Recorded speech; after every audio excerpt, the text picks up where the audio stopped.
Here, Mutt.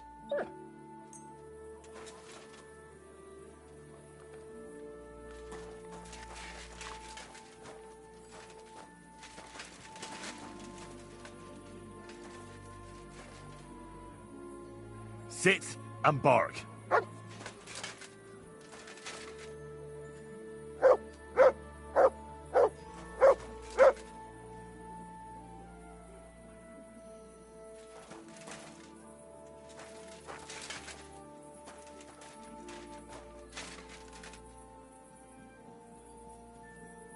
You're my doggy, eh?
The angel of the Lord declared unto Mary, and she conceived of the Holy Spirit.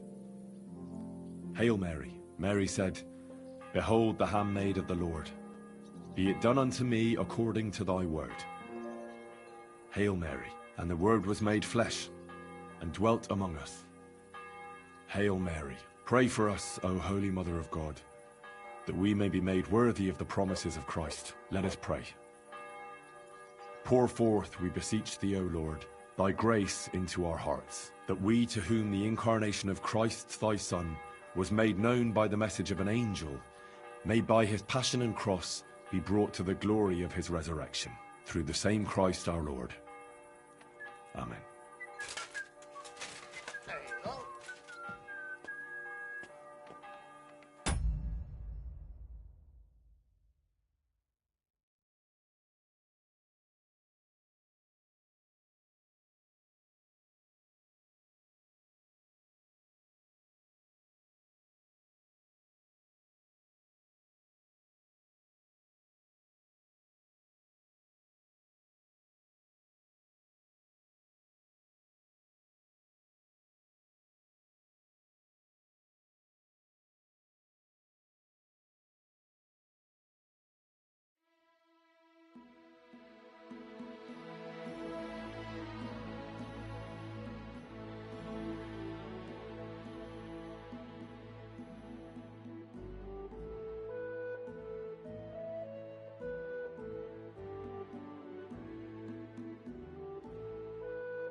One last time for Gutenberg.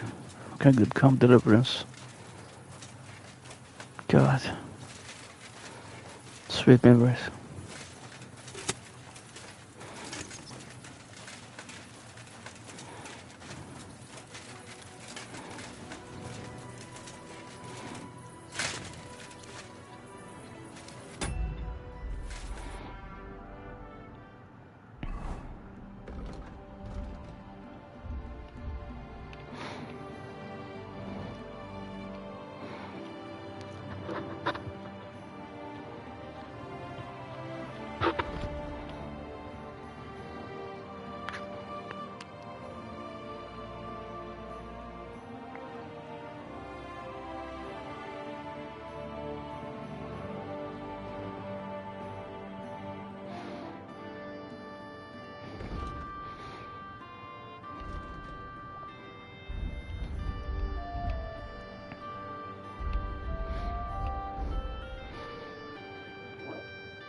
Where's the DLCs? I remember there's a section for them.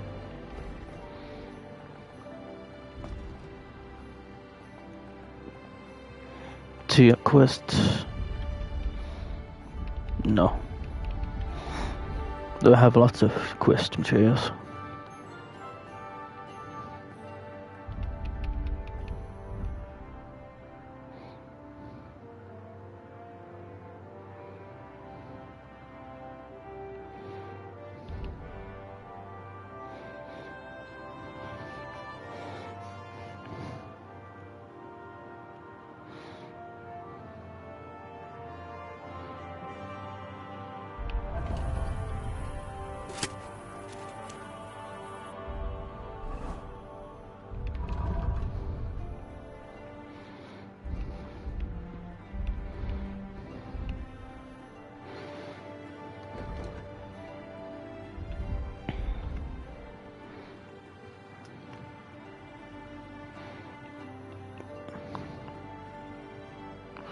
Into the underworld.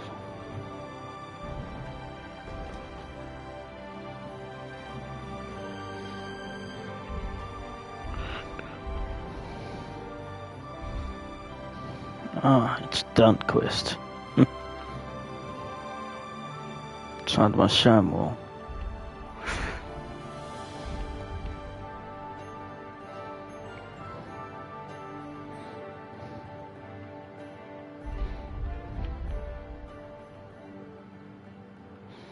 Side quest. Tasks. It's the tasks, alright.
What kind of lowlife who teach me that I need to talk to the inside the Kattenberg, but to the mission actually with Pisek. So I need to go to the first place where I started the mission from the map. You can't tell me that I need to start it here in Kattenberg. It's so far away, you know. It's need a road trip. You can't check them if the medicine worked or not.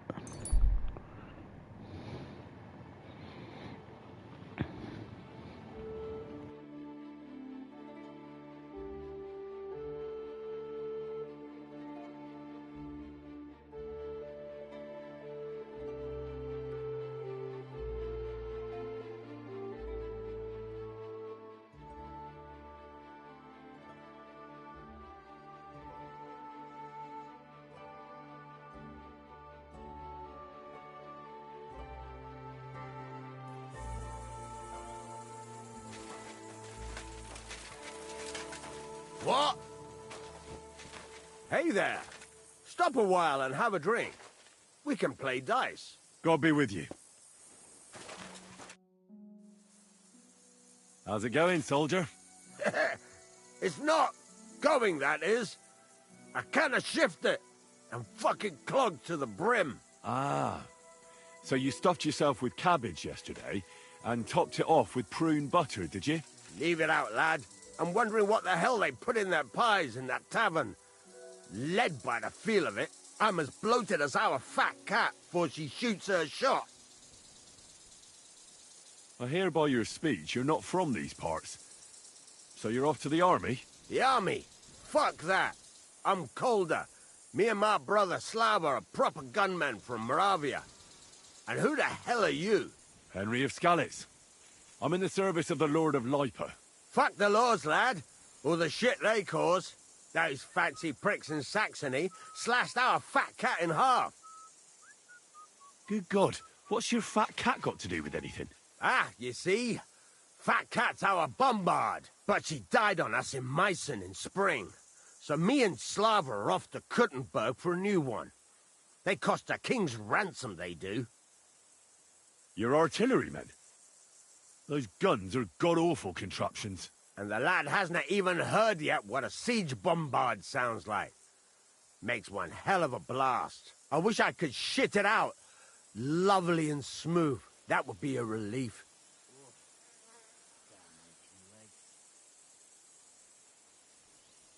Well, I can't help you with that, Calder.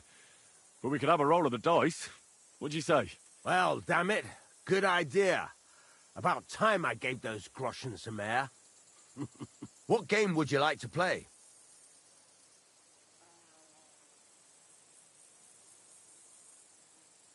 courtiers from me. Let's play.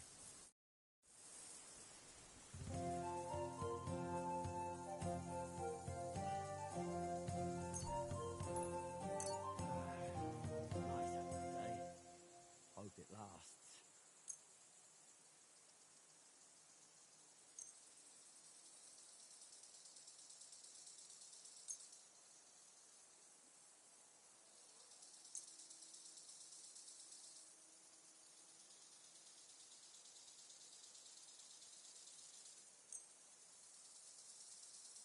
We'll see whose side luck is on today.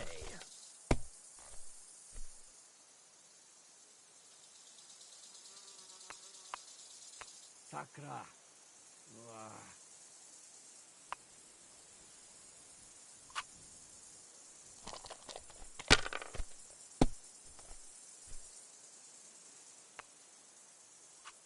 Here. I hope you fail. My God! Oh, come on! Justice for me. I know nothing about them.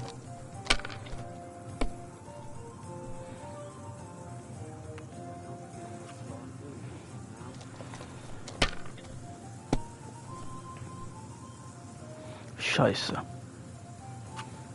These ones here. Fail. You should fail. No. No. Damn it. They're yours, lad. It's so cautious. To cost plenty.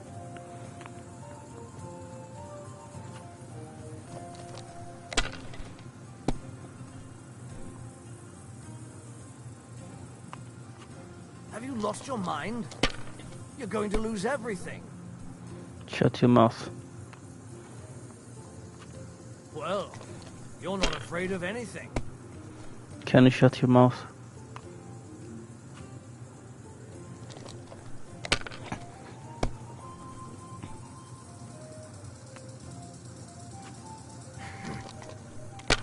Genius. Well, fuck me. Maybe not. After all, it's like a luck game, not real understanding what's not.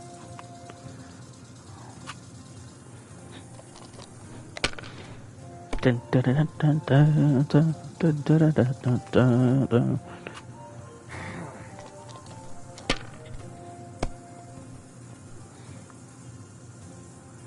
Just a bit of luck.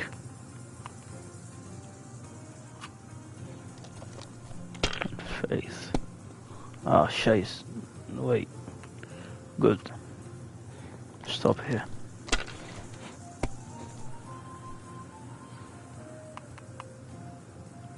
Stupid lucky man.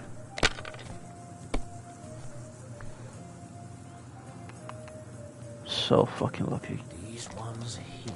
Hope you lose in this round. Otherwise you'll reach me, which is... That's enough for me. Your turn. It's not your lucky day, guys.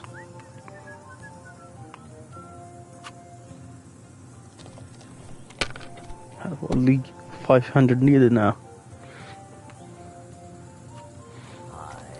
You know you can't increase it, but you're so greedy.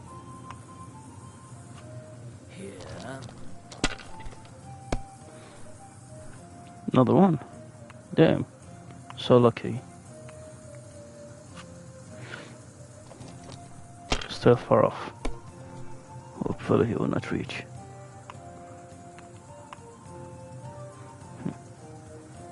I need more. Fuck. I didn't see it clearly just a second ago.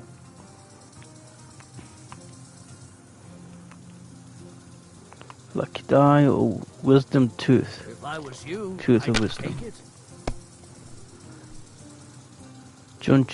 Don't jinx my game, please. Let me play.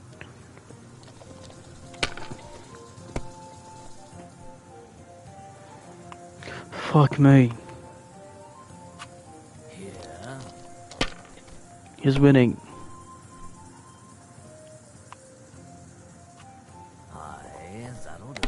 Hope you lose. It's only one. Kurva, bloody Nice. dice. Once remain, it's me.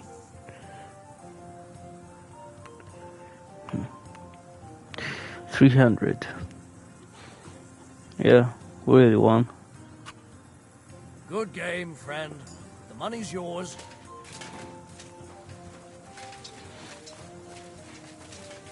Heal.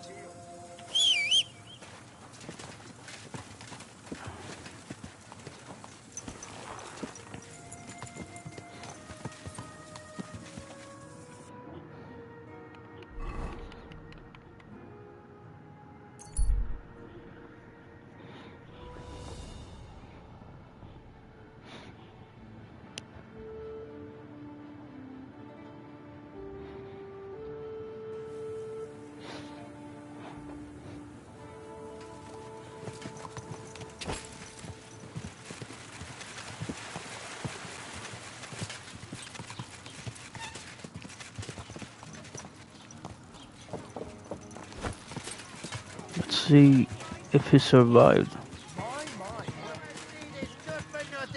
A criminal and a swindler! Gather round!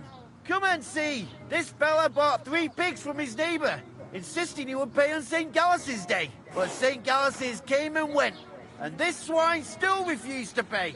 So his neighbour went to the court, which decided that the pigs should be returned to their original owner. But in the meantime, this swindler and trickster had slaughtered them and sold the meat to wagoners and wayfarers. Needless to say, this left his good neighbour out of pocket. So be careful who you buy from, and avoid dealing with dishonest types who are no better than criminals. For the crimes of theft and fraud, this man will be thrashed with a cane and will forfeit all his property. This will mean his good neighbour can be paid what he's due. God's law and the law of the land apply to everyone. God sees you. So extremes, man. So extreme. Doggy. That is not good judgment. That's extreme. Selling his property just because he killed 2 pigs. How much are they worth, though?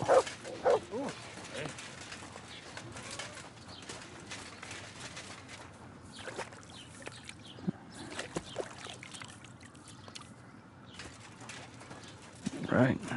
Let's see what's happened to the husband. I cured his injuries. At least I hope so. They were so smart about it. He's here. He should be. Fuck. Is he dead? Is he bloody dead? No, he's here. Jesus Christ be praised. No, that's a hired hand. He should be, though. Scheisse. Now to deal with the news. How is Peter doing? Henry, you won't believe it. It worked. Ah, thank God. Peter got up in the morning. You could see that he was struggling, but then something in him snapped into place and he just went to work. I can tell he's still fighting something inside his head. He'll stop for a moment, take a deep breath, then continue working. I reckon he wants to discuss something with the others in the village, but I don't know if he has the strength for it now. But regardless, it went away as quickly as it came. I can't thank you enough. Just keep giving him hope, so that he doesn't fall back into gloom. I will. You can count on it. I'm glad I could help. But don't forget our deal. The Thunderstone is mine now. But the stone helped, Peter. We need it. And I'll never be able to afford another one. It'll protect our homestead. And what if Peter's illness returns? You tricked me. Then I'll need the stone again. You tricked me. The stone has great power, but it's used up all the strength it had for you. Now it's time for it to help others. You're right. Here, it's rightfully yours. It's hard to give it up, knowing how much I spent on it. That's why I can't give you anything else as a reward right now. But believe me, I'll spread the word of how you helped us around the village. Thank you. That's good enough for me.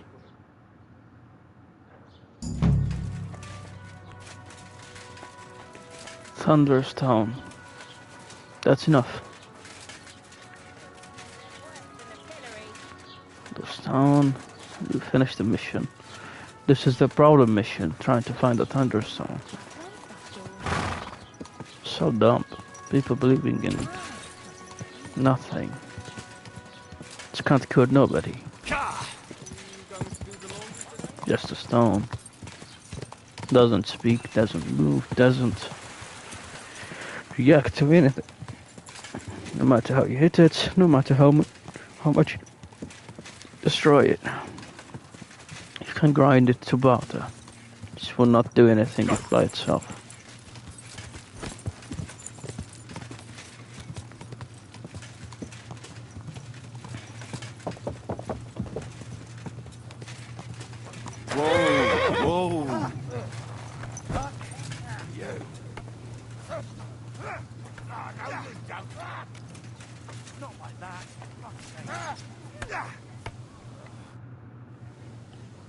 I need a bath.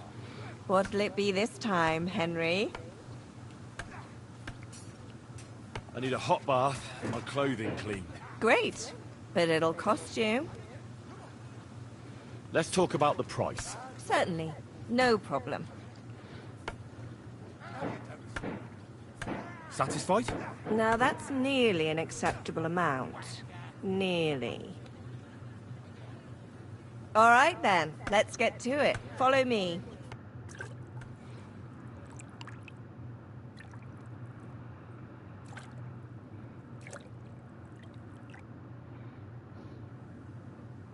There we are. You're all done. And stop by again any time. Remember, cleanliness is next to godliness.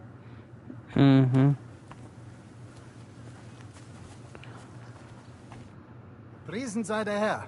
How's it going, Captain? Do you have any work for me? Sehr interessant.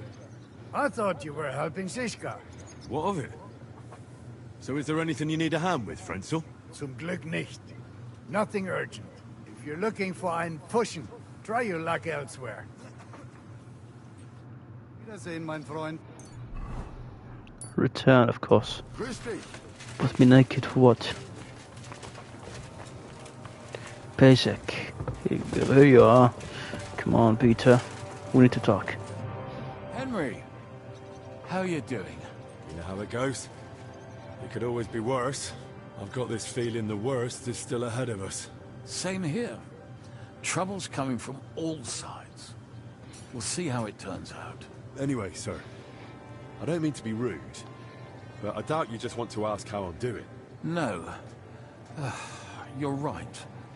Let me get to the point. I need help with something, but I have no one to ask. Even though I know you have a lot on your plate. Well, I'd be happy to offer my services. What's it about? An old friend of mine reached out to me. Albik of Unichov. Does the name ring a bell?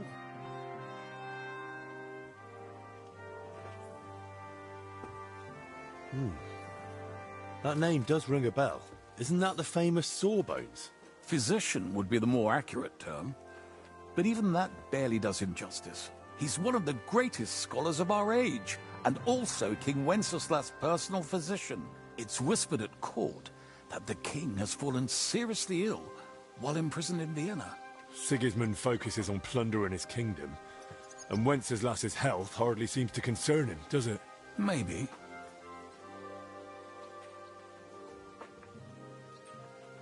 Damn. That does sound serious.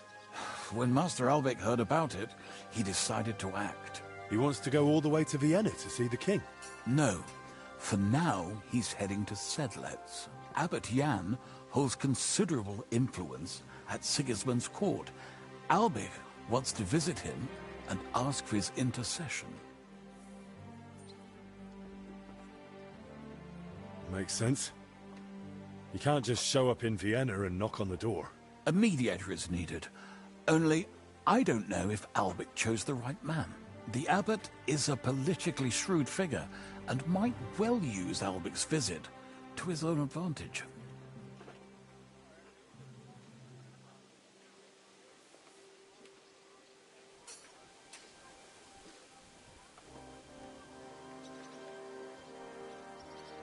Can you tell me more about the abbot? sorry, but it sounds like you're afraid of him. I met him once, too, but I didn't get a bad impression. You know Abbot Jan? Not quite. We had dealings once. Something with bones. But never mind that. Go on. Look, Henry, every high-ranking cleric's a politician in his own way. What worries me about Abbot Jan is what he ascribes his authority to. Others claim their vocation is divine will. He sees it somewhat the other way round. I don't really get it. It's only natural for an abbot or a bishop to question the morality of his acts. One must act, even if it means confession and penance later. Abbot Jan, though, seems to think that his every move and scheme is divine will itself, and that could be dangerous. And how does all this concern me? As I said, it's a matter of security. God forgive me, our king's health is of course above all. But right now, I'm more worried about Albic. It took some effort, but I convinced him to wait, at least until I find him a reliable escort. And believe me, it wasn't easy. That mule's got a scholar's head, but it's a stubborn one.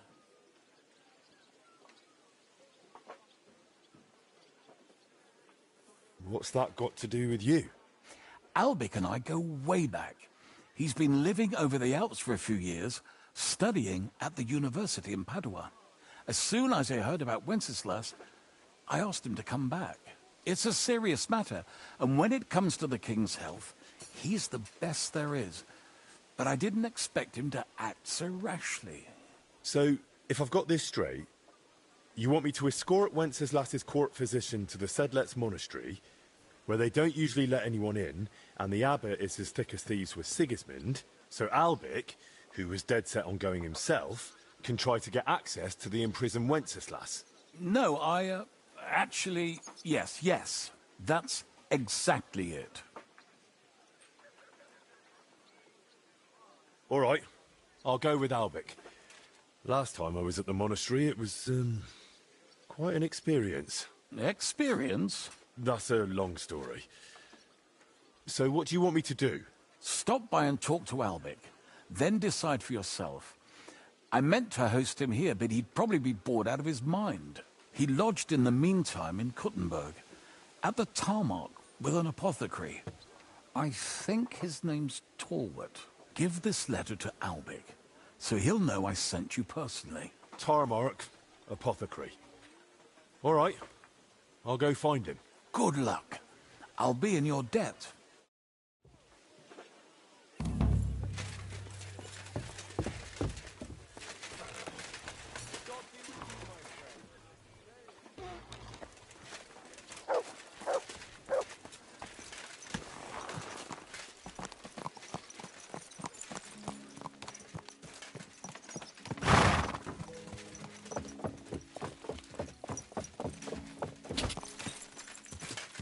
Someone's been tampering.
Keep your eyes on the road, you fool! Gather round and listen! I have to warn you about the greatest evil and danger on God's earth. Men's cruelty and wickedness. You may say that God created Adam and all men in his image, so they can't be all that bad. But that's just what they want you to think. They're the ones claiming it's in Scripture. Who knows what's really in it and what they've made up? And if only lying was the worst of it. But you know full well they steal and kill and rape poor, defenseless women, fair maidens. Protect your innocence. Run to the nunnery and give yourselves to God. And if it's too late for you, go home. All it takes is a bit of nightshade in your husband's food, and you'll be safe again. God will understand. Don't fear God.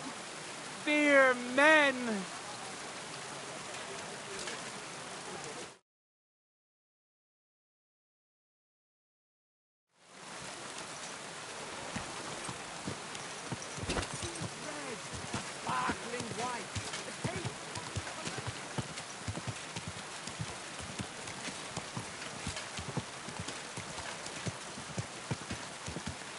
Whoa!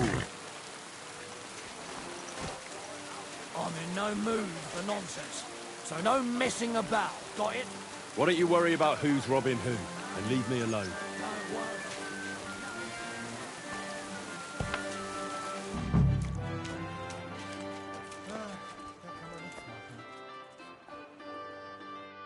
Was willst du, Fremder? What do you want, eh? I'm looking for Master Albic. I heard he lives here. That's right, but he's not in at the moment. What do you want from him? I've got a letter for him from Lord Peter of Pisek. Do you know when he'll be back? No idea. He went over to the neighbors in quite a rush. The women of the house sent for him. Apparently, their mate's unwell. Albic is treating a common maid? Well, that's just the kind of man he is. Who are these neighbors? Just townsfolk. Same as any around here. They live 2 doors down towards the square. That's all I needed. Thanks. My respect to us.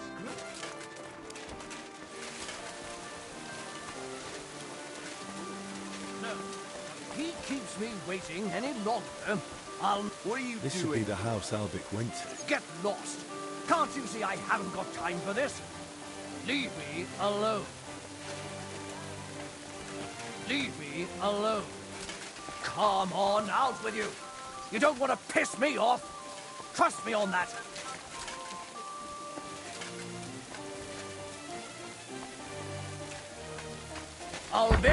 Albic, come out. I'm not talking to you. Are you a physician? No, I'm not. So leave me the hell alone. Why the fuck do I have to answer you? Careful. I can't speak to each one of you. You're the bodyguard, and this is the asshole, Matthew. Albic, Tessely. come out. I'm not waiting here till doomsday. What do you want? Where are you, old man? You want to tell me off from... There goes another bloody day. Back off from my master.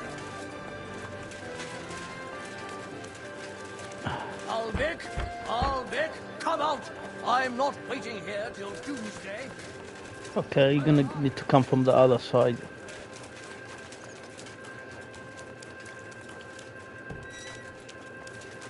It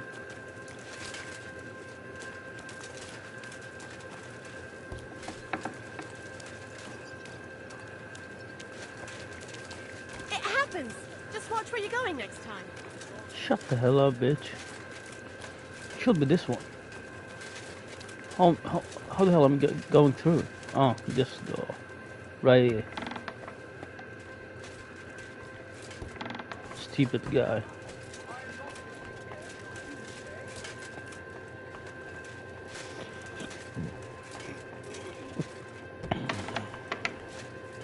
Christ, what are we going to do? What's going on here? Please, leave us alone. We've done nothing to you. Easy now. Don't be afraid. I'm only carrying a letter from Master Albic. So, You're not one of those brutes out there? No. I've no idea who they are. What happened? Oh, Marnia's not well. I went to fetch Master Albic to come and see her, but right after him came that. He wanted to send his big brute in after him, but we blocked the door. Hopefully, they'll leave soon. So, what's this letter you're carrying? It's from Lord Pisek. Where can I find Albic? I promise not to take up his time. Very well. Go on up to the room. Man, there goes another bloody day. Albic! Leave us Albic, alone! come out! I'm not waiting here till doomsday. That's how you barricade. Sake, leave us be. I'll call the guards. Old man, there goes another bloody day.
Whatever you want now? I told you not to disturb me.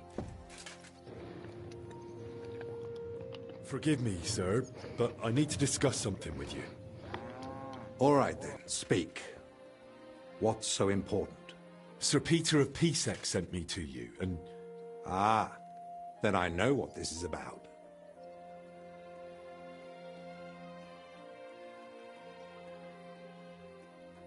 If I may ask, what's wrong with her? She suddenly collapsed with chest pain. Passed out while carrying a bucket from the well. I hope she gets better soon. Oh shit, she have angina. But you didn't come about her, did you? No. I'm here as a messenger. Sir Peter of Pisek gave me this letter for you. Really? Let's have a look. Here it is. My name's Henry, and Lord Pisek says I should escort you to the monastery in Sedlitz. Yes, yes. Peter and I had a bit of a disagreement about this matter last time. Look, Henry, I appreciate your offer, but I don't think I require your services. Either way, you delivered the letter, and I am sure Lord Pisek will reward you for that.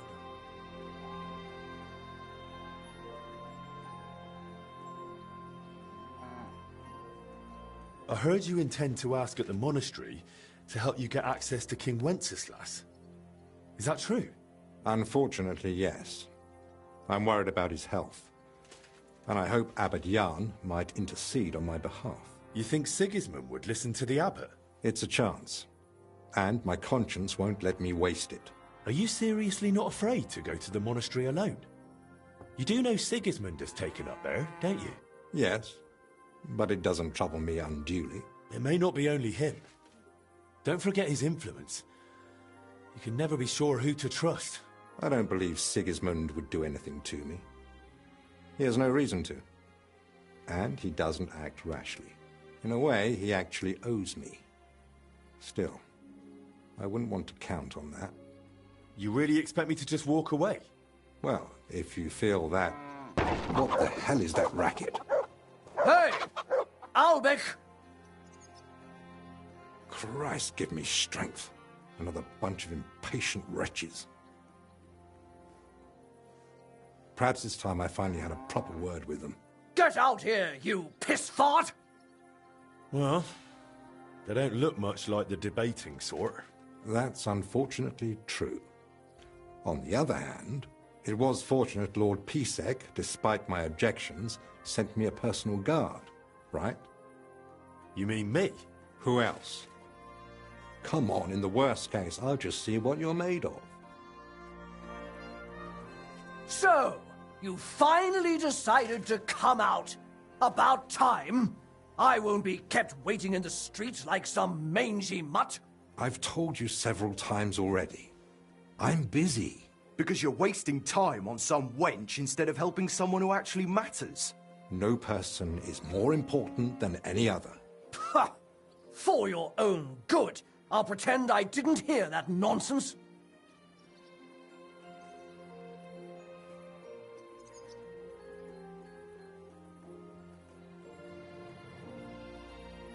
Have you lost your mind? You do realise you're threatening the royal position? All it takes is one word, and you're off to the scaffold. What? You mean the king? Who else? The Kingfisher? Bloody hell. Corva, fuck! Look, it's not that big a deal, right? We'll be on our way. Sorry to bother you, Master Albic. It's all right. God be with you. And with you. Forever and ever. Well, that's that. I must say, you surprised me, Henry. And pleasantly so. Perhaps your company might come in handy at the monastery after all. What do you say? Will you come with me? You're approaching a crucial... Wait, that's how I look in the game. I look like Sir Hans. So fucking ugly, man.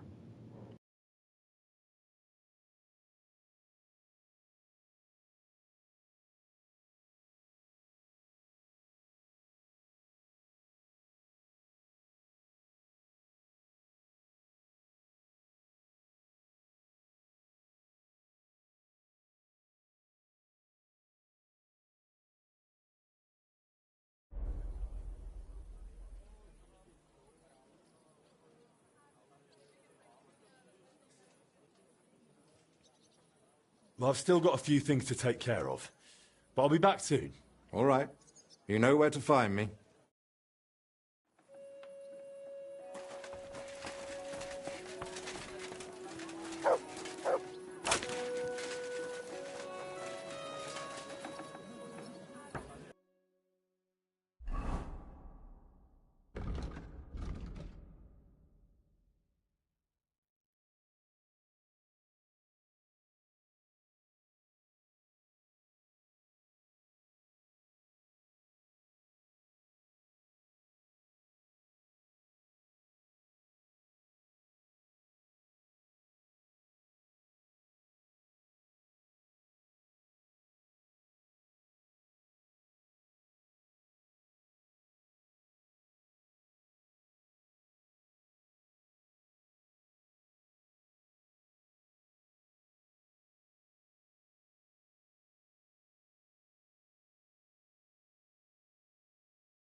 I'm sorry. I'm ready. Let's go to the monastery. Excellent. There's nothing keeping me here. Let's go now. Just change first. Armor would only attract unwanted attention in the convent. All right. I'll be back.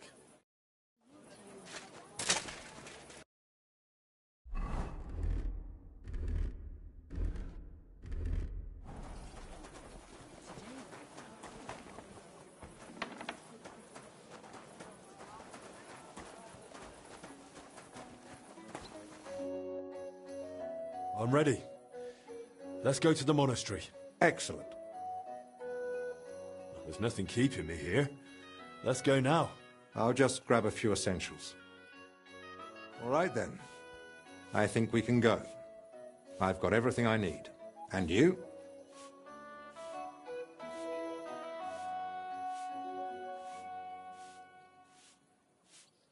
How am I supposed to behave at the monastery? You'll be there as my personal escort. So you deserve the same respect as me. It's a bit unusual, but my name opens many doors. That's why I'm counting on you to follow orders and not do anything that might endanger our mission. Of course. You can count on me. How long will the journey take? You've never been to Sedlets? It's just beyond the town gates. I haven't. They don't let just anyone into the monastery.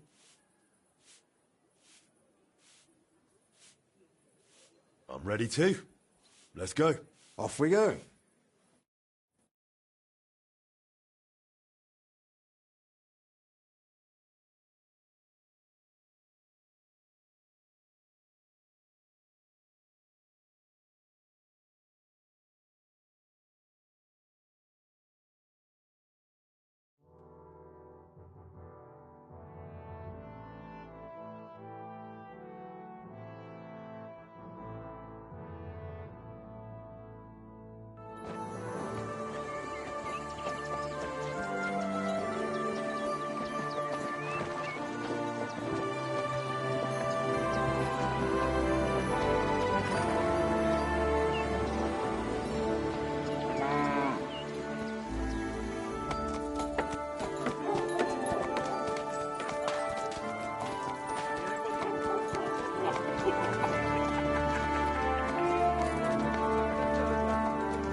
Father Abbot. Albert, my friend. Christ be praised.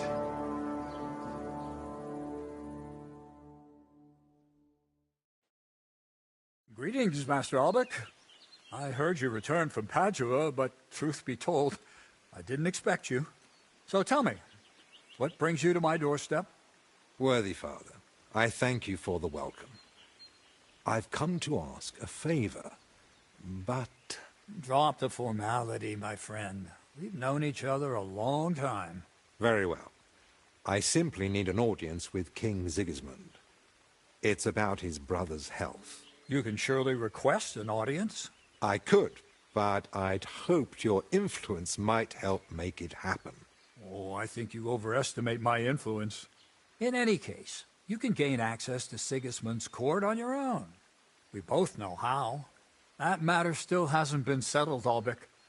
The king cares about it. Actually... Forgive me. These are grave matters concerning His Royal Majesty. Can we speak privately somewhere? I'd like that, but I'm afraid things are rather complicated right now. Well, what's going on, my friend? You seem a little uneasy. I am. There are 3 seriously ill patients in the infirmary, gravely ill, and I fear the worst. The Black Death? Sadly, we can't rule it out.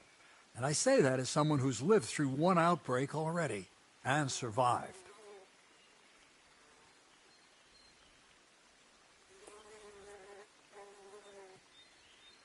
Well, does it look like the plague? You think I'd be alarmed over nothing? Forgive me, Father. where would it have come from? The monastery is isolated. Few are allowed inside the cloisters. Before King Sigismund decided to stay here, we took in many folk fleeing his army. We gave those poor souls food, shelter. Some of them washed in clean water for the first time in weeks. And in poverty, hunger, and filth, all sorts of illnesses thrive. On top of that, there's construction going on inside the church. There are all sorts of craftsmen and laborers in the monastic courtyard.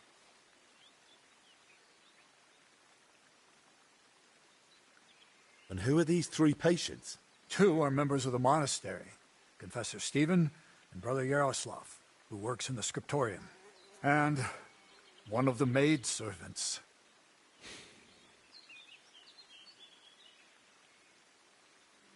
That doesn't make any sense. How could all 3 of them get infected? When the plague strikes full force, it's swift. That's not what I meant. You said yourself one of the sick is a maid. And as far as I know, women aren't allowed in the cloister. True. So how could she have caught it along with 2 monks? That, alas, I don't Fornication. One of the monks are fornicate with the other's maidens. What are we going to do, Albic? We'll go and see to the sick, of course. Then there'll be no reason we can't speak to the abbot in private about our matter.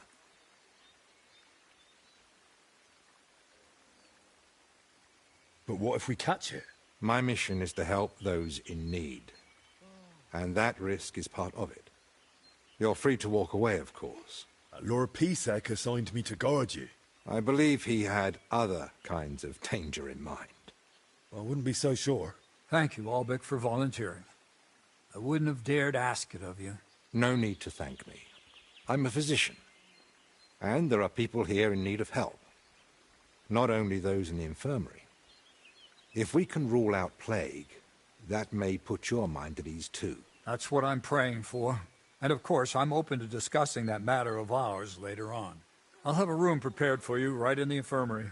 Brother Benedict, one of our novices, is there, and will tell you all you need to know. Thank you. But I'd like to ask one small favor.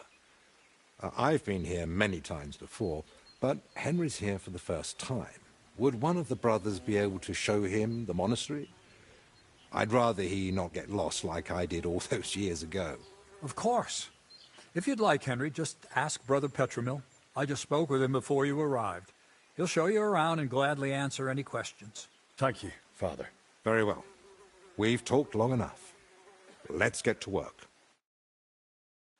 Will you come with me to the infirmary, Henry? Of course. Wouldn't let you go alone, would I? I didn't think so.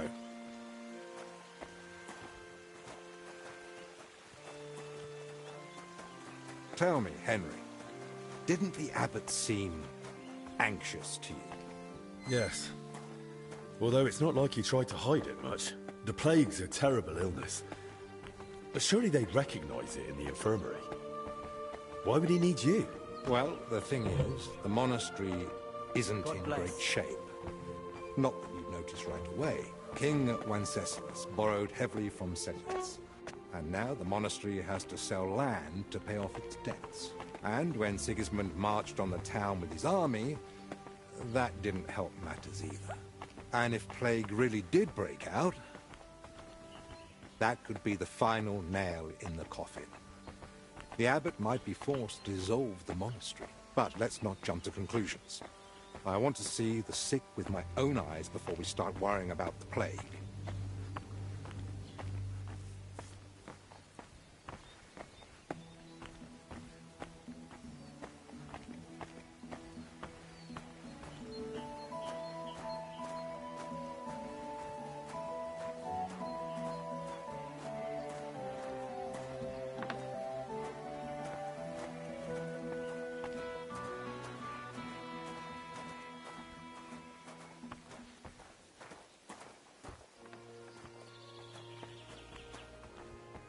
It's your bloody fault anyway. Oh, I struck you first, and that should have ended the duel, but no, you just had to... So, this is the Confessor. What do you make of it, Henry?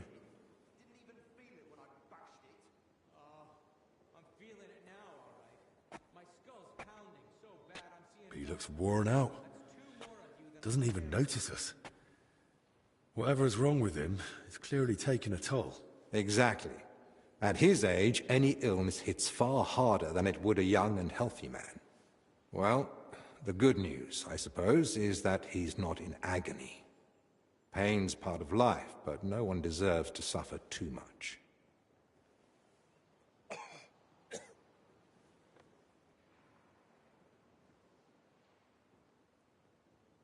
Compassion, Henry, whether for the suffering or even the enemy, is part of every good physician's character.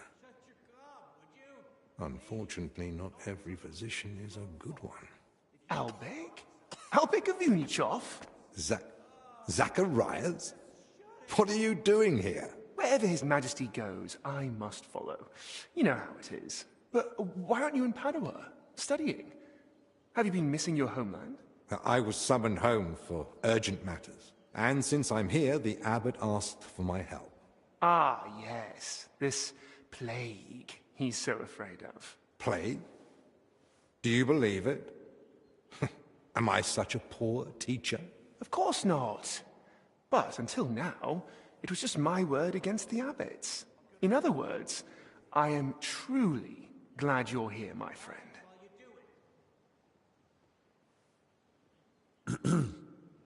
Begging your pardon, sir, but who exactly are you? Henry, allow me to introduce Master Zacharias of Prchatsitz.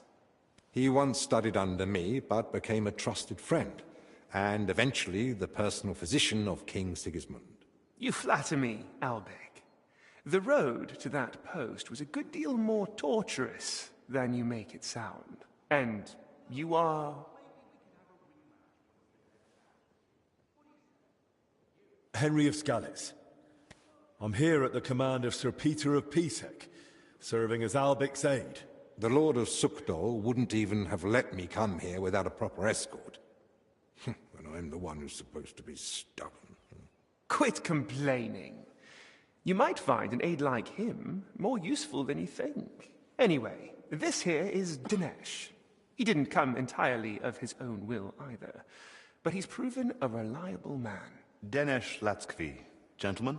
Well then, now we all know each other, shall we finally return to the matter of the patients? Zacharias, I presume the abbot summoned you for the same reason as me. Aye, though I've only had time to merely examine them all.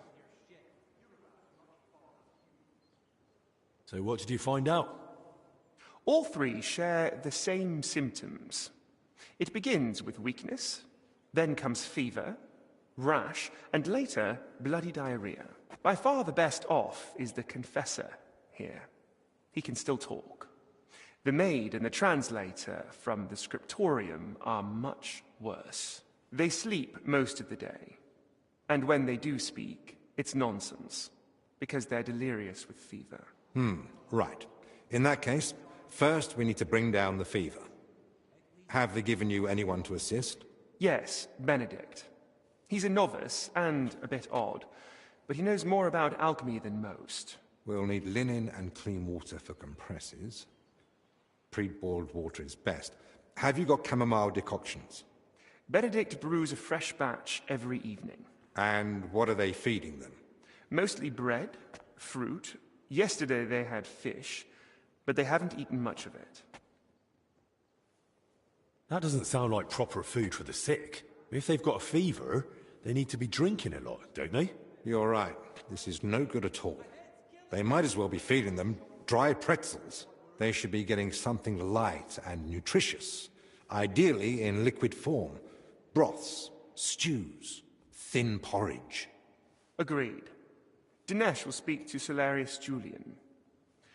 You know the way to the kitchen, right? Consider it done. Then fetch herbs from Joachim. I gave him a list of what we'll need. Gentlemen? Joachim, you say? Well now. Who's this Joachim? You know him?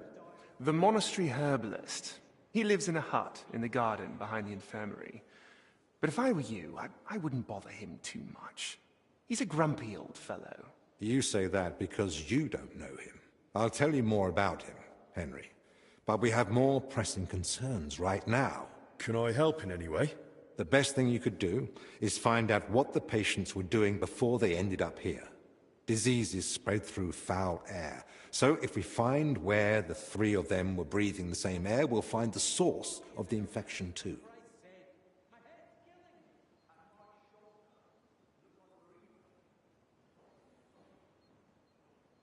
Who should I start with? If I were you, I'd start with the Confessor. He's the only one still lucid enough to speak. Better hurry. He might take a turn for the worse any moment. Who should I ask about the maid? As far as I know, her name's Blesner. She gets her work assignments from Steward Zdenek.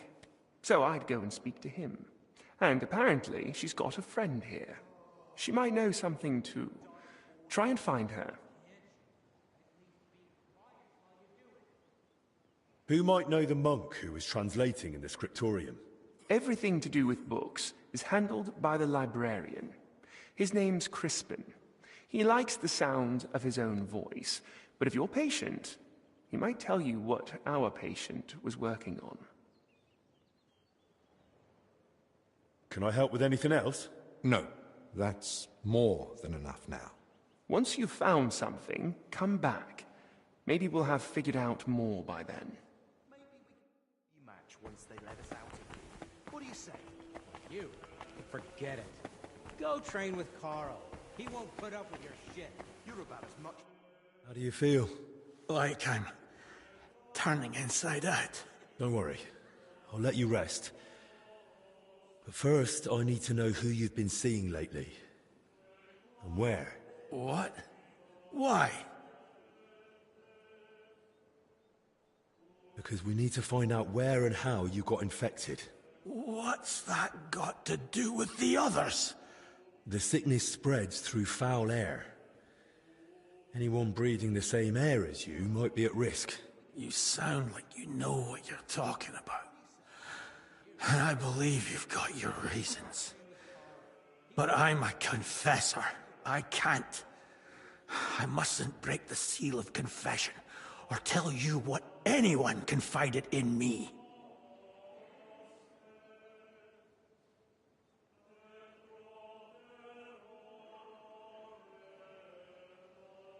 I'm not asking you to reveal anything.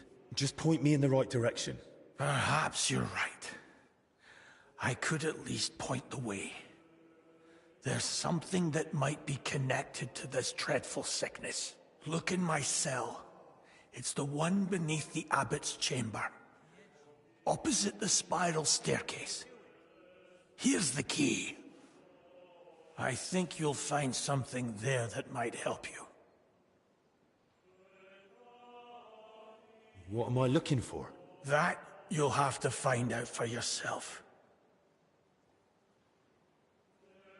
I understand. I won't pressure you.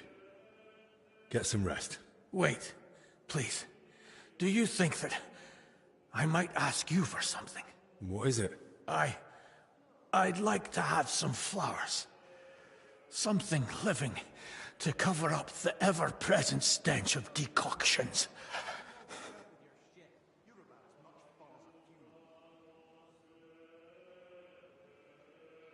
What would you want flowers for?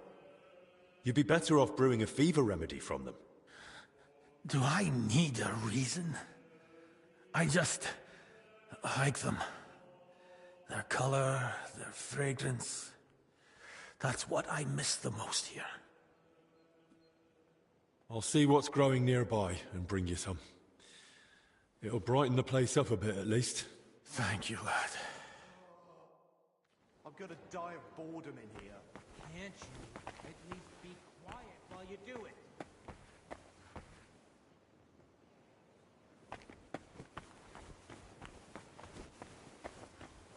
Young man, could we borrow you for a moment?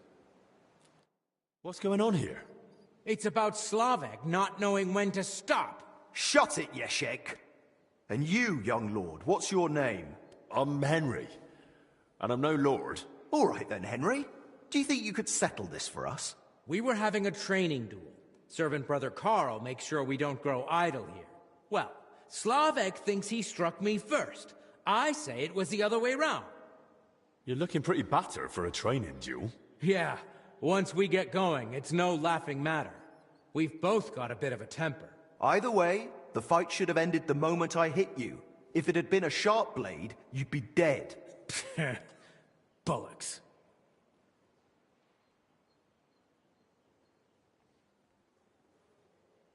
How did it happen from your point of view, Yashek? We were having a training duel, but it wouldn't be Slavik if he didn't run his gob the whole time. I didn't give a toss until he started insulting my ma. I won't have anyone doing that in front of me. That's serious. What did he say? That she squints, and I've got it from her. I warned him to shut his gob or he's done for. I gave him a jab in the shoulder, well-placed and educational, to end the fight then and there. But he got all riled up and came back at me. That's a load of crap. He pounced at me out of nowhere. I was only defending myself. I still want to hear what Slavek has to say. Now that's more like it. We just wanted to warm up a bit. Attack, block, attack, block. But Yeshek completely lost it. Left lower cut, lunge at the knee, then straight for the ribs from the right. All at full force, like he was trying to kill me.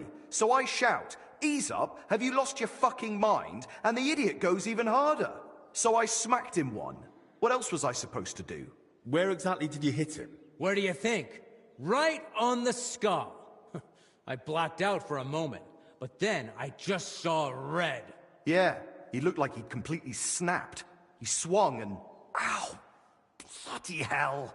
He struck down at me with a full swing, straight to the collarbone. Oh, come off it. You're making half of that up. This bickering of yours is tiring. I'll tell you what I think, but then you'll both shut up. All right? Doesn't matter who struck first.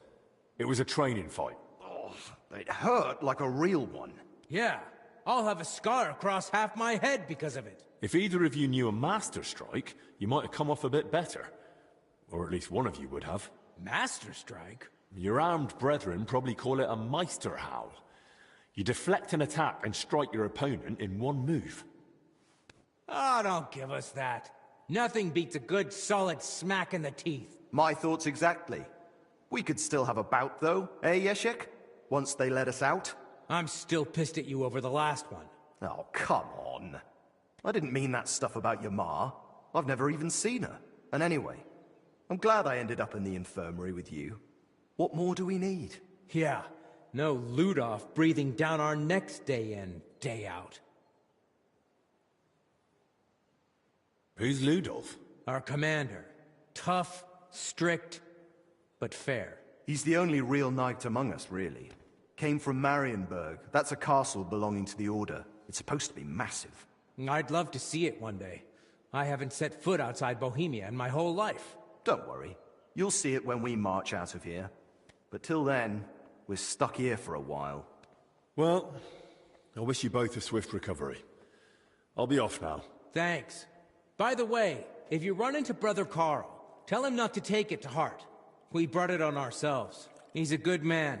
And if you wanted, I'm sure he'd let you train with us at the camp. Just tell him you know us. But watch yourself, so you don't end up like the two of us. I don't think Carl could take that. I'll keep that in mind. And Henry, before you go, I have one more favor to ask. When they were carrying me here, I dropped my purse somewhere along the way. A nice one, made of leather. Could you look for it? It had all my coin in it, but I can barely stand, let alone go searching. Do you at least know where you lost it?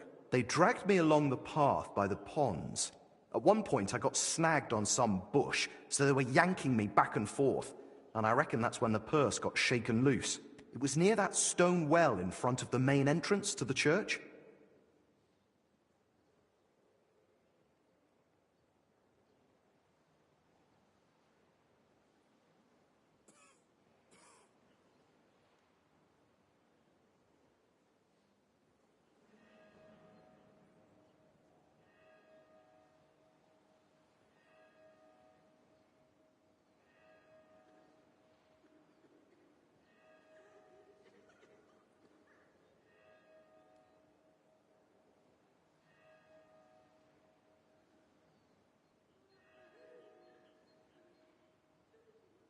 All right, I'll have a look. Maybe no one's picked it up yet. Thanks. I'd be grateful.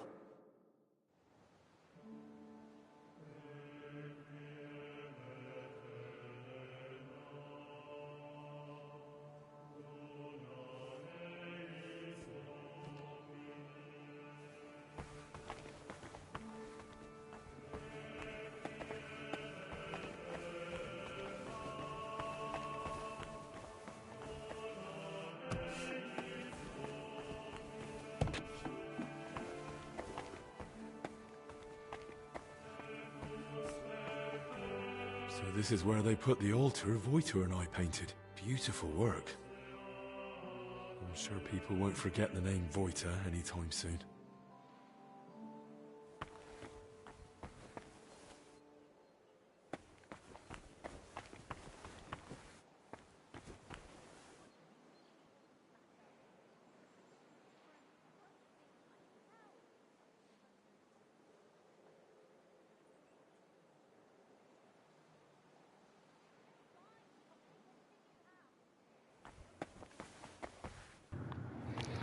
This is supposed to be the place with the holy water. The closest to infection. Well, there's little learned about something, but you know the fungus and bacteria? It doesn't matter if you close the water or something. It will just grow beneath. You need to clean the whole bowl. Make a fresh water and every day. Maybe every 3 days. What's happened to this girl? Is there anything I can help you with, good wife? Who are you calling good wife? The name's Maddie, and no, only a Sawbones can help me. Or the Reaper, maybe. Then it's your lucky day. Because I'm a bit of both. Tell me what's bothering you, Maddie. Well, it hurts like hell. Here, below my belly. It feels like a couple of hounds fighting over a piece of bacon. And the Holy Brother over there won't help. Says it's a woman's issue. Only I'm regular as a Vesper's bell. This is something else. That's a vivid description.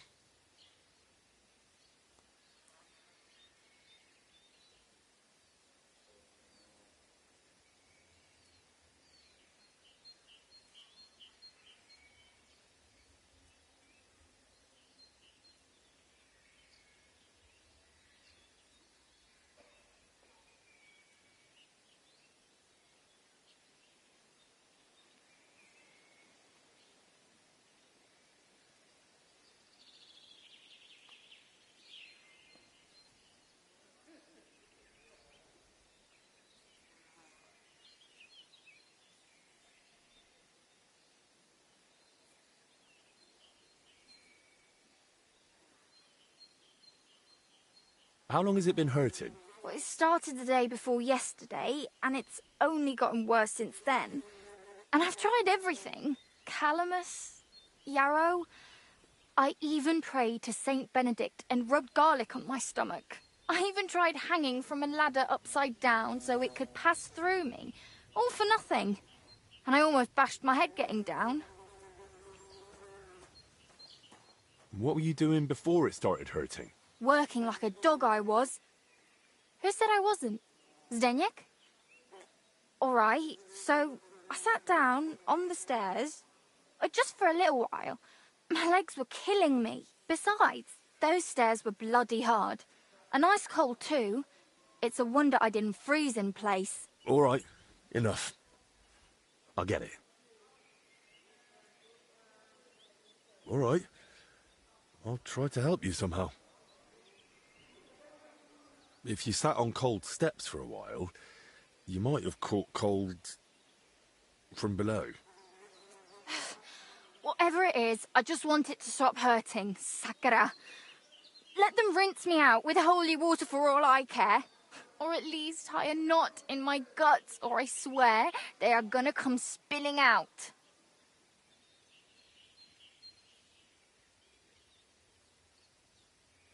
I have this medicine here. Maybe it'll help you feel better.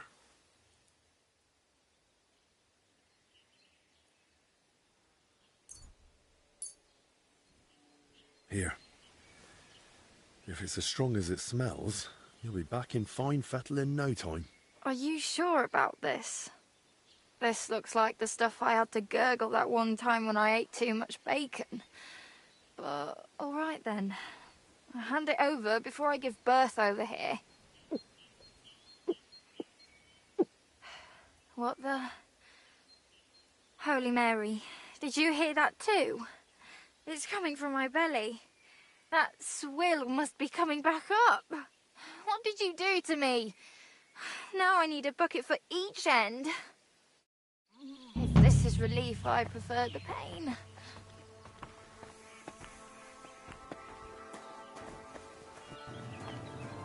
I fucking treated her. She came out of the abdominal pain. I mean, I got all the decoction I need.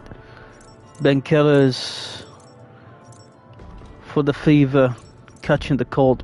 Oh, fuck me, it's not... Seriously. Where is it? Where is it? Here. You should not take digestion medicine. I have fever tonic. So maybe I was right anyway. She'll be fine. She's so stupid.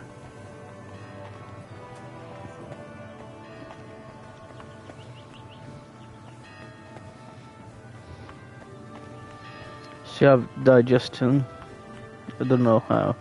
I mean, she said he got a cold. She was tired. She have a small fever. God bless.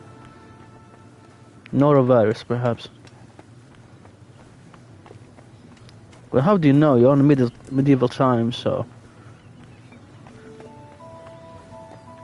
It's like chamomile. Something that act like Brazil. Greetings. What do you need? You're Zdenyak, right? They say you're the steward here. I need to find out something about Blazena. She's lying in the infirmary. What's it to you? She's in a bad way. Master Albic is treating her, but to work out what's wrong, I need to know what she's been doing lately. Oh, I see. That's different. What do you want to know, then?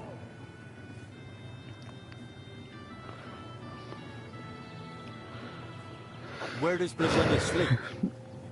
I'd like to take a look at her room. What for? How do I know you won't nick something? Excuse me? I can bring Master Albic here if you like, but he's got better things to do. Like saving Blazena and the others. All right. No need to shout. Blazena sleeps in the house across from the church, like most of the help. When you enter, go through the door on the right, then up the stairs. Her bed and chest are by the window. I'll take a look there, if that's all right.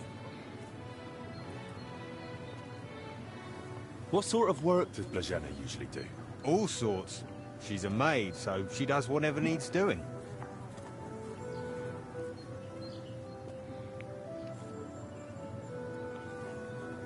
Did she ever go into the monastery? What would she do there? Women aren't allowed in. But she still manages to get where she's not allowed. What do you mean by that? It'll sound terrible with her being sick now. Whatever it is, out with it. I think she's been stealing. Lately, food's been going missing from the pantry.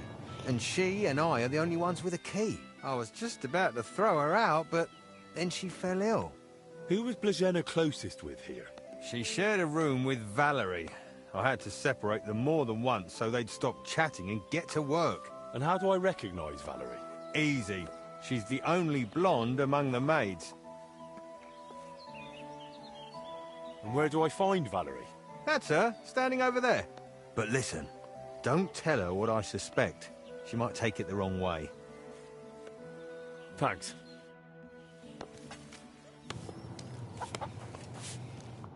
Good morning to you. I need to find something out about Blazena. And they say you know her better than anyone. Well, we share a room, but we're not that close, really. Why? I'm helping the physician treating her, and anything I find out could help. I spoke to the steward, but he wasn't very helpful. Zdenyak? I don't know. I doubt I'll tell you anything he hasn't already. What is it? Why are you suddenly on edge? When Blazena fell ill, I was there. I sleep right next to her. What if I caught it too? Don't pretend. You were calm until I said your steward sent me. Exactly. Quiet! What is it? I'll tell you something, but not in front of him. If he heard, he'd skin me alive.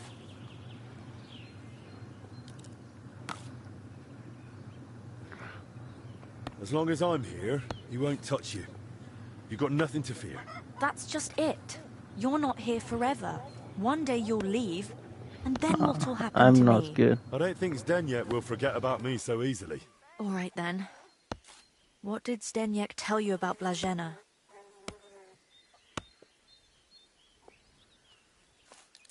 Well, he said he suspects that Blažena's been stealing. That scoundrel. I knew he'd try feeding you lies. How can you be so sure Zdeněk lied to me? Because I caught him red-handed. I saw him going through Blažena's things. Her chest. You think he was looking for something? Maybe. I saw him take something out of her chest. And do you know exactly what he took? No. It was already getting dark, and the bastard's quick with his hands. But it must have been something small. Right after that, he slipped out and went down into the cellar outside. Do you know where Zdeněk sleeps? Maybe I should have a look. We live in the same house. Me and Blažena sleep upstairs. He's got a bed in the kitchen downstairs, just opposite the door. And what sort of cellar is it? The entrance is in the yard, under the stairs. There's food down there, but mainly that's where the monastery wine is kept. There are a few rooms down there, and only Zdeněk has a key to some of them. Sounds like a perfect place to stash stolen goods.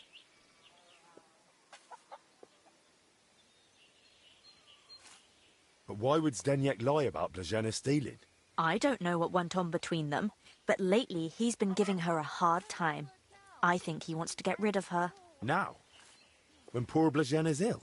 That's just grist to his mill. The poor lass can't even defend herself, and he wants to take advantage of it.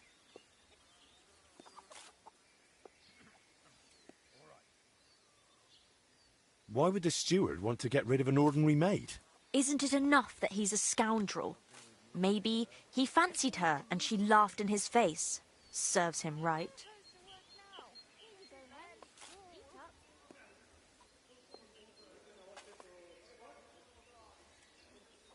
Did Blažena have a sweetheart? That? I'm not entirely sure. So someone's been sniffing round her? I only ever saw her once, chatting cheerfully in the doorway of the monastery with some monk. Monks aren't supposed to talk to women, right? And I haven't told anyone but you about it. And you keep it to yourself too. Blažena's got it hard enough as it is. Where did Blažena usually go around the monastery? All over? Right, but that doesn't help me. Where did only she go? Zdeněk gave her the pantry key, so she was the only one who had access to it. And where is that pantry? That same cellar I already told you about. The one I saw Zdeněk run into. That'll do for now. I'll take a look in that cellar and see what I can find. Right, but how is all this supposed to help Blažena get better? Well, to be honest, I don't know myself. But Master Albik said to find out what I can. And how is Blažena doing?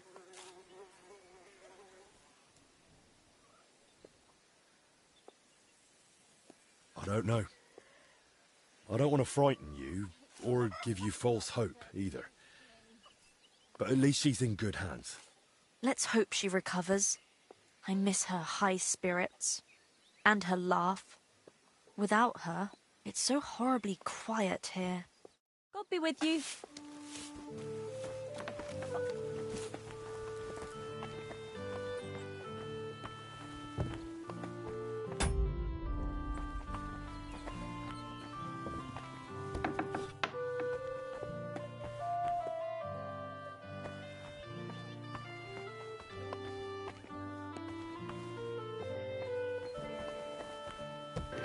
This is supposed to be where the cellar at. Beneath the food, perhaps? Nothing special about this.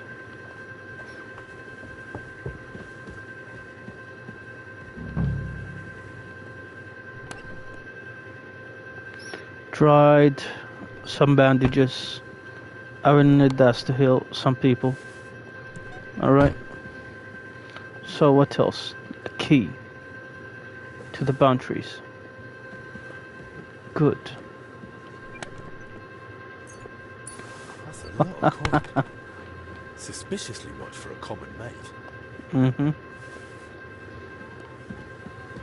She is stealing, I guess. Maybe he was right.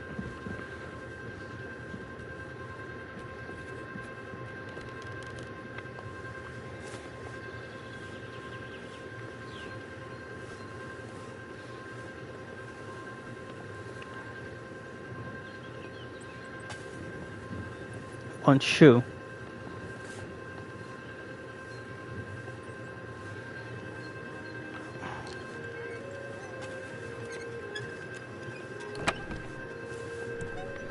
Nothing special.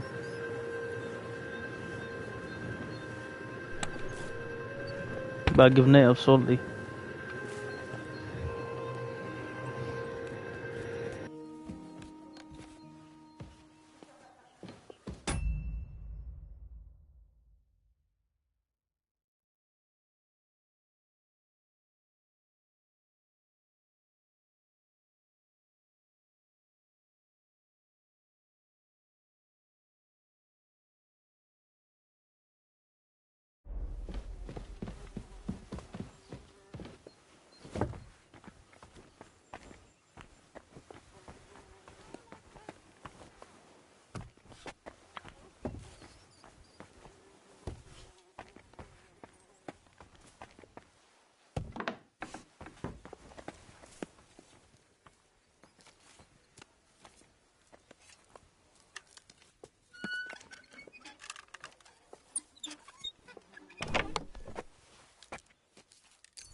This is relief. I prefer the pain.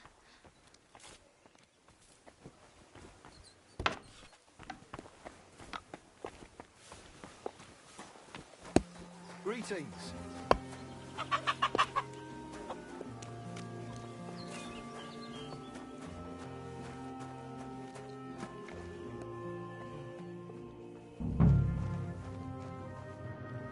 Search the cellar. That is the cellar. This is supposed to be the food. The wine. Inspect the barrels. Barrels from Lorca.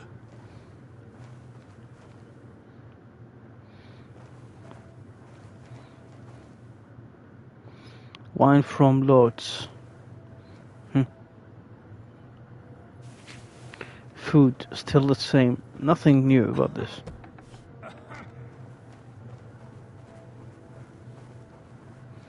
Right.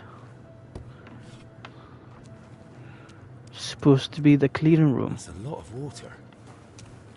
What's Stanyek using it for?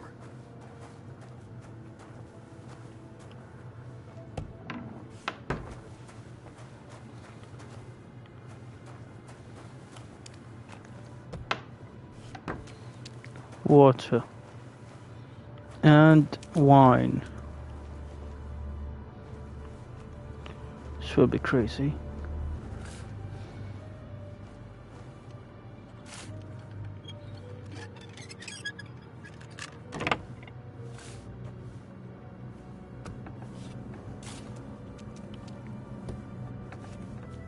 Someone's been hammering these barrels shut.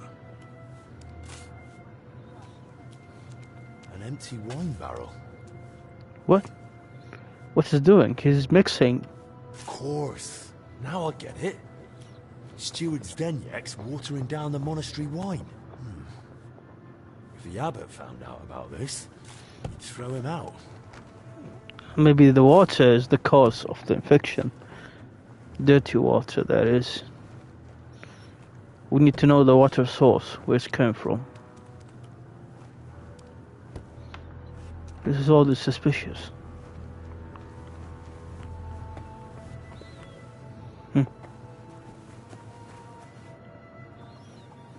I know you're watering down the monastery wine. I beg your pardon? Don't act like you didn't hear. You know exactly what I meant. You feeling all right? Maybe you should lie down. I saw your cellar. What? But no one's allowed down there. And I know exactly why. Now we're gonna have a little chat. All right. But not here. Come with me, if anyone heard you. I'm not going anywhere with you. We're talking here and now. Oh, come on. No, come on. Shh, not so loud. What, you don't want anyone to hear? Then talk.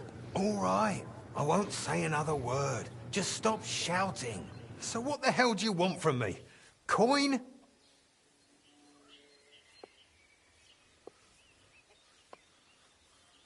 Why did you lie to me about Blazena? About her stealing? What's Blazena got to do with all this anyway? Did that bitch tell you something? She didn't say a word, because she couldn't. She's barely alive. And anyway, why would she tell me anything? Because she figured it out too. One time I forgot to lock the cellar door behind me and she caught me at it. So that's why you lied about her? So no one would believe her if she gave you away? You're a right bastard. You know that? Go to hell. They say you were rummaging through her chest. And you took something. What kind of nonsense is that? Don't deny it. They saw you. So what did you take? I found a key in her chest. What key? What's it for? It's for the monastery cellar. You mean your cellar? No, it's the key to the cellar under the monastery. But how would Blazena get something like that? Women aren't even allowed in the monastery. Yeah, I don't know. Oh, Christ. And that's all you know? That's it, I swear. Then give me the key. I don't have it on me. So where is it? It's hidden, where I keep the silver from the watered wine. I figured you'd want something in return for keeping quiet.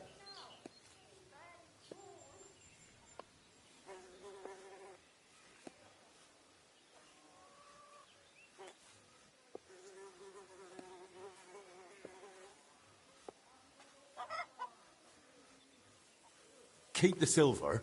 I just want the key. Really? Then it seems we have a deal. Come with me. Of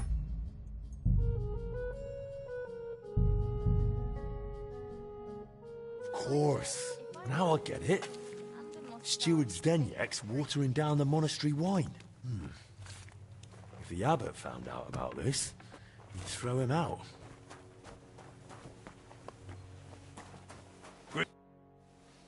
I know you're watering down the monastery. I beg, don't you? I saw what? And I know. All right. I'm not going. Oh no. Shh. But you don't. All right. So what? What? What? Don't speak about her like that. You hear me? The poor girl might die. And anyway, why would she tell me anything? Because she figured it out too. One time I forgot to lock the cellar door behind me and she caught me at it. So that's why you lied about her? So no one would believe her if she gave you away? You're a right bastard. You know that? Go to hell. They say you were rummaging through her chest. And you took something. What kind of nonsense is that? Don't deny it. They saw you. So what did you take? I found a key in her chest. What key?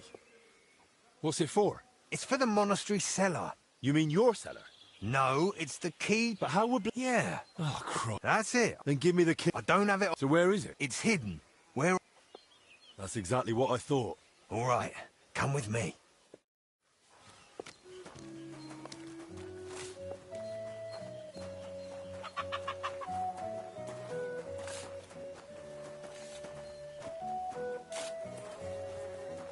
He'll try to kill me. They always do. Take me in a nice quiet place. Then I'm gonna kill you, bastard. Something like that shit. I mean, you have an axe and they have nothing. It'll be a good time for fighting with hands. Where are you taking me? It's so far away, my friend. Ah, yes. That's a good place, even hidden too. I know you will do that. You're such a bastard.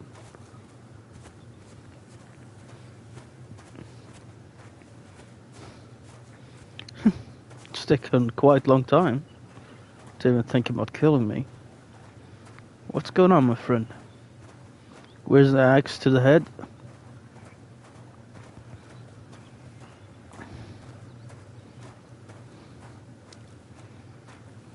Oh, you lousy bastard. Here.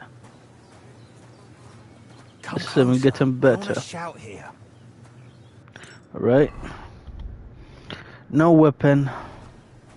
Should have a weapon. where's the key? Damn it. If you'd only wanted the bloody key, but that's not enough for you. What the hell are you on about? You wanted my silver too. I know your kind. Never satisfied. No matter how much they're given, it's never enough to shut them up. You left Yeah, me you know no me. choice. I know that you're gonna do this. Silver. Think carefully whether all that silver is really worth it. You think? Even without my armor, I'd deal with you easy. I'd like to see that. Now you get... Can I have it?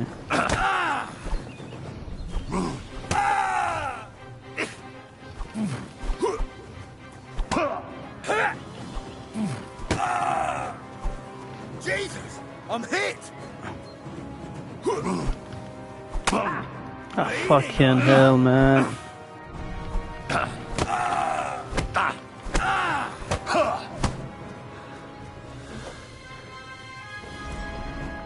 Look at what you did. Almost in the good stuff.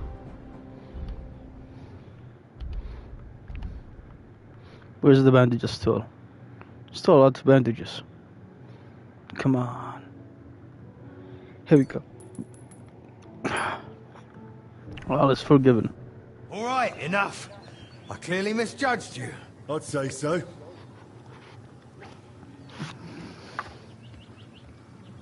First of all, give me your axe. All right. Here. That's the way. Anything else? Now give me the key. Here. Now clear off.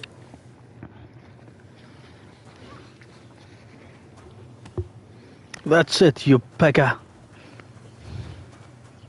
Keep going before I kill you. Yeah, you will not last a year after what you've done. I mean, you do more better than any Indian with low salary. Mixing water with wine.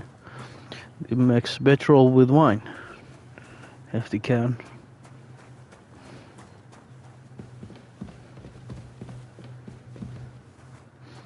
Where I clean myself though.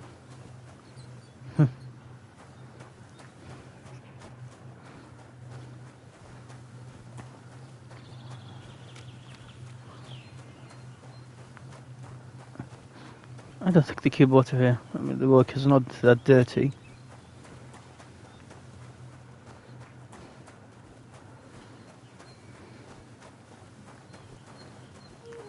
It's supposed to be here. Somewhere. Hidden behind the normal eyes. Where people can't reach. It will be up, I guess. There's another way. Oh boy.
He gave me the keys to the monastery.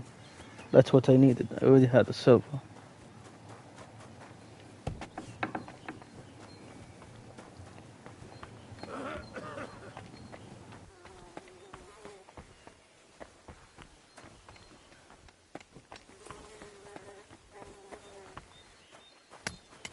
Hail.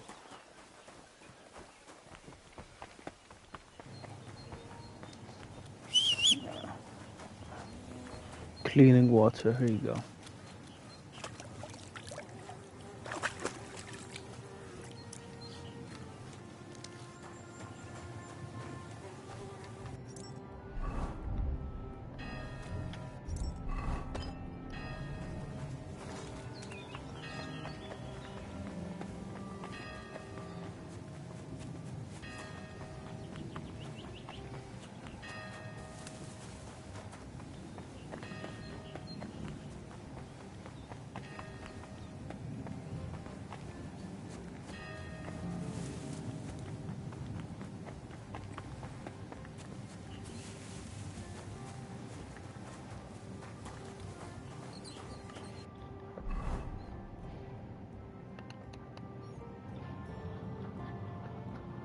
Church the Confessor Stephen cell. Get the monastery. I should get shown around the monastery first.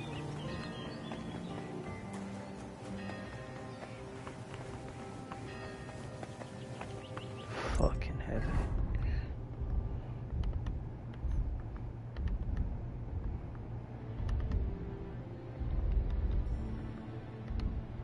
Books, others.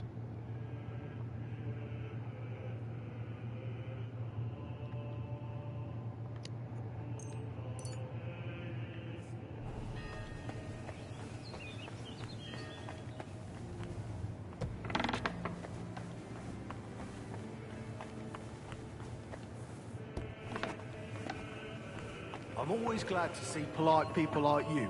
God be with you. God be with you. How's the watch going? Not bad, so far. It look amazing. Feel like I went to swim inside.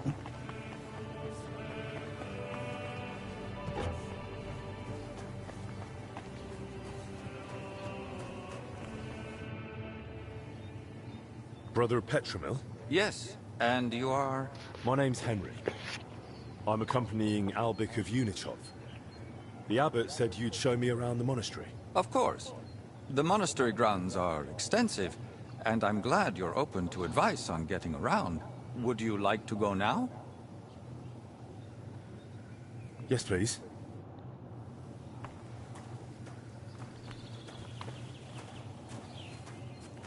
Our monastery was the first Cistercian monastery in Bohemia, and is thus the mother of all our order's monasteries in these lands.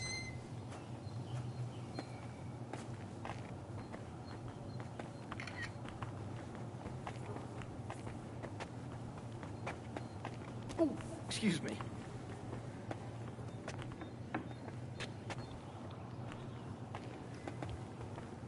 This is the gate to the monastery. Within the monastery grounds, you'll find the workers' dwellings, farm buildings, and fish ponds. And on the far side of the monastery, we've got an orchard and gardens. I saw quite a few knights here. Do they live here? Those are brothers of the Teutonic Order. The abbot offered them lodging while they're gathering resources in Kuttenberg for their next campaign. How long are they supposed to stay? No one knows. But it doesn't look like they're in any great hurry.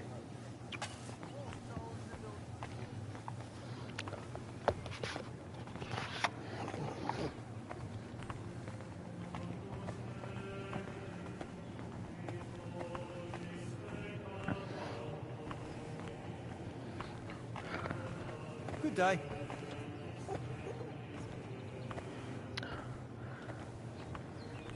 This is where they ate.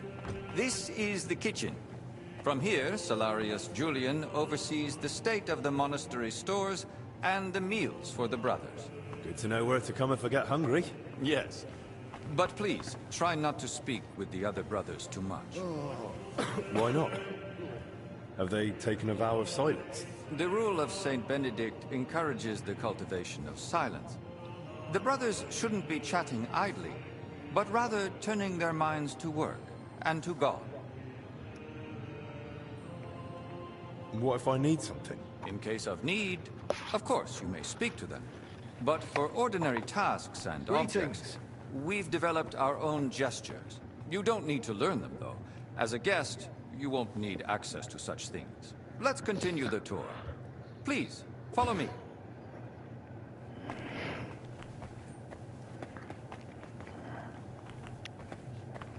Oh, excuse me. Well, that's exactly what I'm talking about. Take care of good health. I wish you the best. Times are tough. We need to steel ourselves with patience, faith, and a strong Hail. stomach.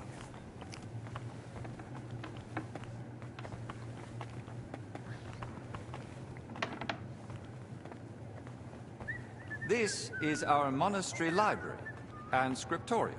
Brother Crispin, our librarian, does a splendid job. Our collection may not be the largest, but it's exceptionally colorful. Can I borrow any books here? Yes, but please try not to take them out of the library. We already have trouble with brothers not returning them.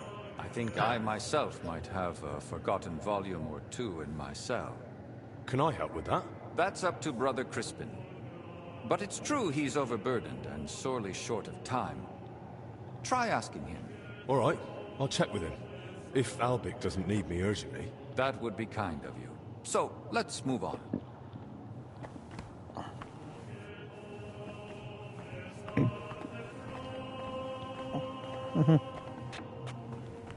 We're back again to the garden. Why were we there?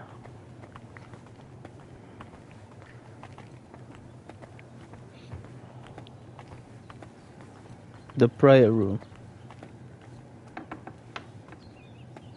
This is the chapter hall. Here, Abbot Jan receives important visitors and pilgrims. You mean like when Sigismund came? Of course. That was the most important visit, and duty of recent years. And does he trouble you, being here? Of course not. We vacated an entire wing for His Majesty and his retinue. So he'd be comfortable, and the monastery remained peaceful. Apart from the occasional excursion, we barely noticed him. Have you had any other such visitors recently? The king brought his closest attendants. Even his physician, whom the abbot, I believe, also asked for help. 2 royal physicians in one place? That's quite the coincidence. Indeed. That's why I'm also curious why your master has come.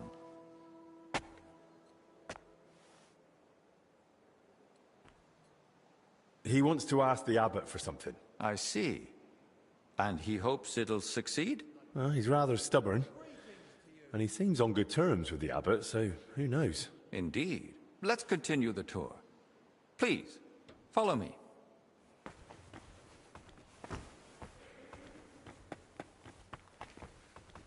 Next, we'll visit the beating heart of our monastery. Please, ignore the ongoing work.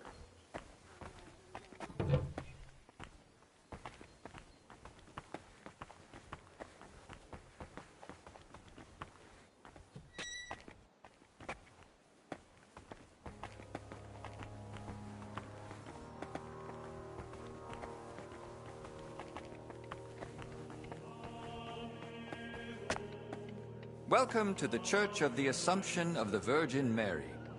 It's the pride of our monastery, and the dominant landmark of the region. What's with the hole in the floor? Yes. That's one of the hazards of ongoing repairs. But that's not something a guest need concern himself with. I don't mind. Tell me. There's not much to tell. During repairs, the floor collapsed into the cellar spaces, and we're working on fixing it. Oh, come on. There's got to be more to it. A cellar under the church? Storing onions on sacred ground? Not onions, but bodies. Beneath the church is a crypt where abbots and other esteemed benefactors of the monastery are laid to rest. I see why you wouldn't want to spread that around. It doesn't look like a good omen. It certainly doesn't. Perhaps we should leave the laborers to their work and move along. I'd like to stay in the church a little while longer. I've been staring at it from Kuttenberg. I'm glad to finally get to see inside. Let it serve as a reminder of who tended to the souls of the people of Kuttenberg for decades. And do you think they need it? It'll do them good. The townsfolk are building their own church outside the bounds of our parish. They claim they should choose who'll oversee their town. Isn't that right, though? If they pick someone themselves, they're more likely to listen to him. But what of tradition? Of glory? Of all the service we've given to the townspeople? Not to mention how much of Kuttenberg stands on land owned by the monastery. Oh? Which part? That's a matter for the monastery. Let's continue the tour. There's not much left now.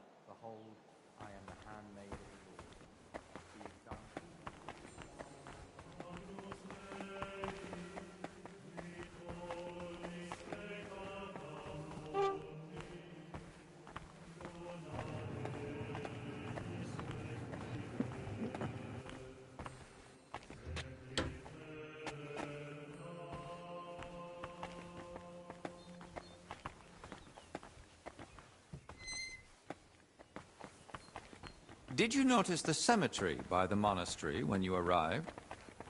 Hard not to. It's enormous. Yes. For a long time now, people have traveled even from far and wide to bury their loved ones here. Why here, of all places? Over a century ago, Abbot Heidenreich went on a pilgrimage to the Holy Land and brought back soil from Christ's tomb. Since then, people have come here in great numbers. After the plague and the wars of recent years, their numbers have only grown. We recently built the ossuary to have a place to lay the dead. These cells are reserved for brothers who hold an official position in the monastery.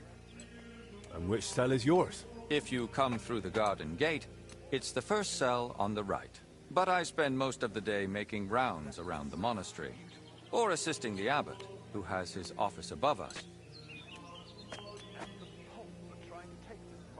Where does that gate lead? To the garden surrounding the monastery. We'd prefer you didn't go there too much. That part of the garden lies beneath the wing occupied by His Majesty. Why are they here, specifically? The abbot's study is upstairs, so we can be close at hand. Should we move on? Please, this way. Next, I'll show you the abbot's chapel. Won't the abbot mind? Apparently not. The Right Reverend instructed me to give you as thorough a tour of the monastery as possible, including the chapel. He said ignorance mustn't hinder your ability to assist your master. Well, that is essential, and I love it.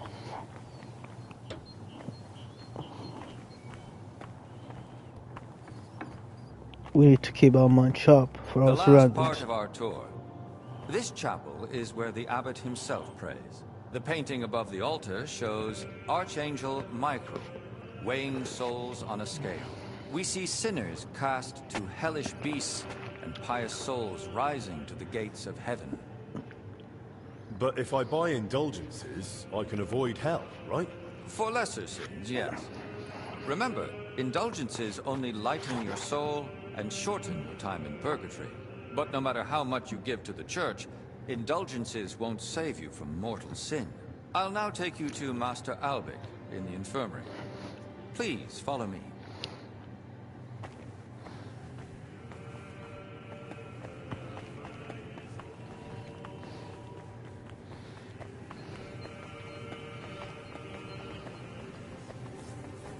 Good to see you. Cheers. I hope you have an uneventful shift.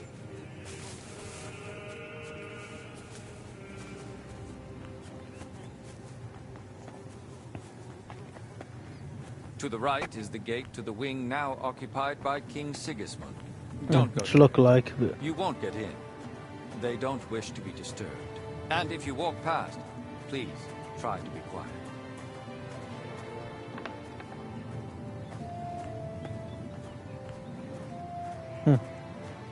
Strange.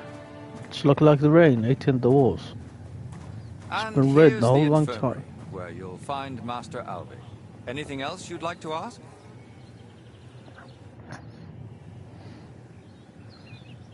Are there any other interesting places you haven't shown me? What exactly are you helping Master Alvik with? Mostly I make sure Albic has everything he needs. Then I'm sure you'd enjoy meeting Brother Crispin in the library. He has books that might prove useful to you both. Are there places I'm not allowed? Aside from the wing occupied by King Sigismund, the abbot has granted you access to the whole monastery. But again, I ask you, only speak to the brothers when absolutely necessary. I'd say I know everything I need. I'll go and check what Master Albic needs. Good luck. And God be with you. And with you.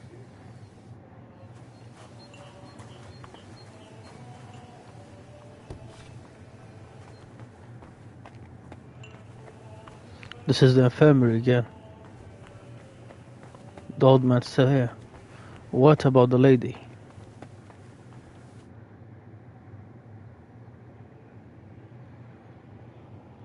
You mentioned you know the herbalist, Joachim.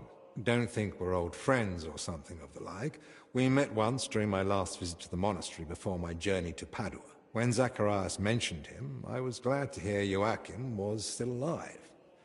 He's growing a bit long in the tooth, you see. So, you don't really know each other? It's mainly my friend, Oswald Torvald, that knows him. He's the one that told me about Joachim originally. They've known each other for years, and though Joachim lacks a formal education, Oswald still learned much from him. They write to each other frequently, and he visited Joachim several times. But his work won't allow him to anymore. I see. So what's this Joachim like? He prefers to focus on his work rather than engage in conversation. Though when he does let someone get close, he can be friendly. And if you need help, he rarely hesitates to lend a hand. Since we're spending time together, why don't you tell me more about yourself? Sigismund Albik of Unichov, Doctor of Medicine of the Prague University and Doctor of Law of the Padua University. Personal physician and advisor to His Royal Highness King Wenceslas in matters of law and personal affairs alike. Though if you're interested in the specifics of my career, I'd recommend asking someone more knowledgeable who can appreciate the complexity of my journey from a bachelor's degree in the liberal arts to the royal court. How did you come to treat King Wenceslas? My talents and abilities speak for themselves. Not long ago, when I returned to Prague from Padua, word quickly got out that a capable physician had arrived. People started coming to me with all sorts of troubles. Then one day, the royal carriage stopped in front of my home. We rushed to Perglitz, where I found Wenceslas moaning in pain while his alchemists bathed him in various oils. Which I reckon wasn't of much help. Not in the slightest. But the treatment turned out to be quite simple. A diet. And its effects were near miraculous. Wenceslas has held me in close regard ever since. He soon learned I was learned in law as well, so I became his personal advisor. A few years ago, I was given a title for my services, as well as the particle of Unichov. As you can see, when you have the reputation of the best physician in the kingdom and knowledge of medicine and law alike, people seek you out on their own. I hear you've written several books. What are they about? About medicine. What else? I am most proud of the Compendium Medicinae, a summary of medical knowledge. I wrote it mainly for students and practitioners, but I'm also planning to write a book about health and how to keep healthy. It won't just be advice on how to survive the plague or treat a fever. It'll be a guide on how to live correctly and sensibly, what to eat, when to sleep, how to exercise, what to avoid. I believe that health is not a coincidence, but the result of a sensible lifestyle. Those who know and follow these rules won't need to visit the physician as often, which may be an unpleasant truth to some of my colleagues. How is medicine in Italy different from Bohemia? Massively. Though my local colleagues don't like to hear it. In Italy, especially in Padua, emphasis is placed on precise observation, analysis of causes and effects, and above all, prevention. Italians pay more attention to the connection between diet, environment, and health. Something I have tried to introduce here, albeit with limited success. Czechs are used to heavy, fatty foods and rely more on miracles than sensibility. Here, physicians are taken as a last resort. In Italy, a physician's word is law for daily life.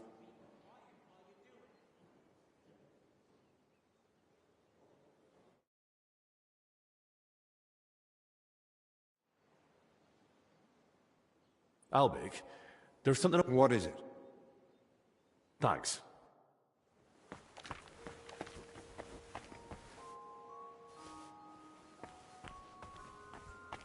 Can't talk to Bojana.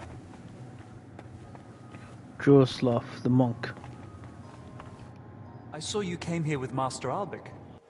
I suppose that would make you his assistant?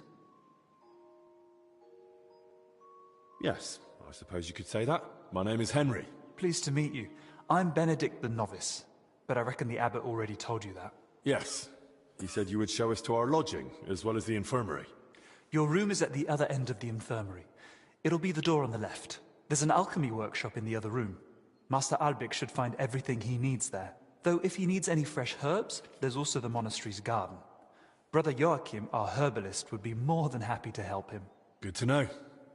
Thank you. Will you tell me more about yourself? I can try. What would you like to know? How did you get to the monastery? Well, I walked. Or do you mean why I entered the abbey? I'm more interested in that. Very well. My parents are long dead, but I have 3 older brothers as well as 2 sisters. That is, I had 3, but one of them didn't live to see her first birthday. Nonetheless, I was born 6th. You see, I'm not a fighter, so I didn't join the army, and after paying for my sister's weddings, I couldn't afford to go to university. So you had no choice? Something like that.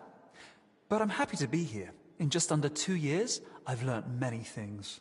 Perhaps the Lord will provide, and one day I'll be in charge of the entire hospital. What did you do before you joined the abbey? When my parents were still alive, I cared for them.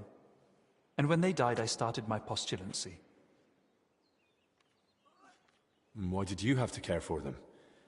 You have a lot of siblings. My sisters got married, my brothers left to search for work, and we never saw them again. My parents had nobody else left. It was kind of you to take on that responsibility. I didn't think of it as a responsibility. It just seemed like the right thing to do. So you were with your parents until they... Until they died. It was really challenging for me. But I feel it helped me discover my calling. Caring for the sick, you mean? Yes. Why do you work at the infirmary, of all places? It's my divine calling. What do you mean, divine calling? The Lord chose me to become a healer, but he allowed me to learn through life and discover things for myself. What, your divine calling is washing the sick, feeding them, emptying their bedpans? Not just that. I mix potions, change the bedding, keep inventory of what's been used each day and what's needed for the next. And when I have some free time, I search the scriptorium for books on alchemy. There's a bunch of old tomes there full of long-forgotten recipes. I'm boring you, aren't I? Forgive me. How did you discover you were supposed to become a healer? I came to realize diseases don't cause me fear or aversion. Or compassion, for that matter. But isn't that natural? When you see someone suffering, you shouldn't just be completely indifferent. Imagine you have a stoneworker with a crushed foot come in, bones poking out and bleeding like a stuck pig. Is it better to comfort him, or to decide in time that he'll probably lose the foot anyway, tourniquet the wound, and go and get a saw?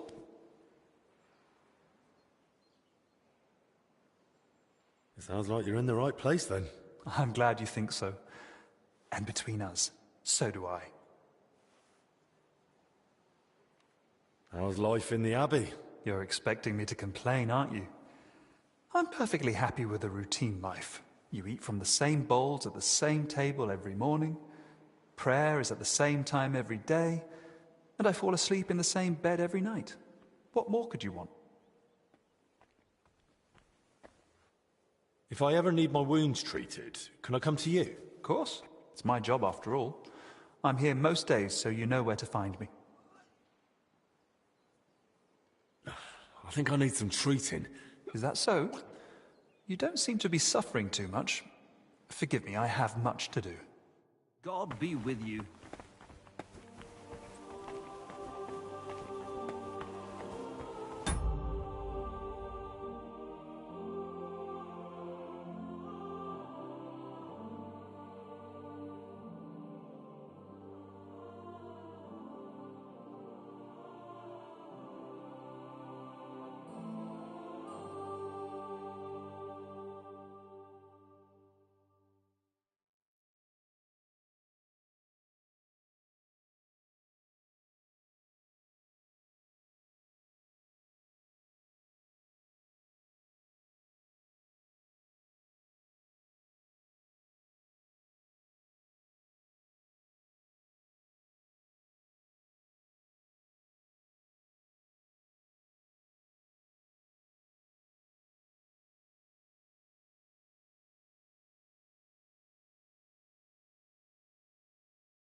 Oh, give it a rest, for Christ's sake. My head's killing me.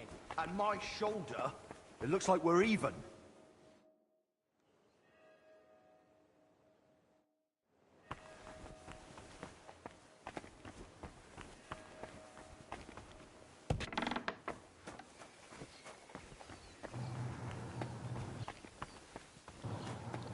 He told me that he's been dragged by the pond.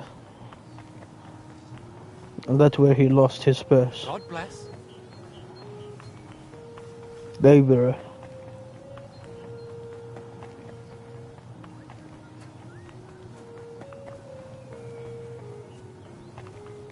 There's awfully much rats, more than the city, in here.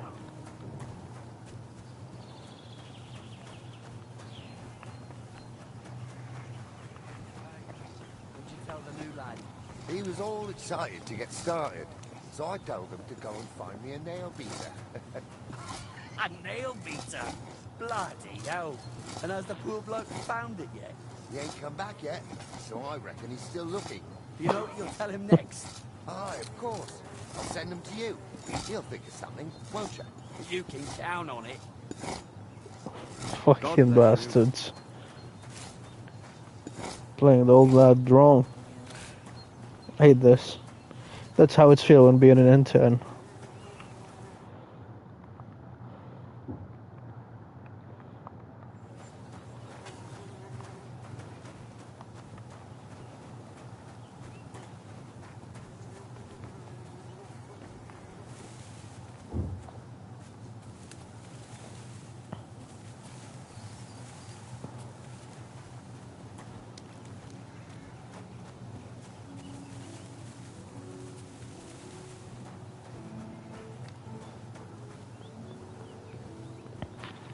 He said he got mangled by one of the bushes down in the pond.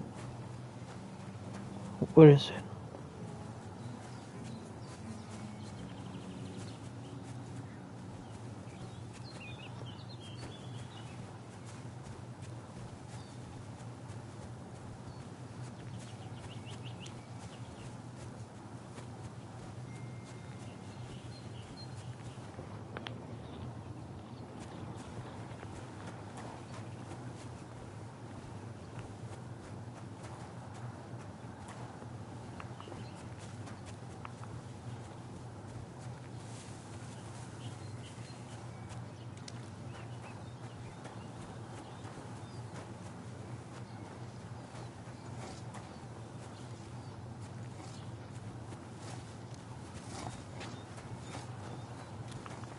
Good to see you.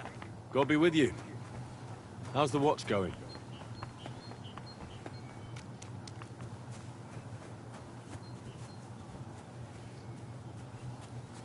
Tries to be obvious.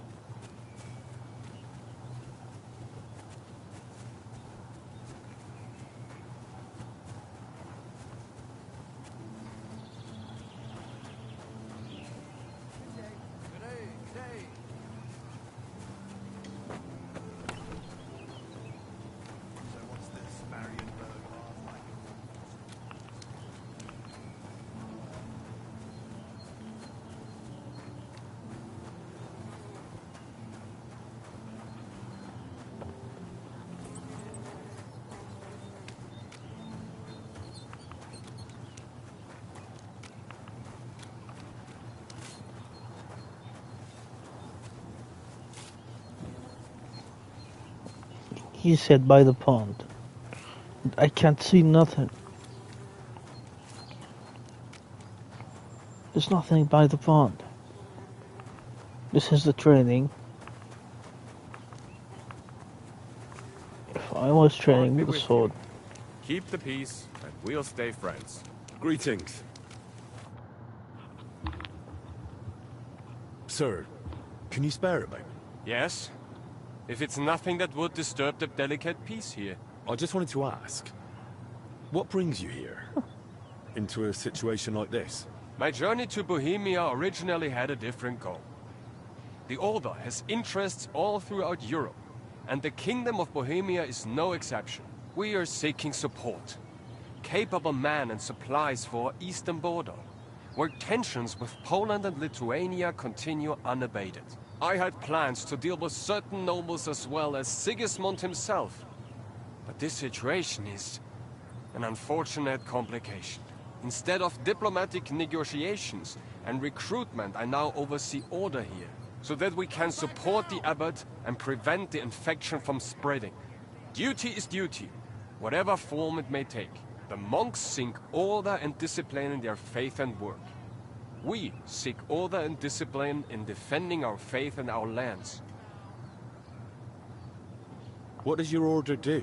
Our order, the Brothers of the German House of St. Mary in Jerusalem, founded directly in the Holy Land, stands as a bulwark against paganism. We spread the Christian faith among nations that have not yet been baptized. And we administer the lands that we have conquered with God's help from the pagan Prussians and in the Baltic region. From our stronghold in Marienburg, we spread the Christian faith, build castles, towns and monasteries, and bring settlers from Germany to populate these lands. What is the history of your order? The order was founded in the Holy Land more than 3 centuries ago as a hospitaller brotherhood for German pilgrims during the siege of Acre. Pope Celestine III confirmed us at the time, and thanks to the Golden Bull of Rimini from Emperor Frederick II, we gained the right to conquer the Prussians' lands and hold them in fief forever. That was the beginning of our mission, to bring faith in God to the Baltic region and defend the borders of Christianity. And there we built a state stretching from Prussia to Livonia, with God's grace, but also with papal bulls and imperial privileges. But our role was not only military. We founded cities, settled wastelands, and spread order through monasteries. And to this day, we remain guardians of this tradition. Sir, you mentioned you're in need of capable men. Does that mean I could join you if I wanted? Ha ha! It's not that simple.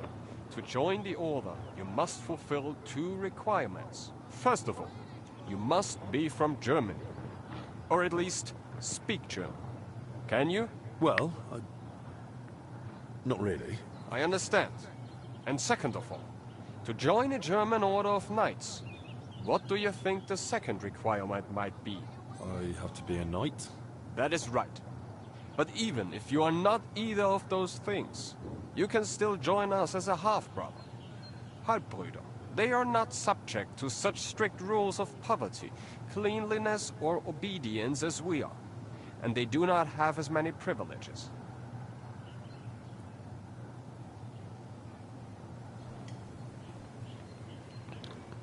Where does the order get its money? Our wealth comes from gifts, especially from generous nobles and rulers who give us land and property for the eternal glory of God. We manage vast estates, from which we obtain grain and taxes from our subjects. Military campaigns bring us new territories and further resources to advance our cause, whether through trade, farming, or serving those in need. Everything serves to strengthen our order and defend our faith.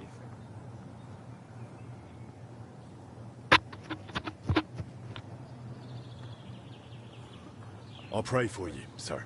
May your prayers protect those who defend the bastion of Christianity on the front lines. What's going on in Poland? Tensions are rising. The Poles and Lithuanians are beginning to unite under the rule of the Jagiellonian dynasty, which is a threat to our position. Although the Lithuanian Grand Duke Vytautas formally accepted baptism, his alliance with Poland threatens Samogitia, which belongs to us. Sigismund promises us support, but his position is weak.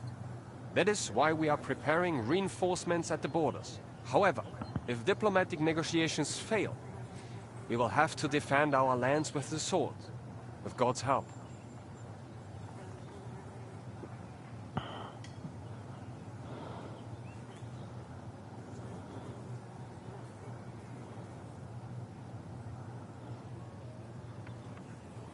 Your name, sir, Ludolf, it isn't very common, but I think I've heard it before. Perhaps you have heard of Saint Ludolf. Yes, It is rather by chance that I, his namesake, am now here among the Cistercians. He vehemently defended the church's rightful properties against the Duke of Saxony, who tortured him to death for it. Our order is now in a somewhat similar situation, where we must defend our rightful property against many usurpers. I therefore often pray to my namesake and ask him for help in our affairs.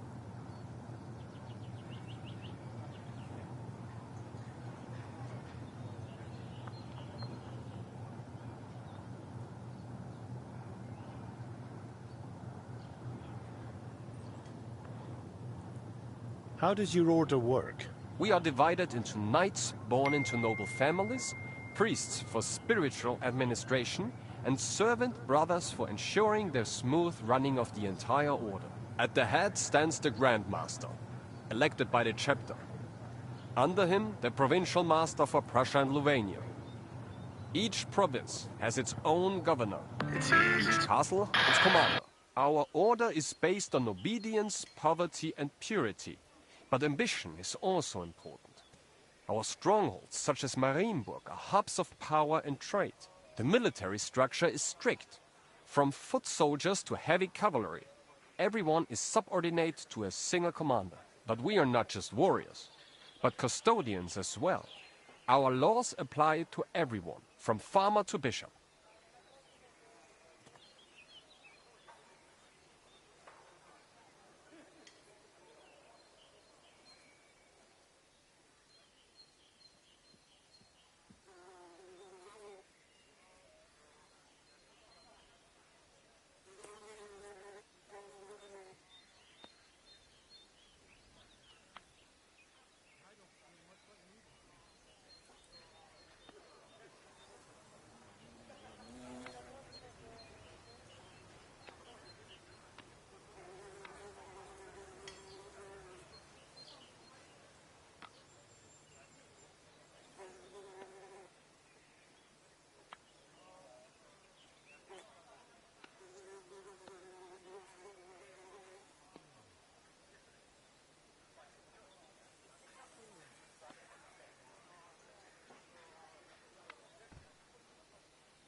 spades.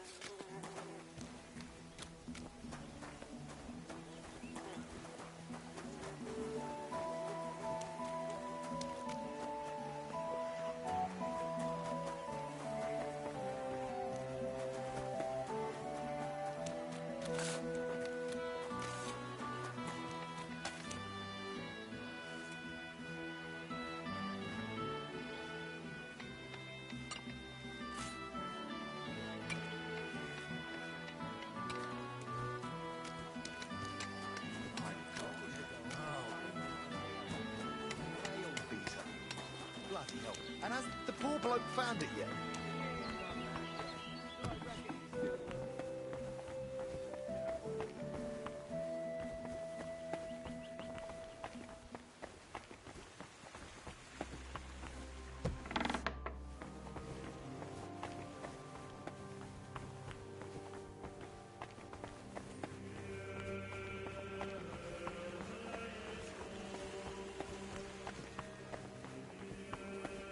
I'm always glad to see polite people like you.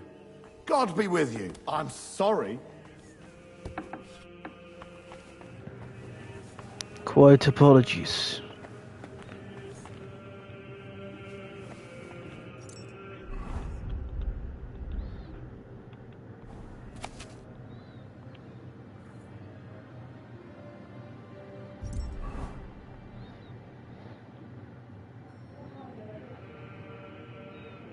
You saw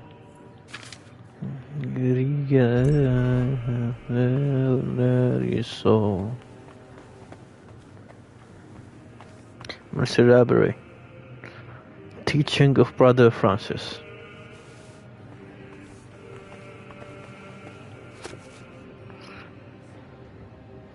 Saint and the miracle of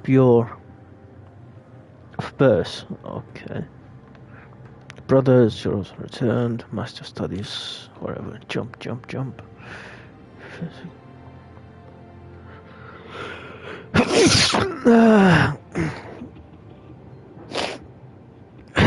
It's like recording the conversations.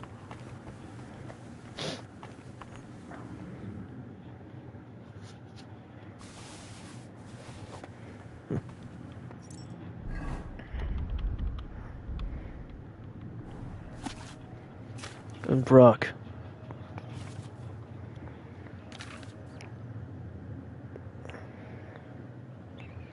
Nature, but many Germans can be found amongst merchants.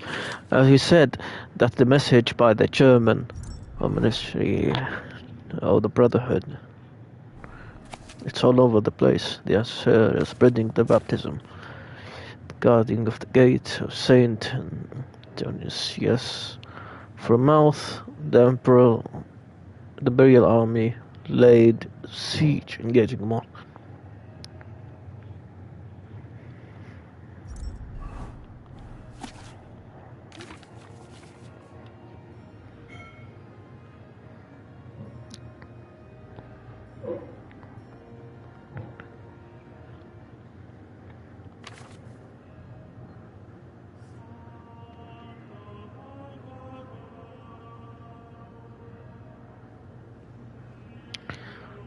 For the country, and also because on your travel you will encounter many cutthroats, and also there live many terrible beasts and poisonous worms, Himian snakes, and the oceans are so dangerous that one would hardly swim therein, and in some places is the heat so great that in this daytime people are burned to death by the sun. People there are sick too, and from the heat the intestines come out of their bodies. Well, come on, buddy. In this land, so iron or other metal is allowed, for in the land are many magnetic rocks. Therefore, if a ship should have such a metal on it, it will be drawn onto the cliffs, and everyone on board will die. This is a story of India. about the beautiful land. It's not even close to what is true. From the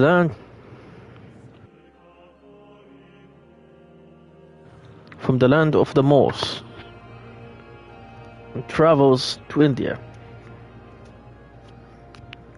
by way of countries and mountains, various size, and the Indian lands are divided into three.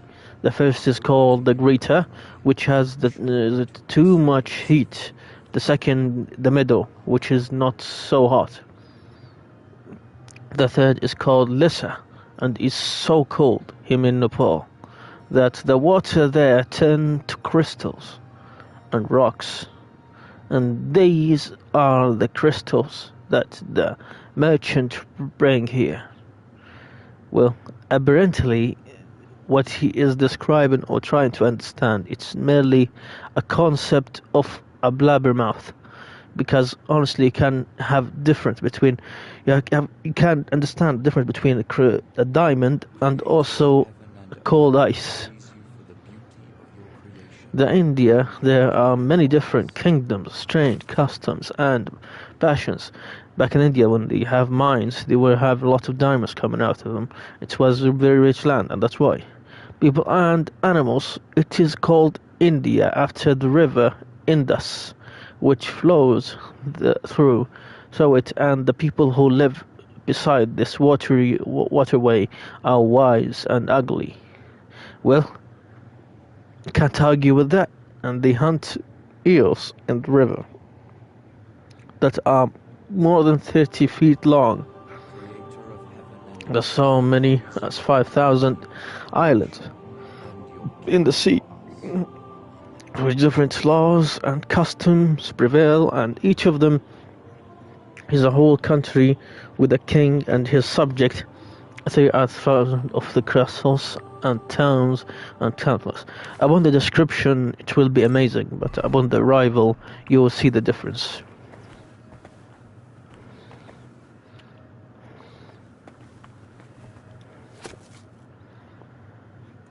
It feels like an idiot writing a book on the devil Moros plaguing Bohemia.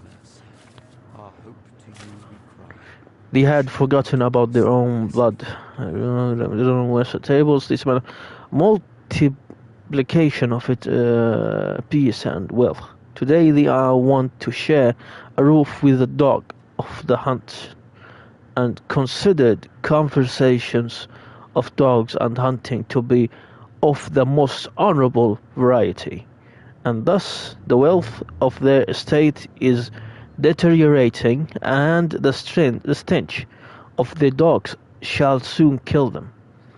In days of yore, when these set off to war, their own country they did not loot, and took only from the enemy. Yet what of today, when they depart upon of military campaign, their first action is to plunder their own country. In times array they dared not to touch the property of the Holy Church, and honored it rightly. Today they have no shame in plundering churches and monasteries. Without honor they return from the battle, having molested young maidens and drinking every drop of mead.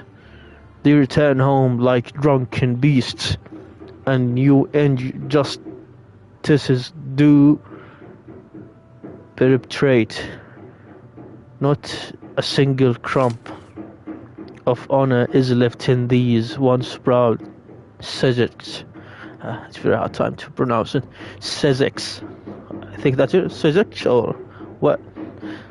And a time will come when thee shall cry over the gains, and then what? Gladly return to the old ways and order.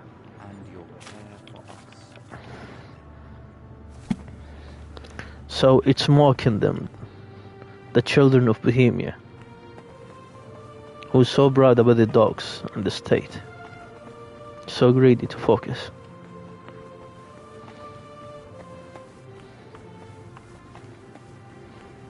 Good day to you.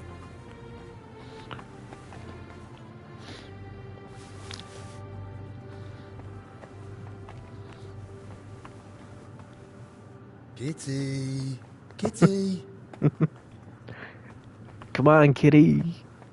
Come down, you crazy feline.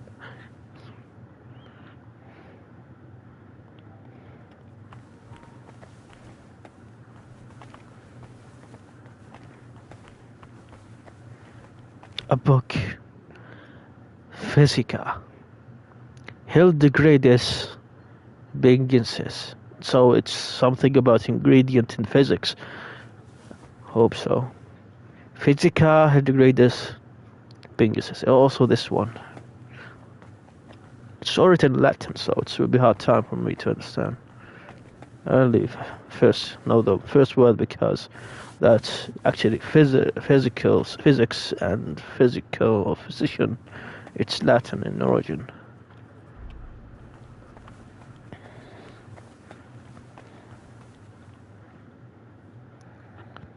Basalme Benedictalis. What? The New Council by Smil Flashka. Supposed to be Russian.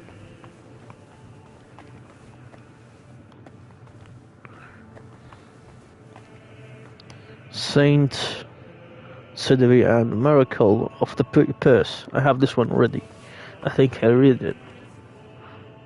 But you can't be sure.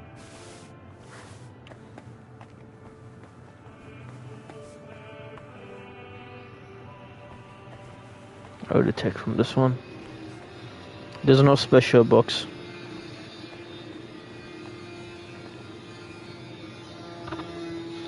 Don't want to leave anything, you know. Rose of the Garden.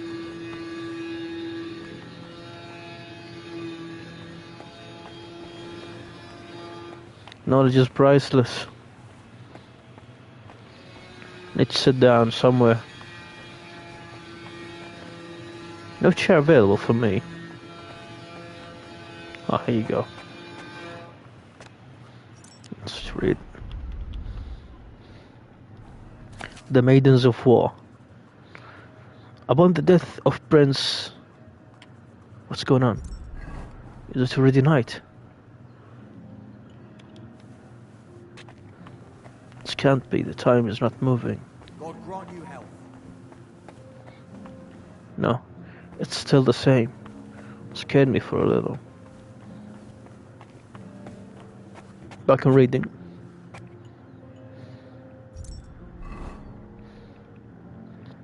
Maidens of War. Upon the death of Prince Legacy, the maidens who had enjoyed her accompaniment found that they were no longer held in the great esteem they had once enjoyed.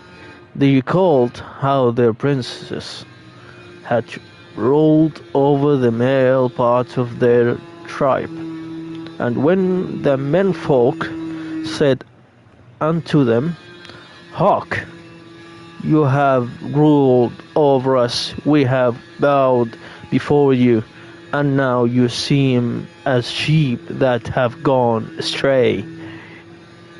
Their anger rose greatly, and the anger of the women and maidens having caught fire, the females of the tribe took up spears and swords and waged war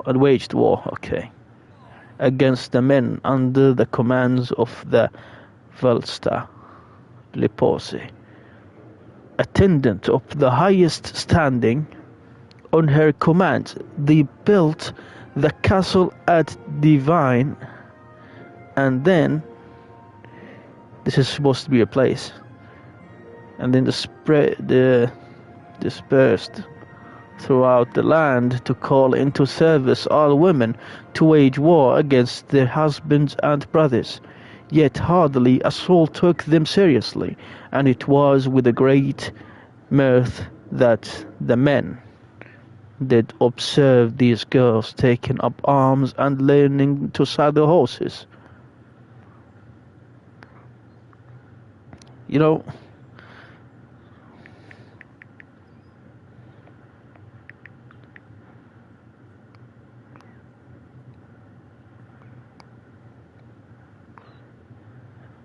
the mirth is as expressing amusement and laughter.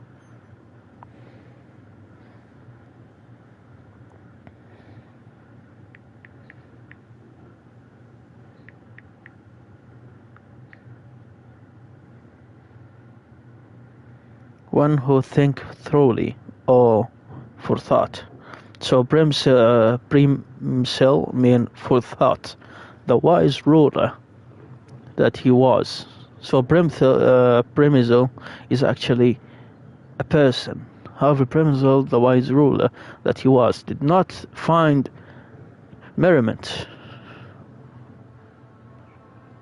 in these actions and warned his men to broker a peace.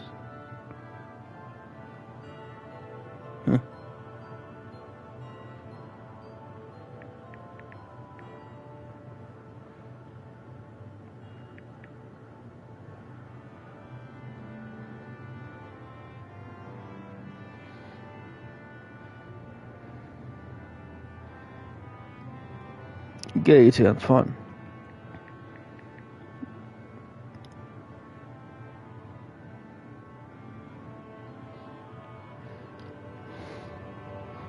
So, he didn't find it amusing or funny. The mirth is laughter, also amusement, both as merriment and mirth. But I want to know the difference in my language. I might understand the concept.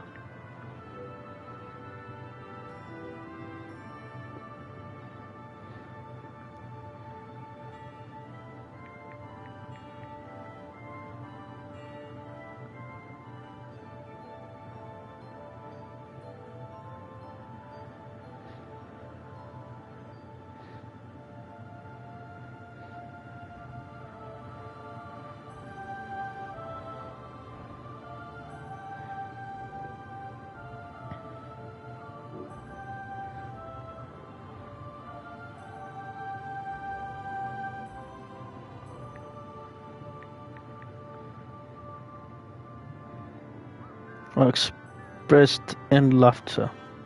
His 6-foot frame shook with mirth. Mirth is like rattle, but with fun. Merriment. Okay. Merriment is also a kind of amusement. In these action and warned his men to broker a peace. His warning were not heeded, however, and they set out to Devane in great merriment again. But alas, the woman did not flee with Valsta in the lead. They charged out of the gate, chain mail on their bodies.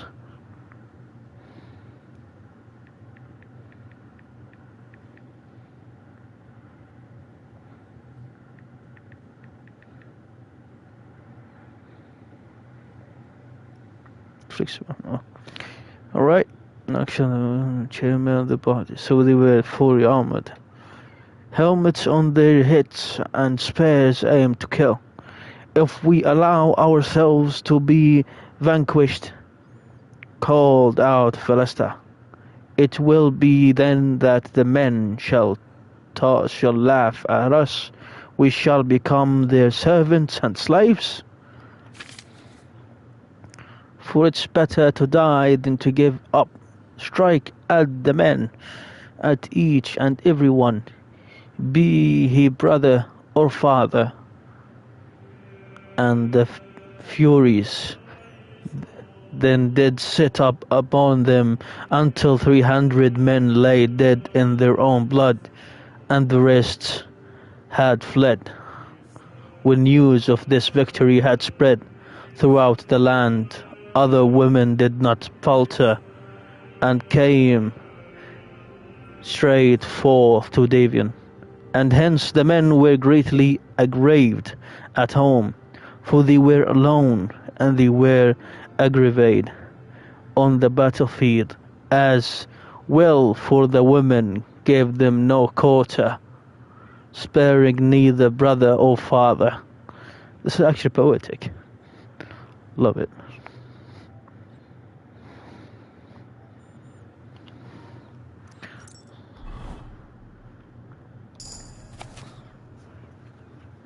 Upon the death of Bishop Dietmar, the first bishop of the Kingdom of Bohemia, Wojtek, known as Adalbert of the Slavonic clan, took his place. It transpired in the year 982, recalling to mind the words of his predecessors, that amongst the common people injustice had spread, that polygamy amongst the nobility and blood feuds amongst the people did flourish, that no soul did honor neither Sabbath nor holy days,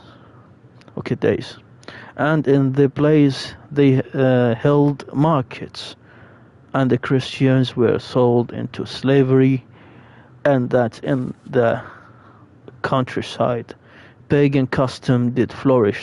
He resolved to devote his life to fight against such inequity, like inequality.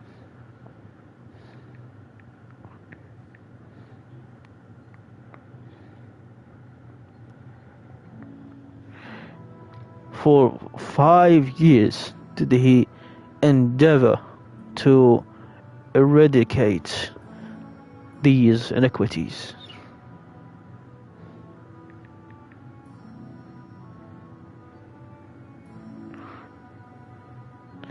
Eradicate, it's like ending. Eradicate these iniquities, but he failed, and disgusted, he traveled to Rome to beg the Holy Father for counsel, and he said unto him, oh my God, this heartburn is killing me.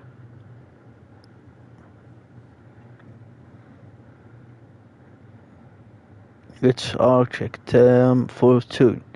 So unto him, it's to him, said to him, my son, if you are incapable of leading your people, then redraw and at least try to save yourself. And he wanted to journey to Jerusalem, but it was impossible to pass himself off as a common pilgrim, for his bishop vestment gave him away, but cast them aside he could not. That's when you think that you are too holy to be among the commoners, which is wrong at all.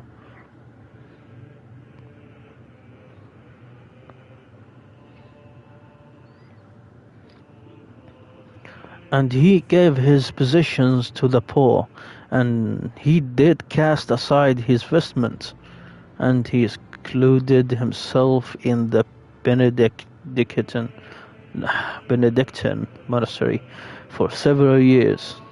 But here as well he did see how morality had been degraded, and how the monks lived a nearly earthly life, and in disgust he departed and returned to pastoring the crosier.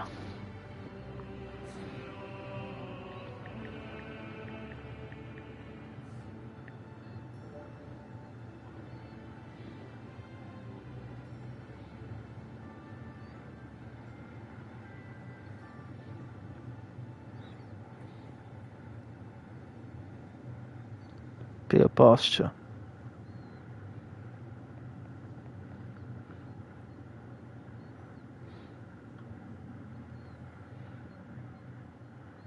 Okay.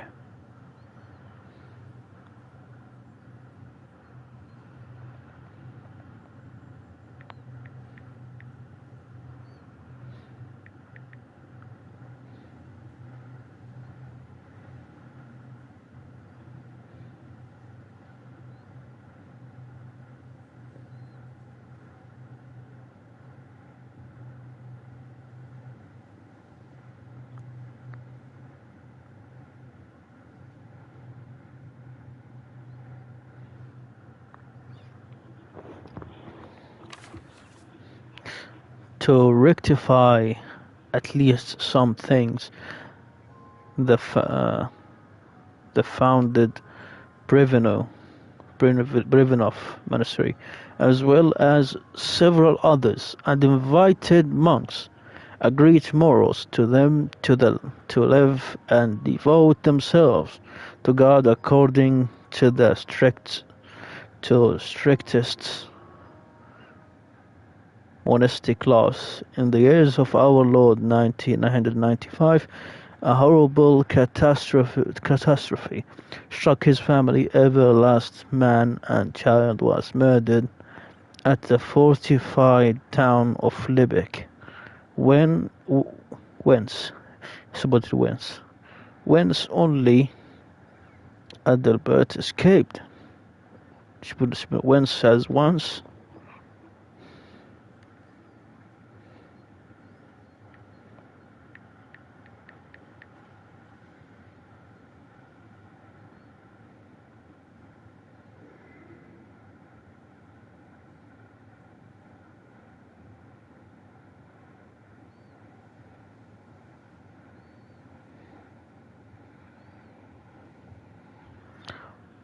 From which or from where?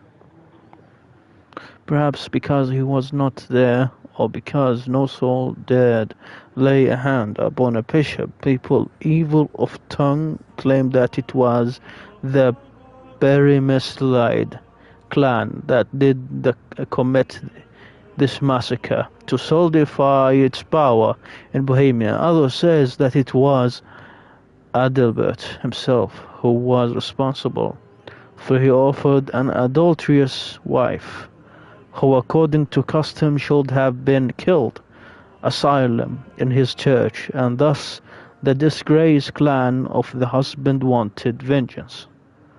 But not finding him at Libeck, they killed his family instead. What a massacre.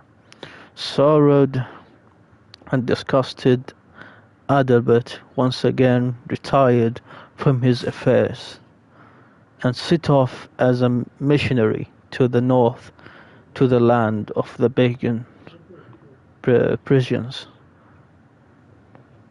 There he desired to spread the Christian faith and to fight against the pagans, idolatry, idolatry.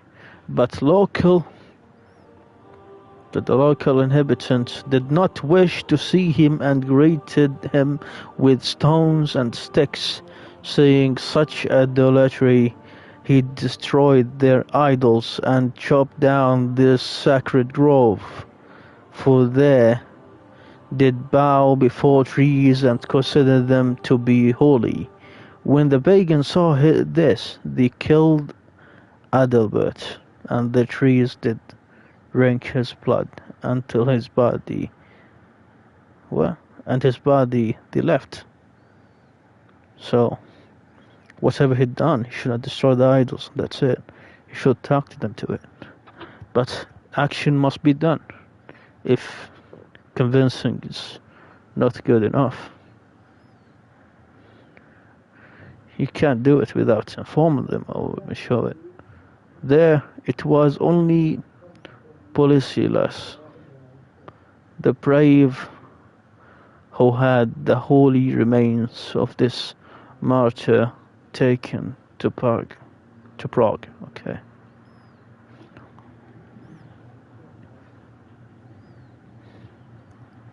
They made his body as holy because he died trying to protect them. Well, that was insane.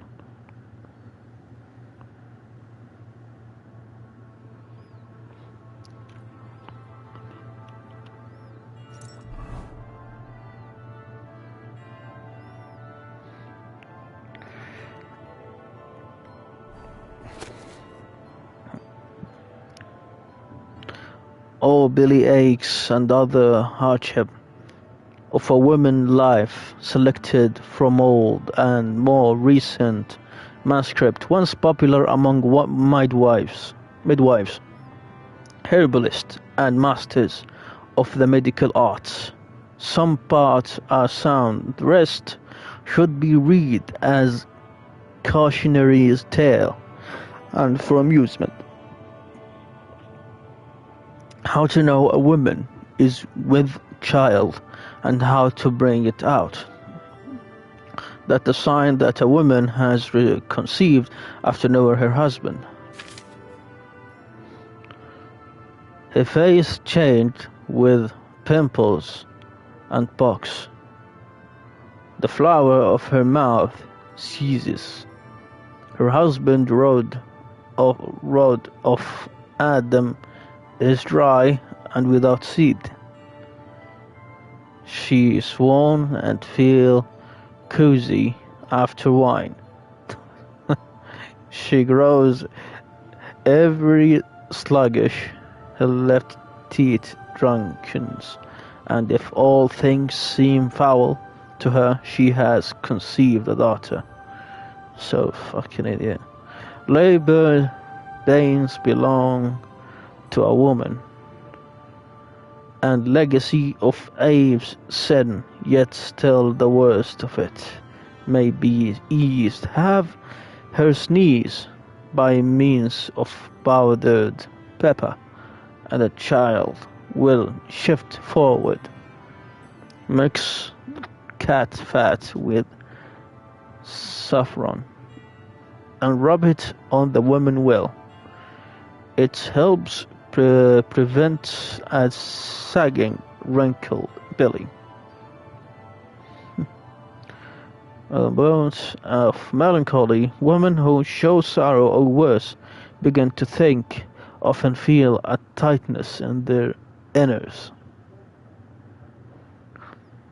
Let them taste the decoction of St. John wort with little valerian, and they will soon be merry again, if not a light lashing with hazel switch will do. It cleans both blood and wit. This vision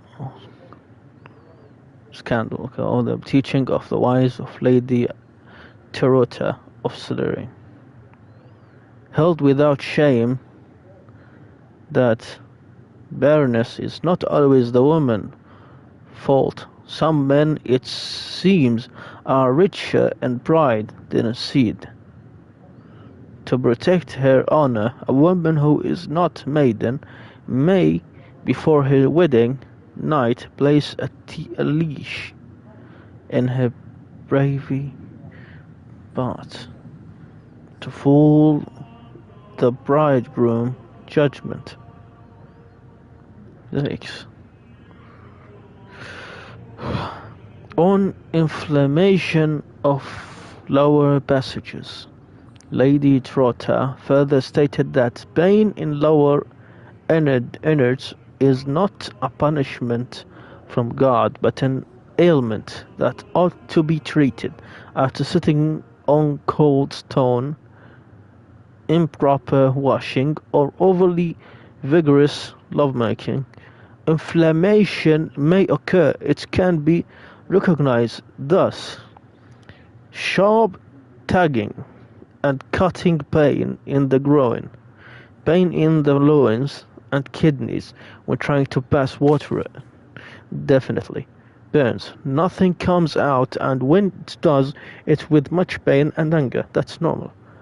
For such terrible decoction against the inflammation must be administered, you will need water, a handle of neat nettle, 2 valerian, and 1 ginger.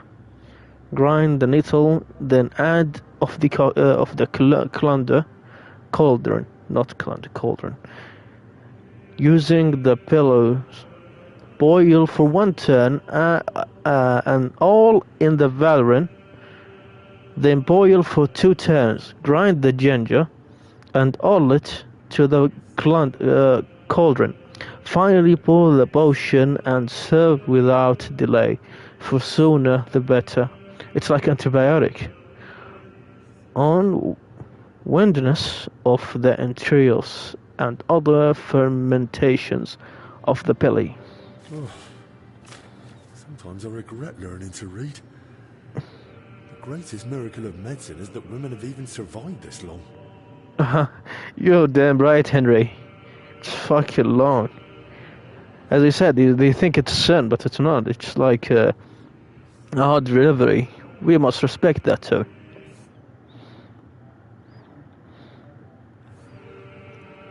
The sooner the better. On the wideness of the entrails and other fermentation of the belly. When a woman's belly swells like a pillow, the fault of it lies in poor digestion. When pressed beneath the ribs, stab the loins, gurgle, and harden the whole gut to calm such a storms. A cluster of lukewarm linseed oil is advised, to followed by a digestive decoction. Brew it by boiling a handful of mint with 2 handfuls of crushed chamomile in spirit drink. If haste is needed, apply hot cloth and get out of the way.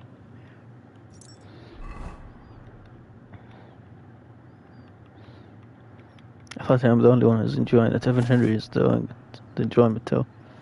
The Golden Legend of Jacobus Virgin.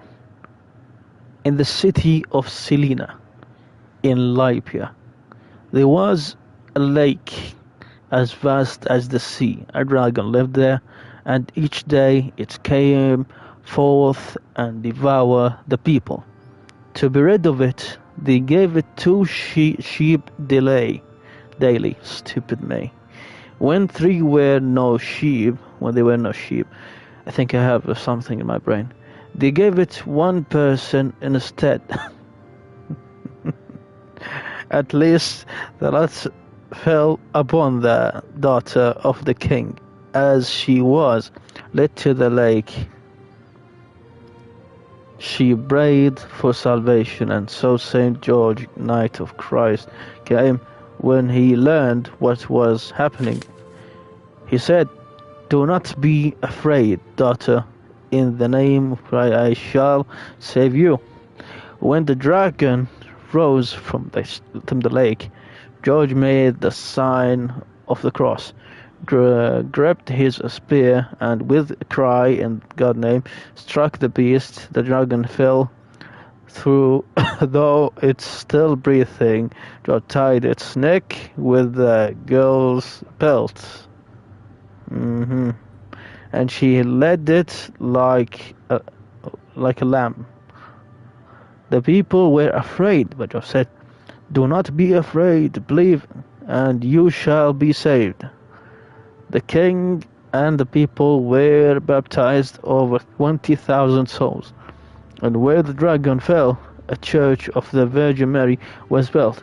From beneath the altar, a spring burst forth with water that healed the sick. Thus St. George vanquished the beast, not only in body, but also in spirit.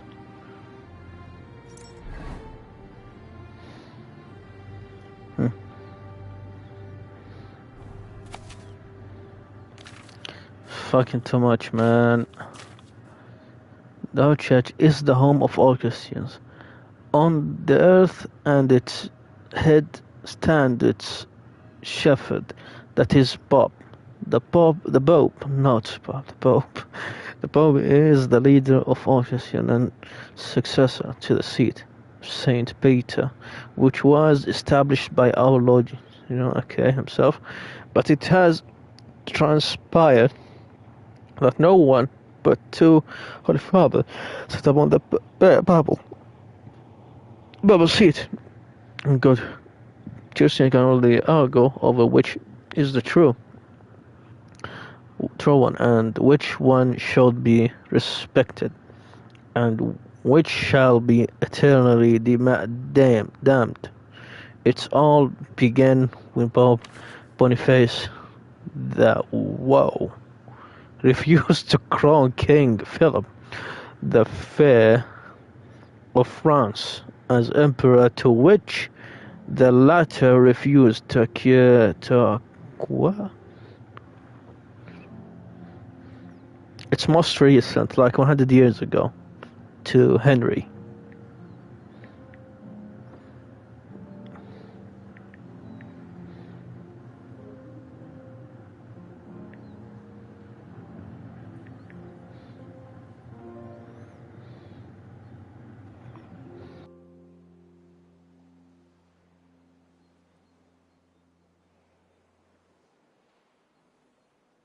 When he refused to acquiesce, and in the year 1309, acquiesce mean you can't refuse. He had the Holy See removed to Avignon, which he could keep it under his watchful eye. Thus, for many reasons, the Holy Father sat upon the Papal throne, not in Rome, but in France. In 1357, Pope Gregory decided to leave Avignon and return the papacy to Rome, but after his untimely death, two conclaves met.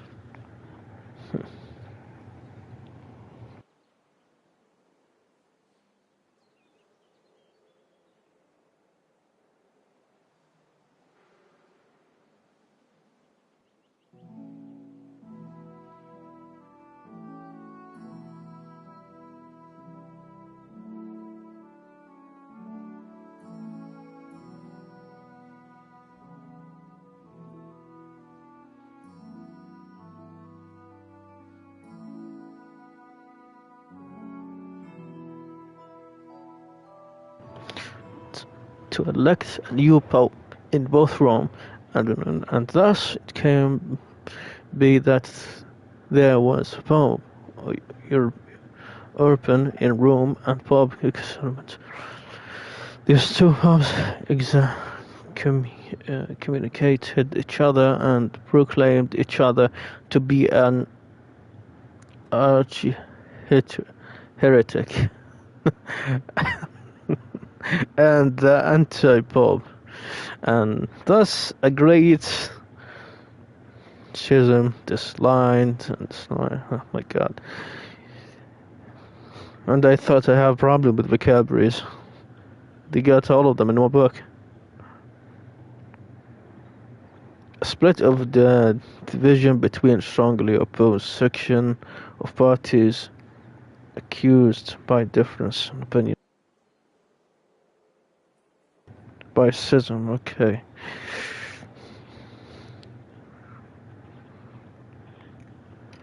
They have schism and dislined within the Holy Church did arise, and now many do criticize it and demand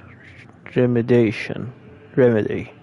For how can the Pope fulfill his duties as our shepherd when there are in fact two popes who claim to be the true representative of God and their rival to be a messenger of Satan?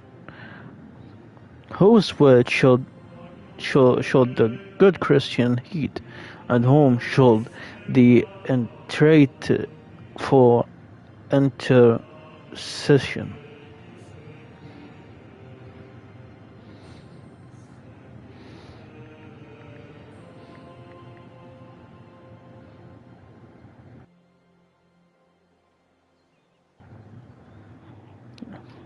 Which Bob had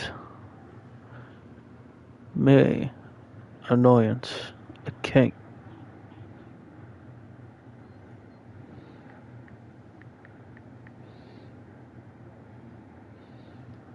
Annoyance like nomination. Intercession intervene.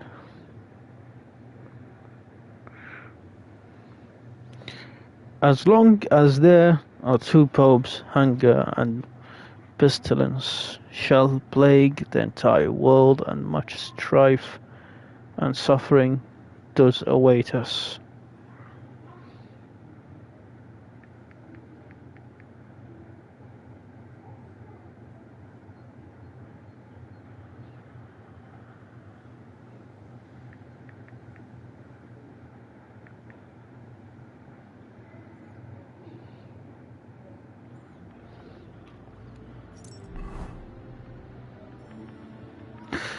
God, too much books, man. Can't read all that. Yes. Though it would be great knowledge. This is written what? This is look like Latin. Retire mece disposuit hostes. Yeah, it's in Latin. I can't understand this shit. So.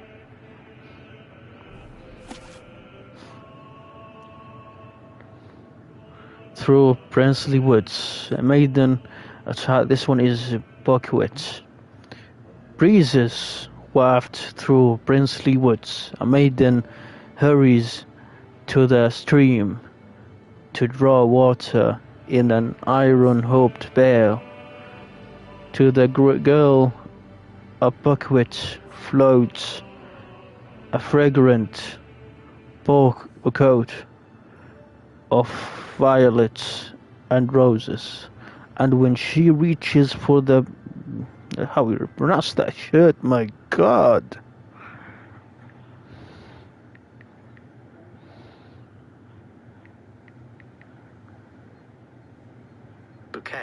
Bouquet, okay. Just flowers. Okay. Reaches for the bouquet. She falls, alas, in the water cold. If I only know bouquet, so fair, who sowed you in the fertile soil, I would give a golden ring to him. If I only know bouquet, so fair, who bound you with a silky stem, I would give him the very pen from my hair. If I only knew bouquet, so fair, who dropped you in the water cold, I would give him the wreath from my head. Ah, you've abandoned. So I suppose this is two? Abandoned. Abandoned. Oh my god, abandoned! Stupid motherfucker. Why am I struggling with this? Ah, you forest dark, you forest of Milton. How is it you alone are green in the winter as in summer? I would fain not weep, nor grave my heart, but tell me true, good people, who will not cry thus? Where is my father, dear father? He is lying in his grave. Where is my mother, good mother? The grass it grows above her. I have no brother, I have no sister. Young men took them from me. This is actually very good. I'm taking a picture for this and this. Thank you. Maybe also this too. Love this. I love bones, man. The new console by Smile. Okay, this is the one I think is Russian. I was in time that now long gone, the king of all the beasts, that lion, the beast, the lion, sent his envoys far and near, for all the animals to hear. Everyone, both great and small, must answer to the monarch's call. This command the lion did say, even Prince Eagle must obey, and bring all birds upon the wing, to come and bow before the king. The king command by all was.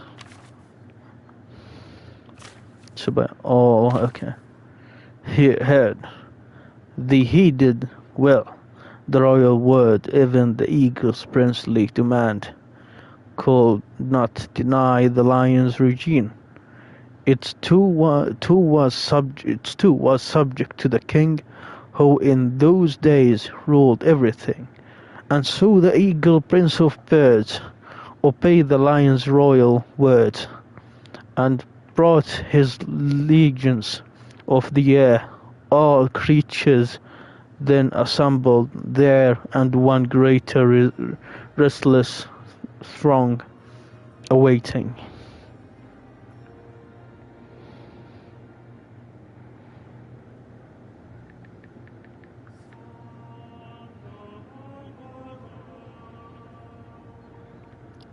Okay, let's read them first. I was in a time that now long gone. The king of all the beasts, the lion, sent his envoys far and near, for all the animals to hear. Everyone, both great and small, must answer to their monarch's call. This command the lion did say, even Prince Eagle must obey, and bring all birds upon the wing to come and bow after the king. The king's command by all was heard. They heeded well the royal word. Even the eagle princely domain could not deny the lion's regime. Its too was subject to the king, who in those days ruled everything. And so the eagle prince of birds obeyed the lion's royal words, and brought his legions of the air. All creatures then assembled there, in one great restless throng, awaiting, anxious, to be plague the great king. Attentively they craned their necks, to hear what orders would come next. Looking down on all his court, the lion started to report why they were all assembled here, to hear his words with prickled up ears.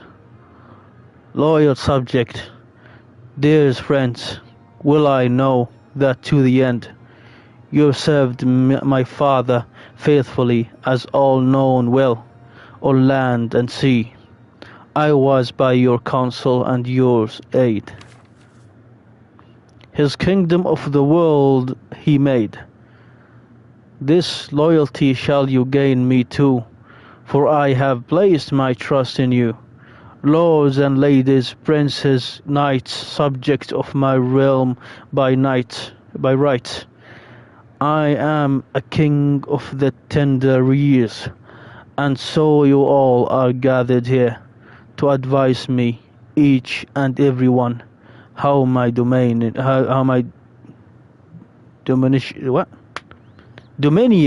should be run. My God, I need a lot of vocabularies in my language.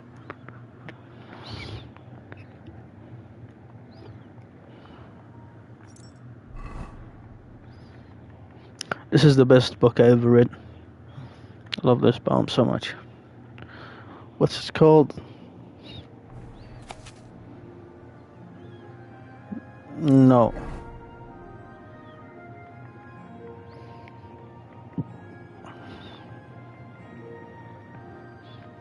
No.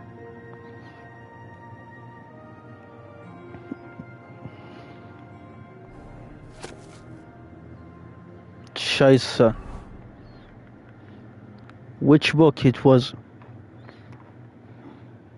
Then it was not this one.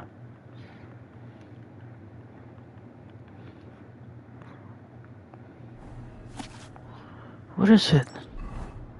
There's not even... That's a problem when you are ignoring the title.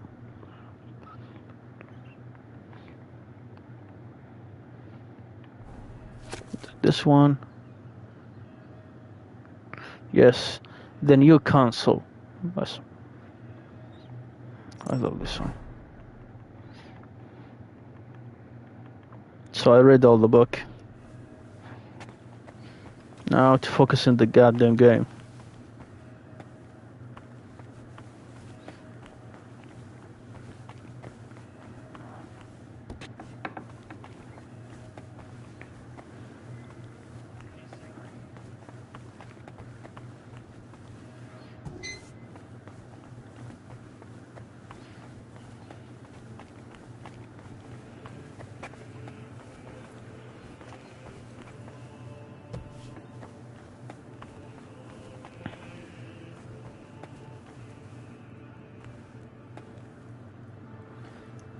Lavish rosary. I don't need it. Why am I in a lavish place?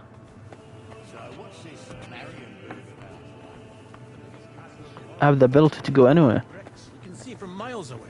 It has 2 lines of defenses, walls taller than the buildings in Kuttenberg, with a great big cross above it all. That sounds beautiful. Aye. It's the finest castle I've ever seen. And I've been...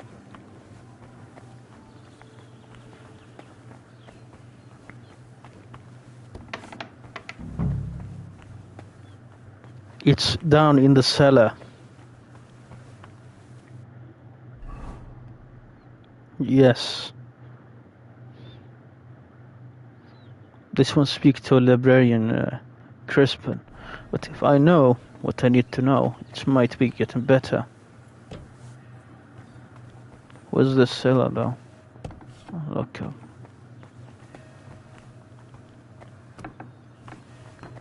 Alright. This is not the cellar.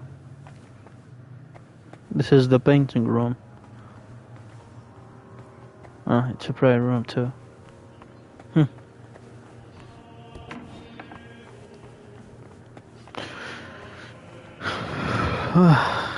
Where the heck am I to go? Is it the same room or not? Golden Cross, right? Where the hell did the Confessor get so many valuables? Something doesn't add up here. There's not much here, so where did the valuables come from? So that's why the Confessor wanted flowers from me. He must like them. How strange. More flowers? Maybe it's the thing that caused him the sickness, not a plague. Because if it was a plague, it was followed by signs, like rotten flesh. If we are taken from the Romans' perspective.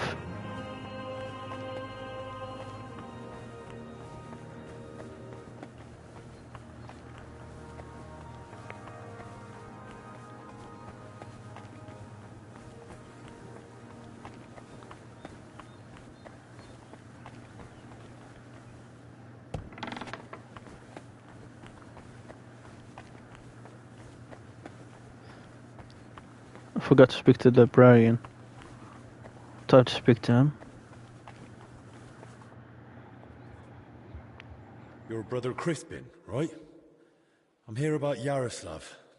I heard he worked here as a translator. Ah, yes. Poor Yaroslav. I pray daily for his recovery. God has blessed him with an extraordinary talent and a sharp mind. It would be a terrible loss if... But no. Such thoughts help no one. And who are you, anyway? My name is Henry. I'm helping Master Albic in the infirmary. Very well. What do you want to know about Yaroslav? Could you tell me, please, where he was staying? He has a cell in the dormitory upstairs. Go up the stairs in front of the scriptorium and turn right. Then it's the 5th cell from the door. Thanks. I'll take a look. What exactly was Yaroslav doing here? He's working on a translation of a book that came to us all the way from Genoa. While he was well, he spoke of nothing else. He knows Latin, Italian, and French. And thanks to his work, we have several valuable translated volumes in the library. What book was he translating? It's called the Decameron. Maybe the Decameron got something. And what's the Decameron about? I've not read it myself. I'm not as well versed in Italian as Yaroslav. I was waiting for him to finish the translation, but he spoke of it as a groundbreaking work of indescribable value. He even believed it might one day uplift the Christian people beyond their worldly suffering. He was so excited he barely ate or slept, just kept working. I thought it best to let him focus solely on the translation and assigned his other duties to others. Where did Yaroslav work? Here in the scriptorium, of course. You'll find his usual place right by the entrance. But be careful, he's got something unfinished there. He's spent so much time on it that it must be nearly done by now. It'd be a shame to ruin it just before completion. Don't worry. I'll be careful. Who here knew Yaroslav best? Most likely, Brother Celestine. He helps with copying books too, though he doesn't have nearly the same talent. Celestine, you say? I should speak to him. Thanks. That's all I needed. Till we meet again.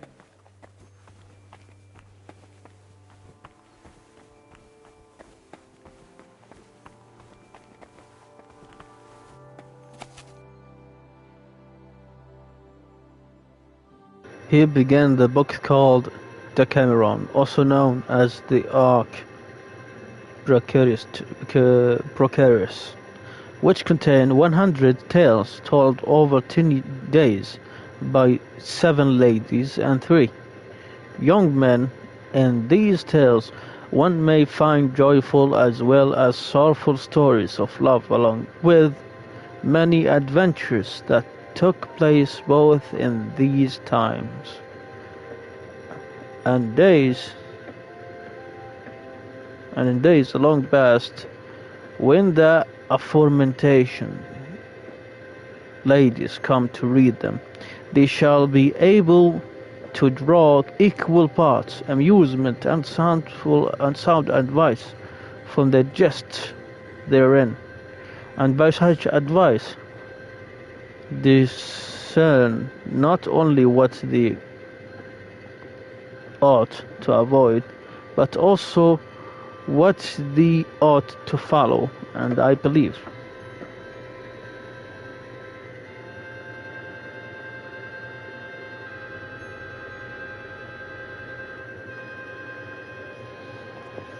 a second.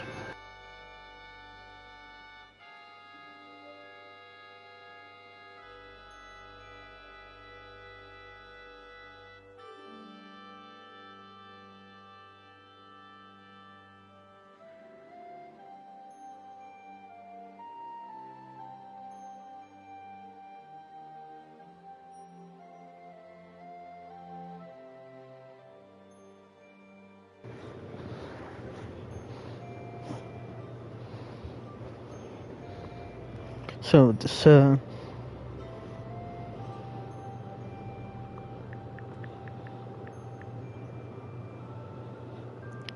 judge well. Discernment, the ability to judge well. Advice discern not only what they ought to avoid, but also what they ought to follow. And I believe It's almost empty. these What was stories. Yaroslav working on all those days? Yep. This story shall surely ease all sorrow should come to pass, and may God grant that it does. Let them give thanks for it. Amor, who freed me from his bonds and thus allowed me to, and he stopped here. No other pages. 1 page and a half. Barely a half.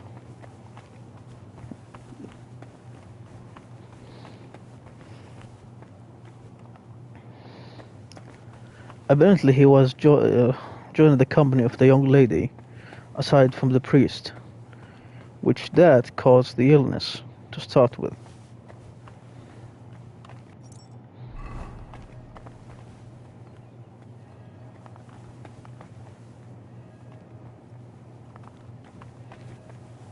Again, knowledge is priceless.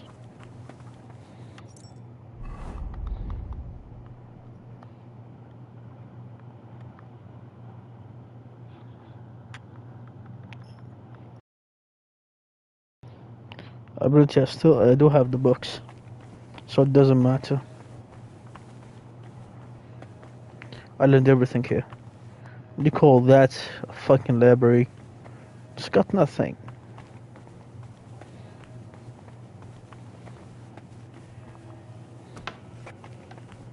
I'm always glad to see polite people like you. God be with you. Greetings.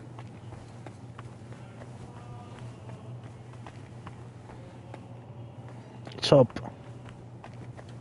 Imagine they were sitting here. How it's feel.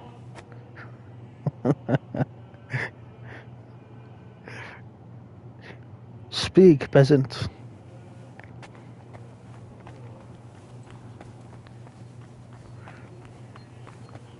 Hail, Holy Queen Mother. What the fuck, man?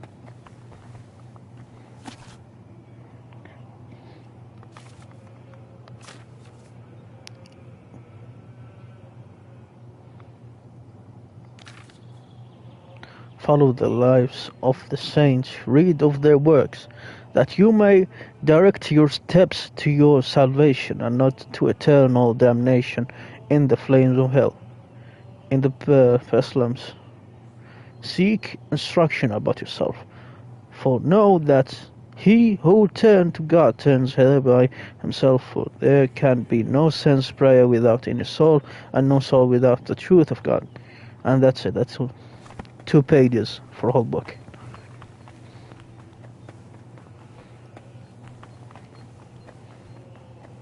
There's something. It's for cleaning. Again with this shoe, so annoying. That's why I don't wear it.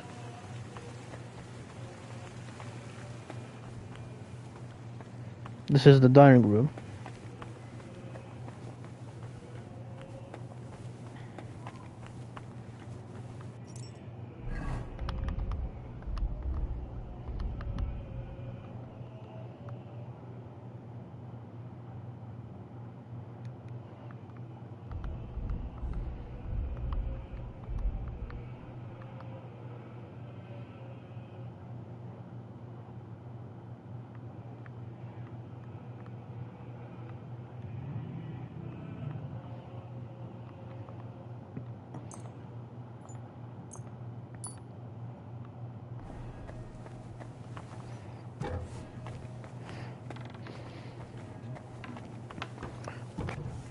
We're getting back to the kitchen.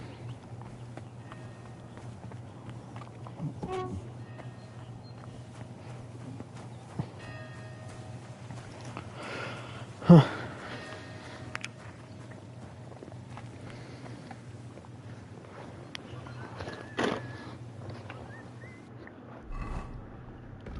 Isn't this supposed to be the infirmary?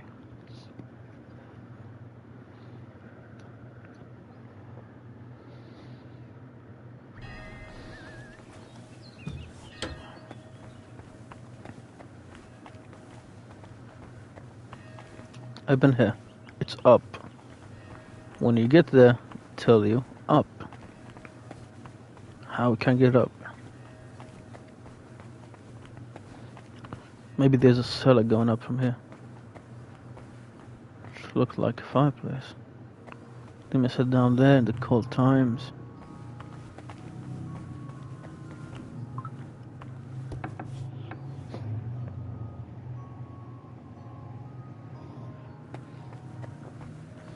Here we go.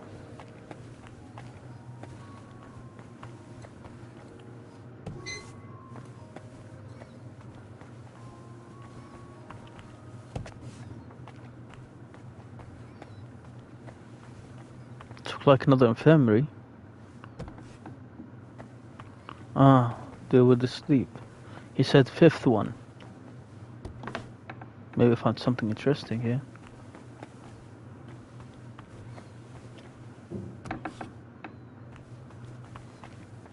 Sleeping difference. Bits. Some of them good, some of them bad.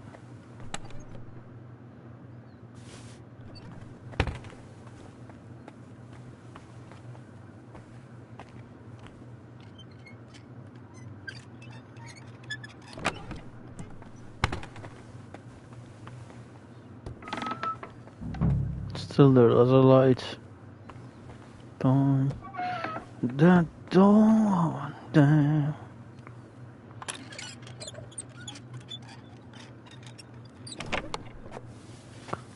Oh, What did he need those for? You found a thief. Or maybe just a guy who likes to come out. Doesn't like to stay inside the church. Like to have a little bit of fun. Doing some crazy shit.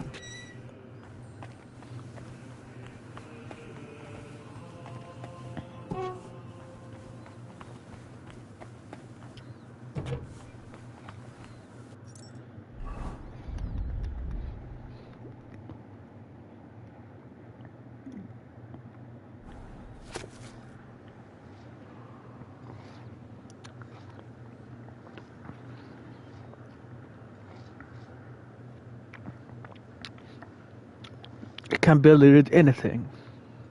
It's written in Latin. Maybe Czech, I'm not sure. That doesn't look like Latin.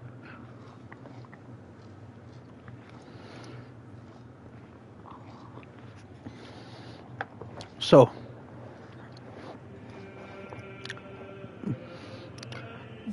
we have some shapes of like building. What's all means? These are documents from someone, from a builder. Look at the construction, the lines, everything. Maybe I've asked the laborers, they will show me the way.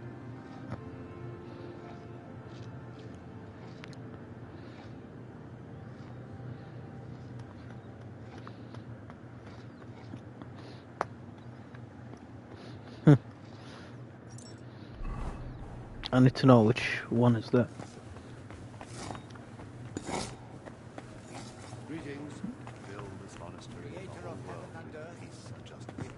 Your pants, fathers. I'm sorry.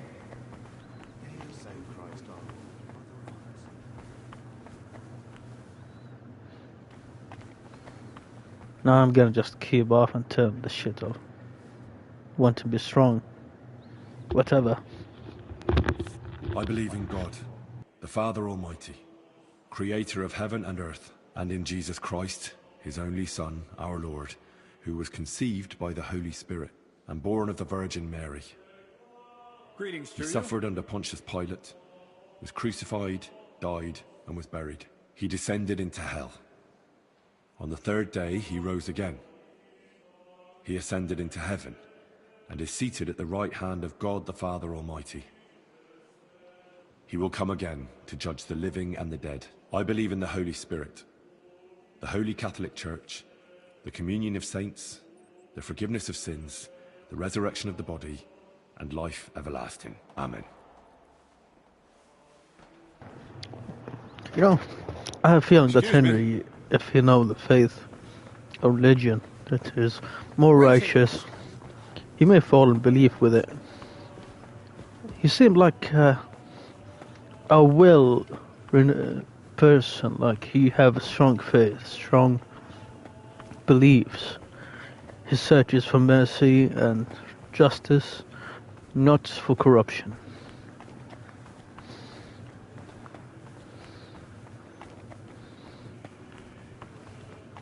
Of course, we're talking plenty here. With all the respect for my friends.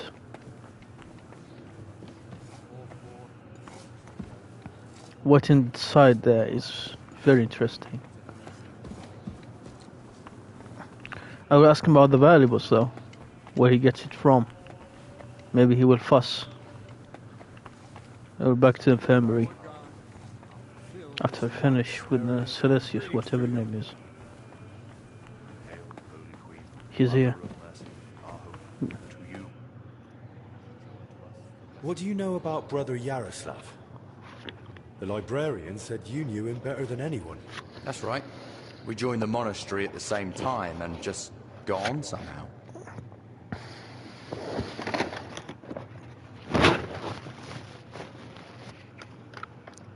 How does Yaroslav spend his time when he's not in the scriptorium? Why are you even asking? Master Albig put me up to him. He's treating him now.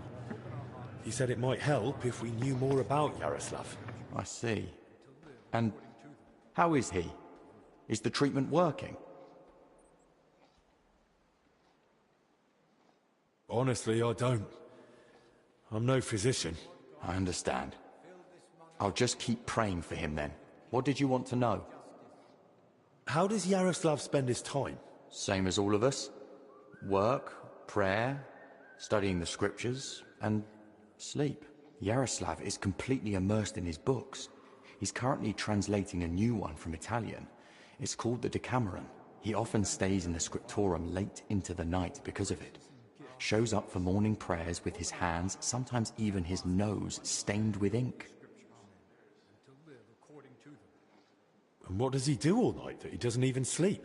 He copies or translates. It's no easy job, it takes focus, and at night no one disturbs him. What's the matter? You're suddenly all prickly. Exactly. I just don't like where this is going. Yaroslav just works hard, that's all. There's nothing wrong with that. Sounds more like you're hiding something from me. Mm-hmm. And I think I might have hit on something, eh? You don't know a thing.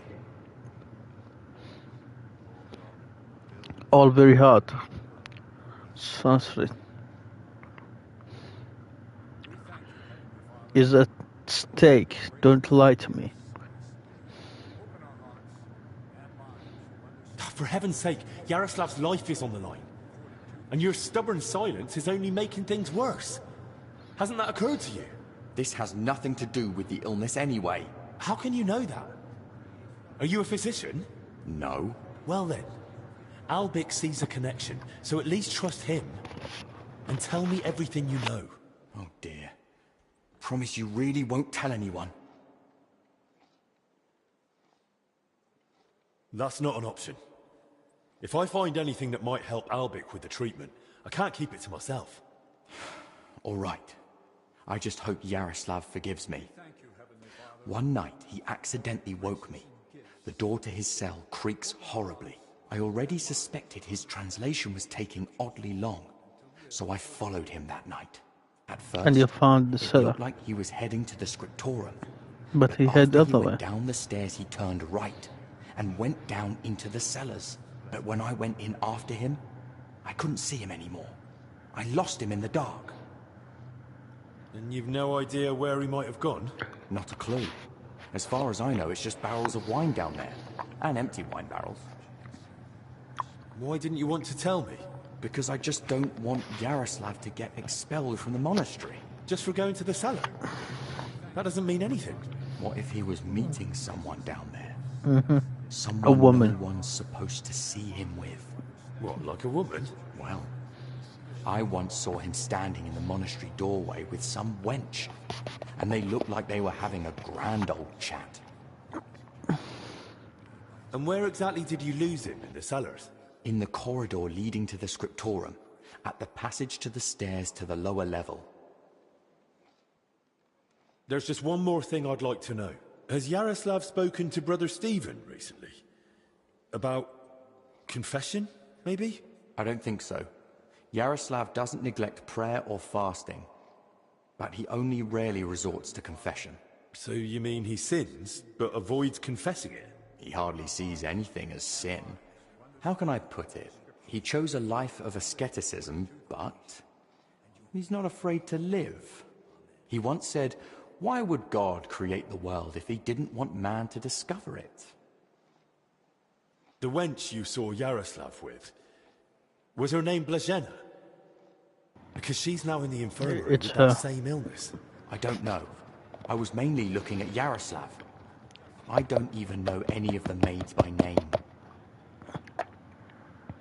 That's enough for now. Careful. Switch from Mr. Cellar. Here. But I can't dog down. Even them will not help me, those lapers. So we said, down the cellar. There's still missing part about the purse of that young knight. He's not a knight, he's just a god. More like.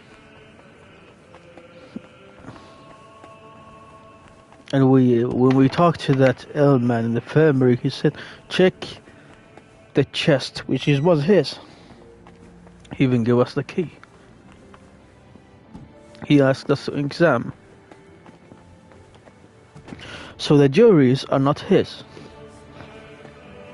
It's for someone else.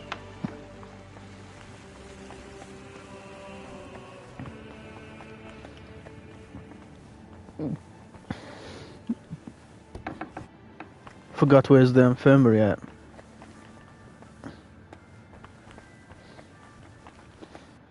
You know, it's not that hard like before.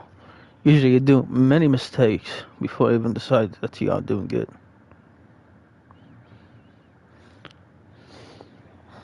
It's supposed to be the pond. Hidden pools.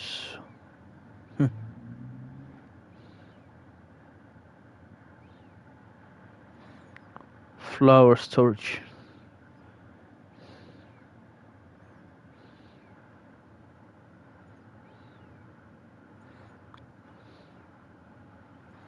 Doesn't make sense.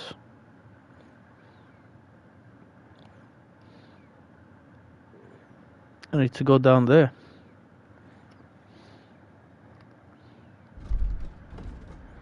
I need to hide the mark.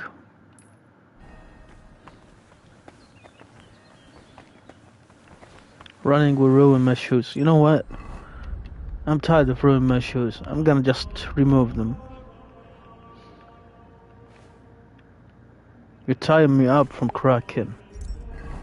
That's not the right way to deal with things, you know. You're broke. I'm not here to fix you.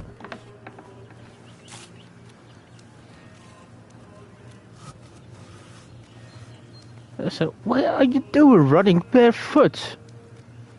Say it, say it. You didn't say nothing. Good for you, my friend. Hiding poos here. In the water. Strong schnapps. This will be good for cleaning wounds.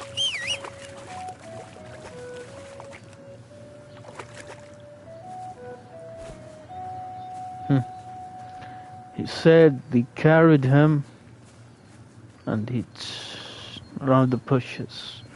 Which bushes? That's what annoy me. I don't know which one. Maybe in the arena. I heard you doing combat training here. That's right. As a brother in arms, I see to it that our men are well prepared. Carl's the name. I'm Henry. I've only just arrived in Sedlitz. I've come as a protector of Master Albich. That's an honorable task. Guarding someone so important. You must be quite the fighter. I can handle a weapon well enough. By the way, Slavek and Yeshek send their regards. I ran into them in the infirmary. Don't even mention those two. I like them, but they never know when to stop.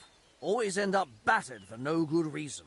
Anyway, if you'd like to train with us, you're more than welcome.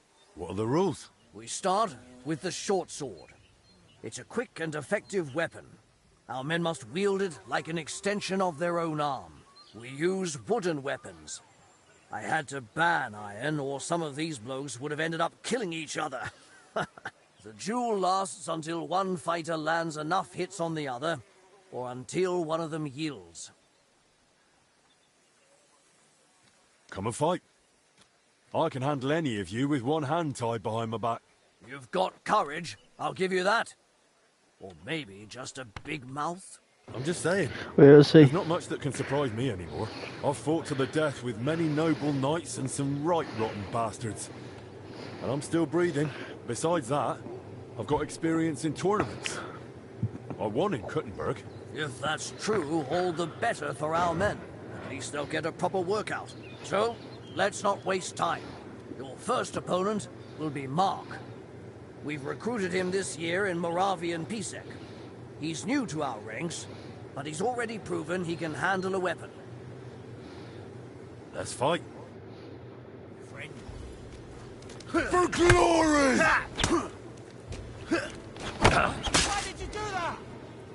What? Did I do what? That was a fine fight to watch. You didn't go easy on Mark at all. With Mm-hmm. you at Master Albich's side, he's got nothing to fear. Aye. I know my way around a sword. What about with a shield and axe? Want to show me what you've got? Of course. A true warrior needs to handle every weapon well. That's right. Best be ready for anything. Your next opponent will be John. He used to serve as a guard at the rat house for the bailiff in Yilemnitz. He's known to be a relentless swordsman, so be cautious. There's no escape! Thoughts and opposite will be the same power. Burn in hell! I remember playing with axe. I thought it can strike him out, you know? Your second victory. You're fighting damn well. What now? What would you say if I challenged you to a duel myself? I'd like to see what you're really made of. We'd fight with long swords. Langschwert is a noble weapon, fit for a true master. Will you accept my challenge? I want to challenge you. Of course. It would be an honor to cross swords with you. Glad to hear it. Then get ready.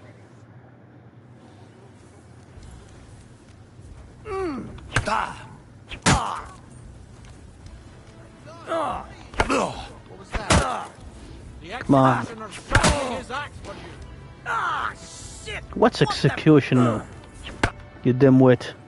To get me like that? You're truly a master with the longsword. We were evenly matched. I expected more. Come on. You must have gone easy on me. I was only just warming up.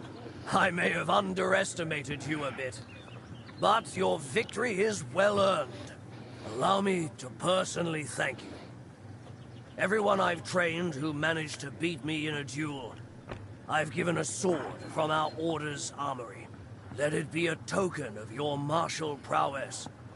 And remember, the Order is always looking for capable men. I value your gift, Carl. And thank you for the offer, but I can't go with you. I'm needed elsewhere. And you're clearly one of those who keeps their word. But should you feel I still have something to teach you, I can pass on some of my combat experience. For now, though, you've earned a rest. Thanks. And all the best to you. God be with you. Where's the sword? Good day, good day. You promised me a sword. Ah, here is it. Well done. I want to ask you something. You said you'd teach me. You showed what now isn't.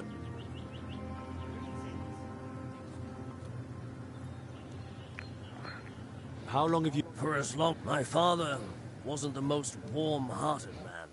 I grew up in Komatau, but shortly after my confirmation, I was sent to the Order in Marienburg. That's a castle in Poland.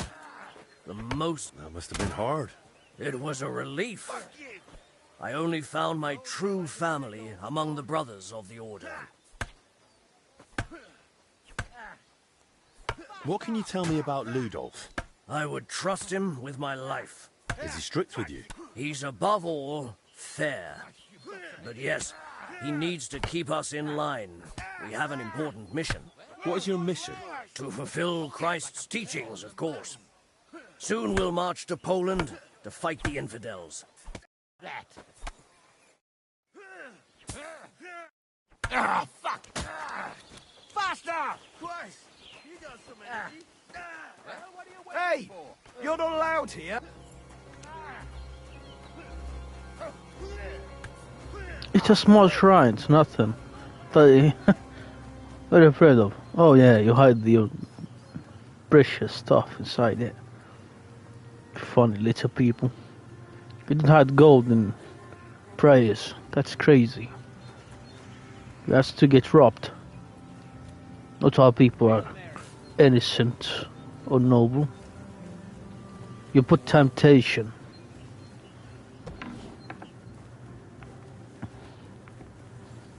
Didn't fight the purse though. Where is it? You see, he said they dragged him out. Should somewhere around. Fucking far, man.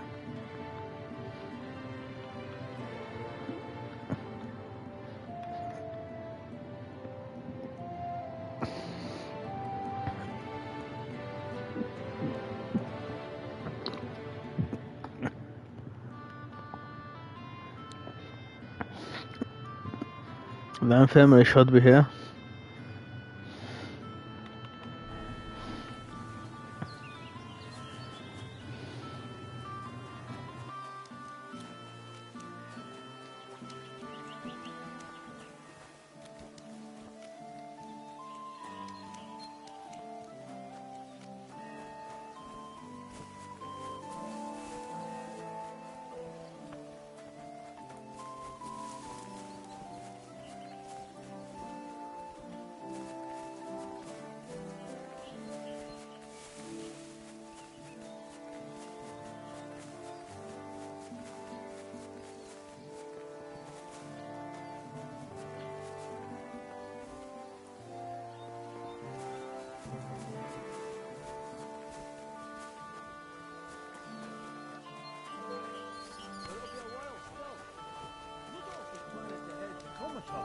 Then who knows where else?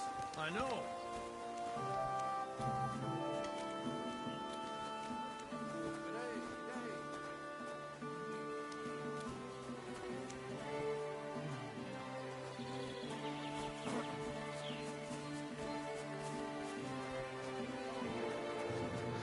How am I to know? I can't see it. Did he drag him by the pond? And some of his bears stuck in one of the bushes.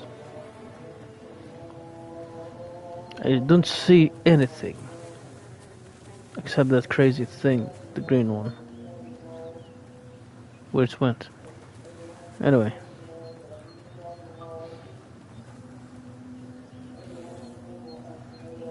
Let's lockpick this thing.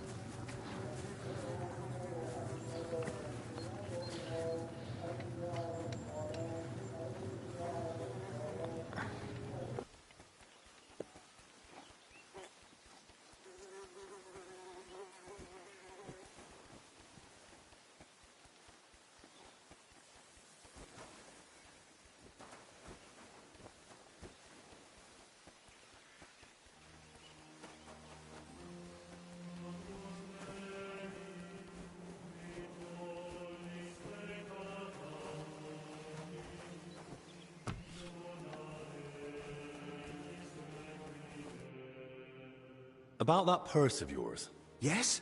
Did you find it? Can you remind me of where you lost that purse? They were carrying me along the path by the ponds. I got caught on some bush, and as they yanked me around, they must have shaken it loose. It was near that well. All right. I'll go and have a look there. Thanks, Henry. Near that well. Near that well. Well. Well. What? Oh boy. He been here.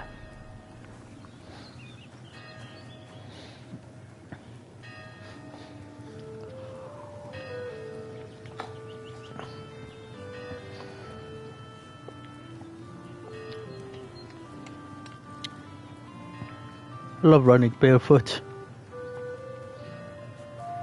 I bet it's fun running here. I wish I was running with him. I loved running. Don't know what's happened. Why did I change myself?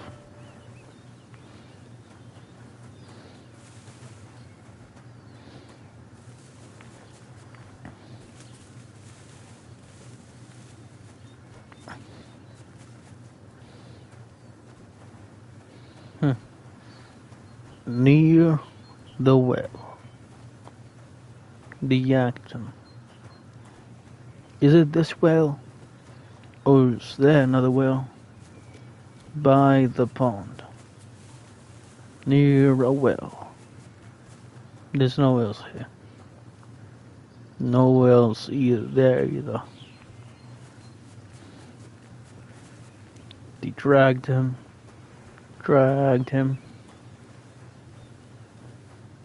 Whoops. We're stuck in here. Here we go. That looks like Slavek's purse. I shall return it to him. He didn't put it there. Well, maybe not.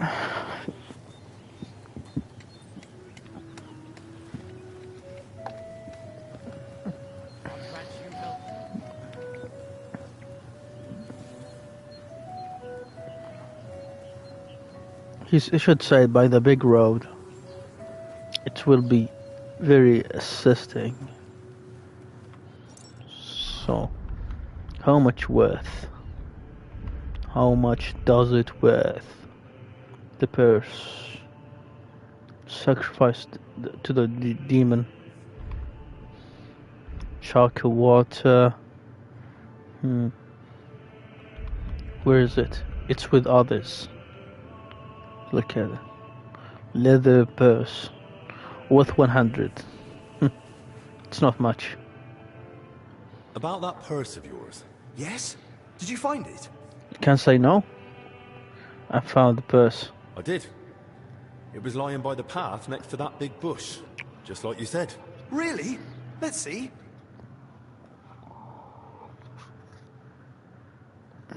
Here you are. That's the one! Thanks, Henry. Here, this for you, for your help. Without that purse, I'd be a beggar. Not much of a reward, I know. You'll probably earn more working with Master Albic. Oh. You know what? I'll teach you a trick I picked up recently. Might come in handy one day. A trick, eh? Go on then. When a bigger bloke comes charging at you, move quickly to the side and stick out your elbow. Aim just under the ribs. It's a tender spot. If you land it, he'll fold like a sack, wheezing like an old nag. Thanks. I'll remember that. Imagine if I kept that purse and lied about it. I may never learn the attack. This is amazing. I have bandaged for treating the patient. Keep it with me for later. Now to talk about, you know, the stuff I found by your home. So I'm taking this for studies. I guarantee I will enjoy it. You know how it is. Knowledge.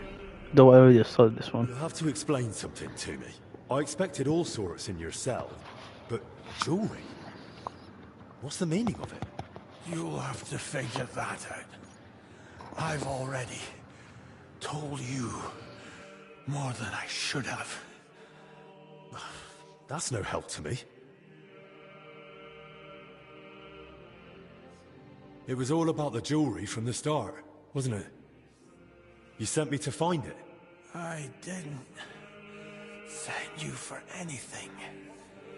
You found it on your own. How did you even come by that jewelry? Honestly, that much I can tell you.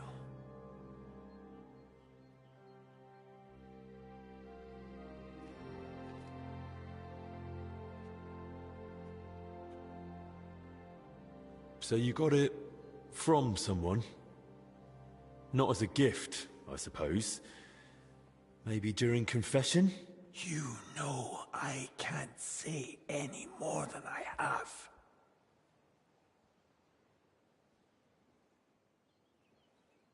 If you don't tell me more, I'll have to go to the abbot. The abbot can't help here. The only one who can release me from the obligation of silence is the sinner himself. Wait, so someone really did steal that jewelry? And you confiscated it? Or they gave it to you during confession? Those are your words. Well, then at least give me another hint. Where next? I've pointed you far enough. The rest is up to you.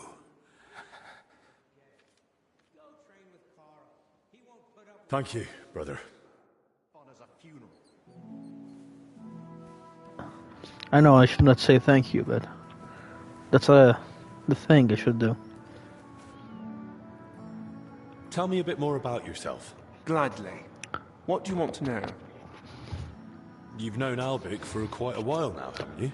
Too long, perhaps. If you know what I mean. Well, I've only known him for a short time. But I can imagine he's not always easy to get along with. Aye, old Albic. Don't take me wrong. The man's a real fount of knowledge. I feel like there's a but coming.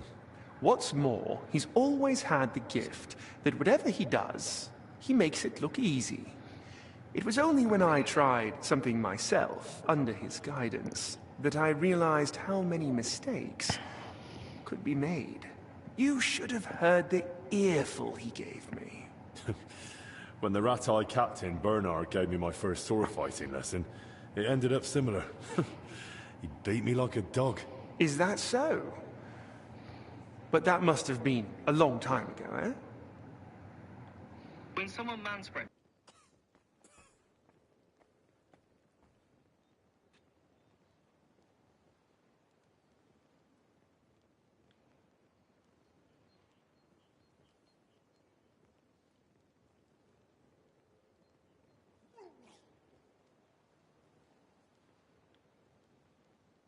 Not really. But I suppose I'm a quick learner. You suppose, eh? If you were recommended for Albec's escort, you must have proved you're worth it. Is it true that Albec was your teacher? He was far from the only one. At university, they filled my head with knowledge about alchemy, the origin and use of substances, often accompanied by a dose of philosophy. But it was only with Albec that I understood what practice entails. These years spent with books didn't prepare me for it in the slightest.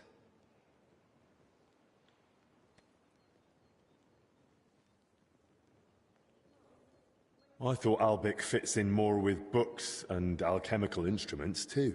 Appearances can be deceiving.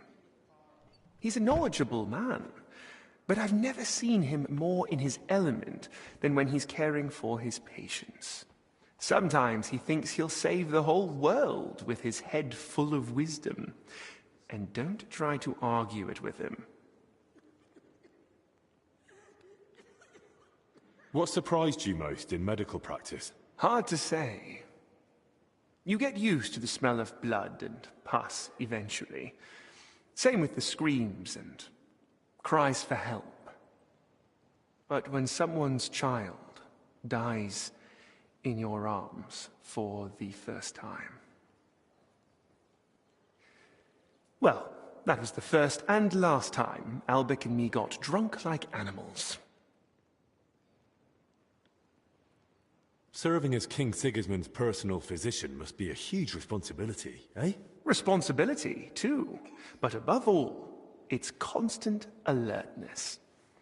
You have to know how to act, but also how to anticipate. And even though it is not talked about, even kings are only human and can still fall gravely ill. Albec mentioned the two of you treated King Wenceslas once. That's right. It all turned out fine in the end, but there was a moment even Albec was worried it was beyond his capabilities. What was wrong with Wenceslas then? As his physician and confidant, Albec kept it to himself, but I had my suspicions. Now that I care for his brother, I can deduce what's hereditary and what Wenceslas brought upon himself with his, well, let's say, more unrestrained lifestyle. You mean fornicating with women? Is King Sigismund ill? If he was, I surely wouldn't be discussing it with you. Nonetheless, there's no need to worry. His Highness is in good health. And if anything were to change, I'm never far away. What do you mean? A few years back, someone tried to poison the king. They mixed it into his cup of wine. And he drank it? Thankfully, I noticed the odd color and sediment at the bottom. They had a waiter try the wine, and, well, I couldn't save him, unfortunately. Since then, there's been a shortage of waiters at the royal court. Strangely enough, nobody wants to do the job. No wonder.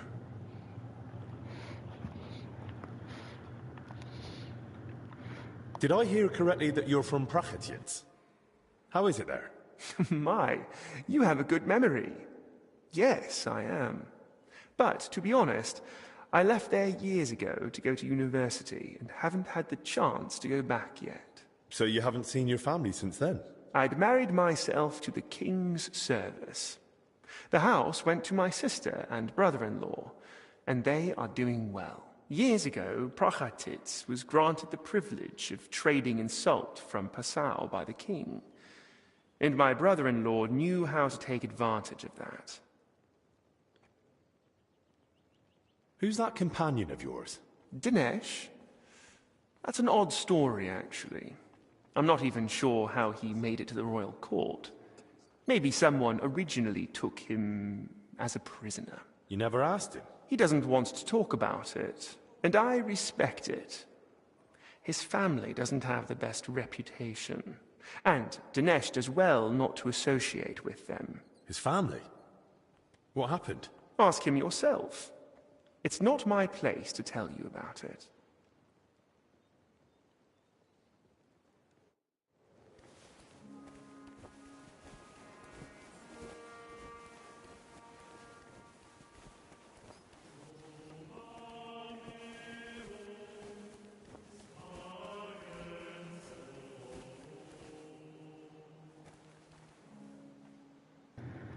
It's have a spot on it.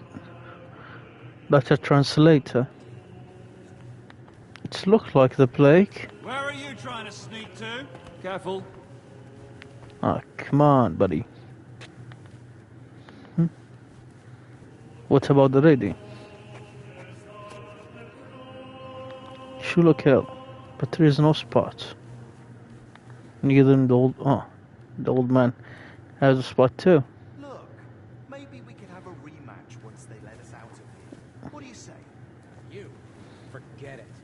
Go train with Carl. He won't put up with your shit. You're about as much fun as a funeral. About much fun as a funeral. Tell me something about yourself. What do you want to know? Where are you from? I was born in Zadar. That is in Dalmatia by the sea. I grew up at my uncle Stepan Latkovich's court. Until recently, he governed a huge estate in central Croatia, Dalmatia, and Slavonia. Until recently? After an unfortunate event, our lands and properties went to Sigismund's father-in-law, Hermann of Scilly. What do you mean by unfortunate event? The one that cost you your properties? It was a little misunderstanding, which became known as the Bloody Sabor of Krzewci. Sabor? An assembly of the foremost representatives of nobility and political power in the country. And at this particular assembly, King Sigismund had my uncle, along with most of his people, killed. Why did Sigismund do that? He was still bitter about Nicopolis. But what really angered him was my uncle's support for Ladislaus of Naples. He had long had his eyes set on the throne of Hungary, so you can imagine the king was not pleased. Don't you want to take revenge? Alone? Against the entire Holy Empire? I am no madman, unlike my uncle. He paid for betrayal with his life. Our entire family lost everything. Our properties, our standing, our power, our future. And I want to fix it. I wear black as a sign of shame for my family. I will not wear anything else until I regain the king's trust. Are you sure you can accomplish that in one lifetime? Worst comes worst, I'll die in black too. At least it is suited for the grave. Not that I know many people from Dalmatia, but your name sounds more Hungarian. And that is on purpose. The name Latkovich is not exactly favored at Sigismund's court, so I have learned to use the Hungarian variant. How did you end up in Zacharias' service? I used to serve several important courtiers. I must have made an impression on Master Zacharias because he requested my service specifically. King Sigismund readily agreed, and so it will be 2 years now that I've been serving him. What do you say? You, forget it. Go train with Carl. He won't put up with your shit. You're about as much. Right. So, it could be him that he poisoned the wine. No, it can't be. He was with the company of Zechariah. He reached the court room. Of course, investigate about the same matter. That what caused Sigismund to stop drinking wine. This is supposed to be the entrance. Yeah. Here we go, we're down the cellar. This must be where Yaroslav got lost when Celestine followed him. Footprints. Under construction. Oh, scheisse. Wine in the air. Someone must have spilled a cask.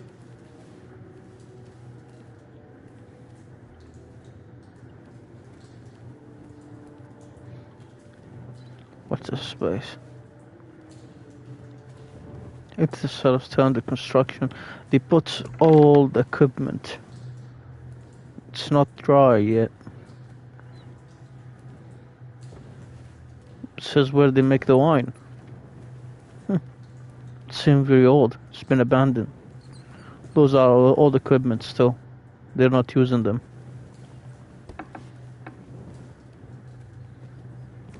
Rotten barrels. They might be the source of infection.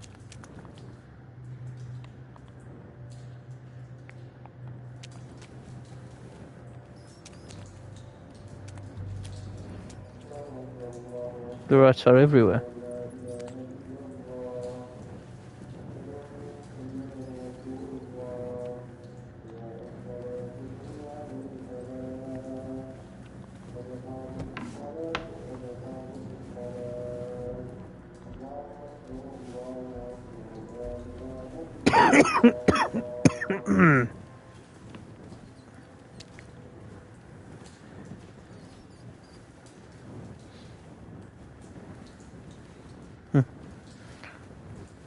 seems like they both reach the same way. Except this one. It's been used many times.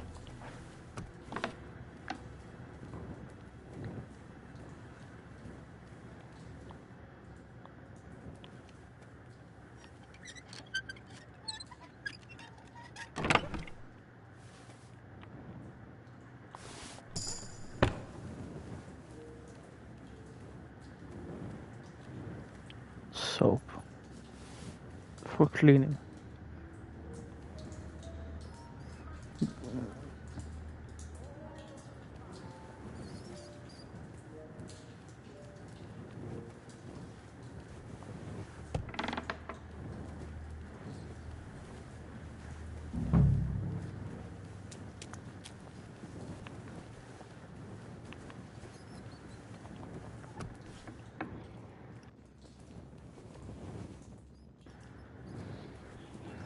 It's reaching here. It seemed like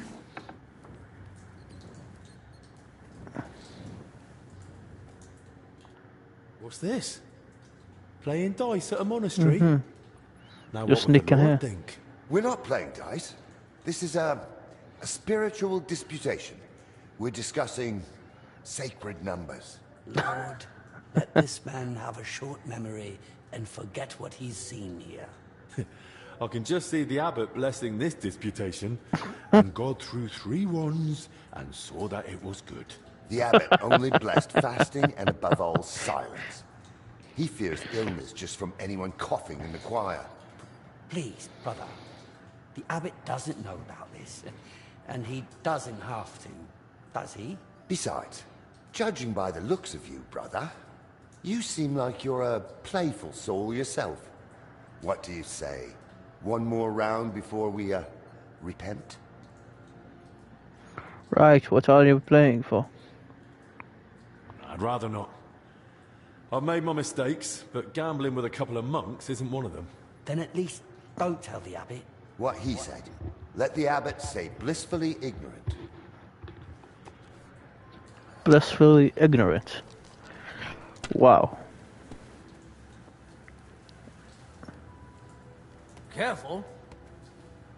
I need to go about my business. You're blocking the way. The Lord's getting back at me for yawning during the chants. What are you... You must be joking with me. Do I have to raise my sword? Careful. Right, that's it.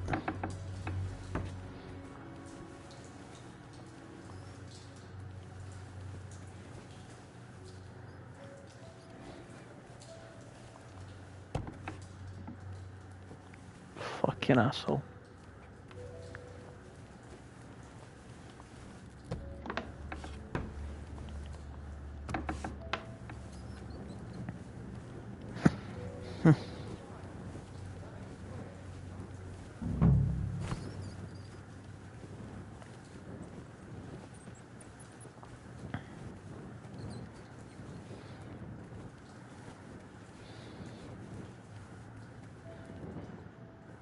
That's how he hid. He jumped here.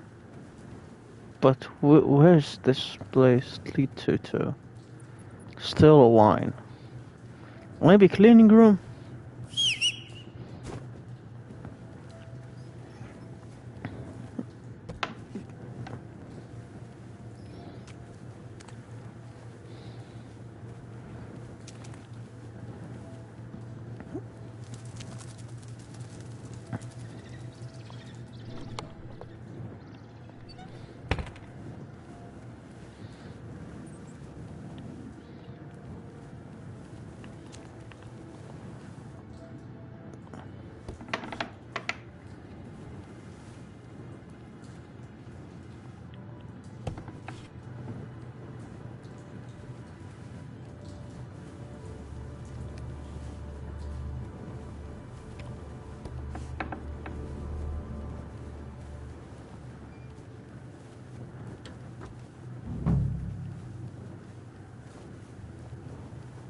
Alright.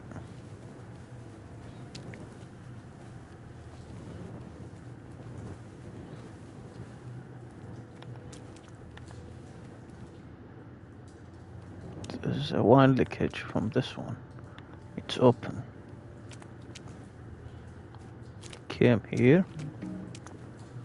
Above. To the right. And here we are.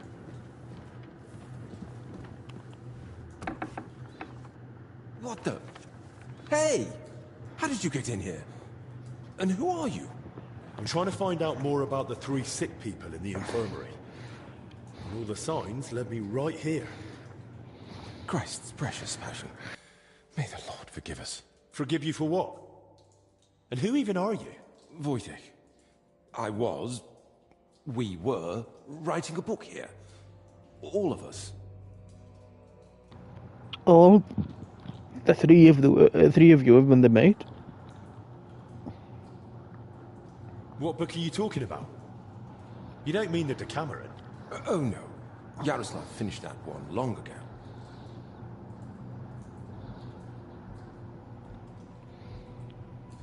Everyone I've talked to thinks Yaroslav is still working on it. Why didn't he tell anyone? When Yaroslav started translating the Decameron, he soon realized what it was really about. He became afraid that if Brother Crispin, or, God forbid, the abbot, found out, they'd forbid him to continue the translation. They might even have the book destroyed. What a loss that would be. So once he'd finished the translation, he hid it down here instead. So Yaroslav was working on something new down here? The Decameron left a strong impression on him. He decided to write a book of his own, in the same spirit, to celebrate what is as valuable to man as love, or the spiritual life. He later asked Brother Ernest and me to work on the book together.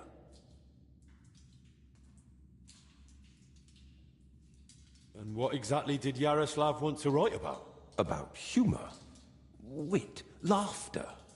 About everything that can make a person laugh. Why would someone write about that, of all things?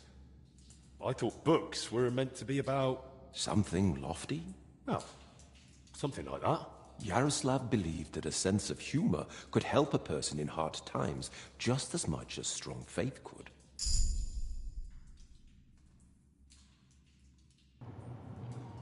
Each time going hard and hard in my liver. Those are strong words, especially from a monk. Some might say it's not far off blasphemy. Yaroslav didn't put laughter on the same level as God. On the contrary, he saw it as a precious and wise gift from our Lord. But as you say, not everyone would understand his thinking, especially among the brothers. That's why we met and worked in secret.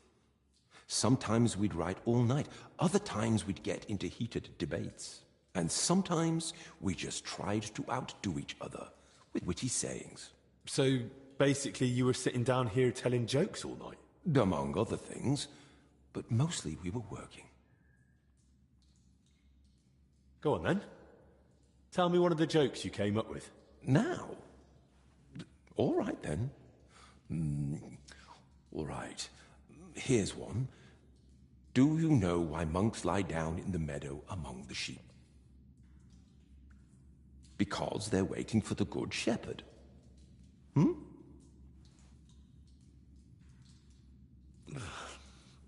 Tell me another one. So I went to see the apothecary, but I didn't like him at all. He was totally apathetic. Tell me another one. The kitchen lad complains to his master. The cellar's terribly damp. How do you know? Asks the master. And the lad replies, yesterday, a fish got caught in the mousetrap. Tell me another one. What book has the most leaves in it? A herbarium, of course. That's a good one. Tell me another one. What do you call it when someone robs a storeroom full of pulses? but then repents and puts everything back. Appeasement. That's terrible. Tell me another one. How does Basement. an astrologer flag down a wagon? No idea. By his sign.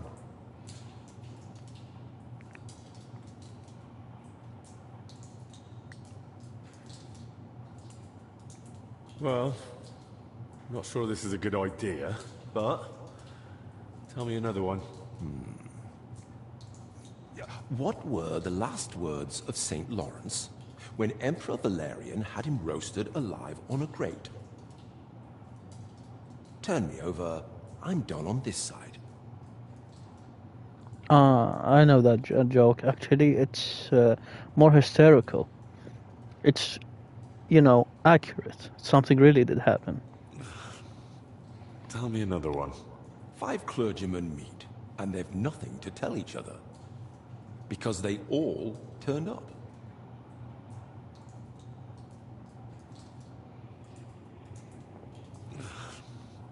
Tell me another one. Some of our brothers have a lot in common with God when they're working. Everyone knows they exist, but no one's ever seen them.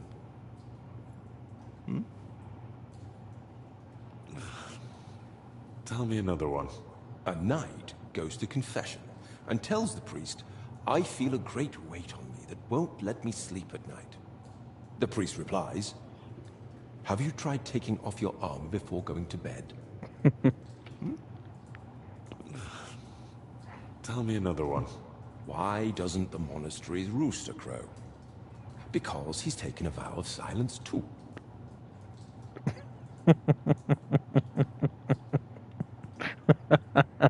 So, I don't even want to anymore. But tell me one more. The brothers are praying when suddenly the candle goes out. The novice gasps, it's a sign. The older brother says, yes, that someone's breathing too hard. Tell me another one. Brother Julian cooks fish every Friday and calls it fasting. We just call it a test of faith. Well, that one was a bit dry. So was Christ when he walked on water. Tell me another one.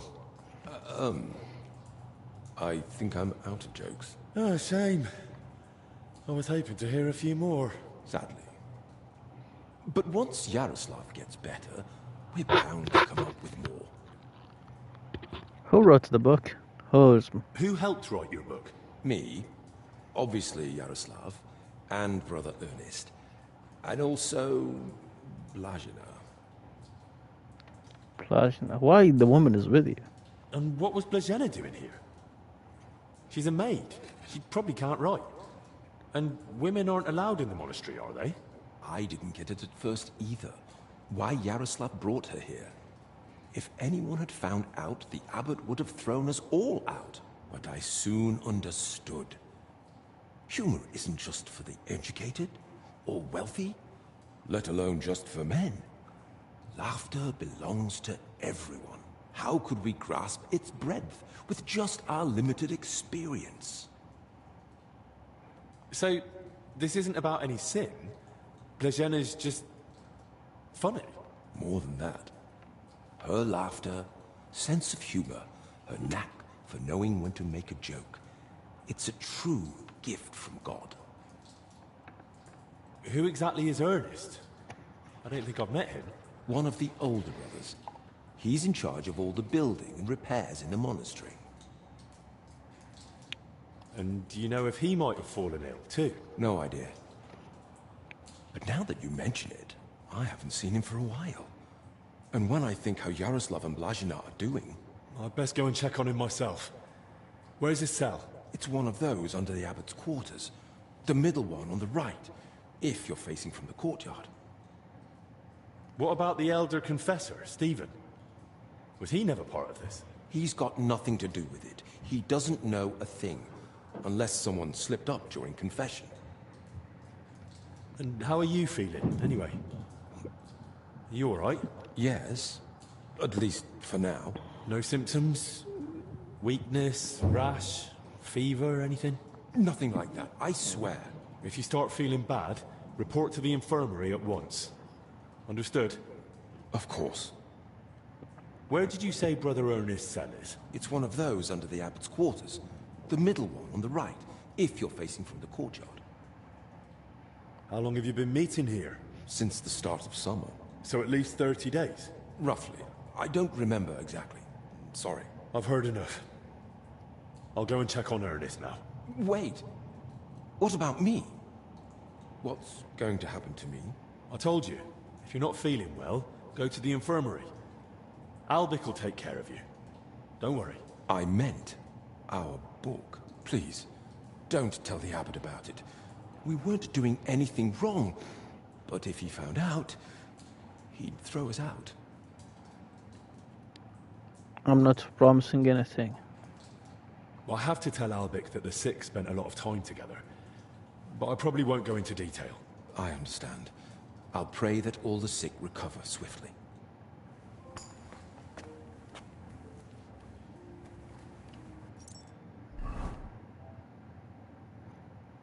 You listened to all the jokes and survived. My God, I love this. I love this game. I love this game. I love the creators, the guys who made the game.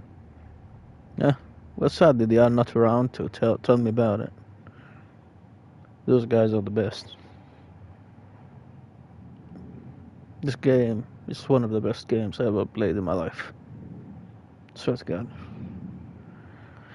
I wish the whole companies around the world focus on games like this. They really try so hard to make it funny.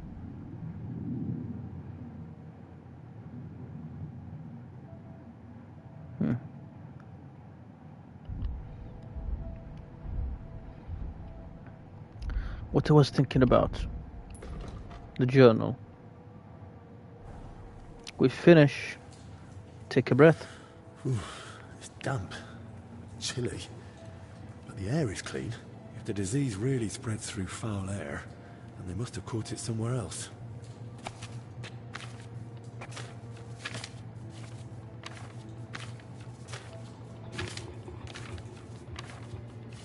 My God.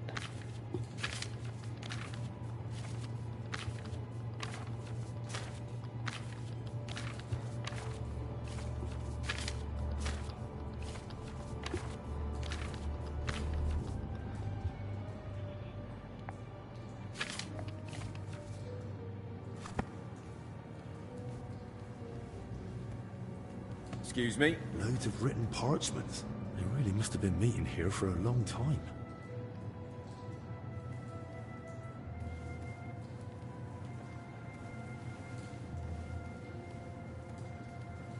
Maybe the wine they are using.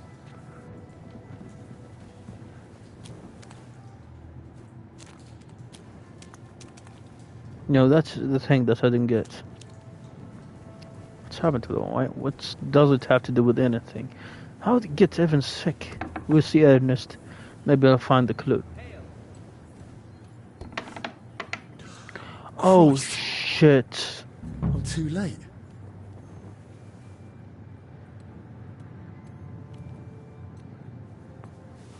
Strong marigold. Some building plans. Looks like a church. And underneath, probably a crypt? I should tell Albic about this.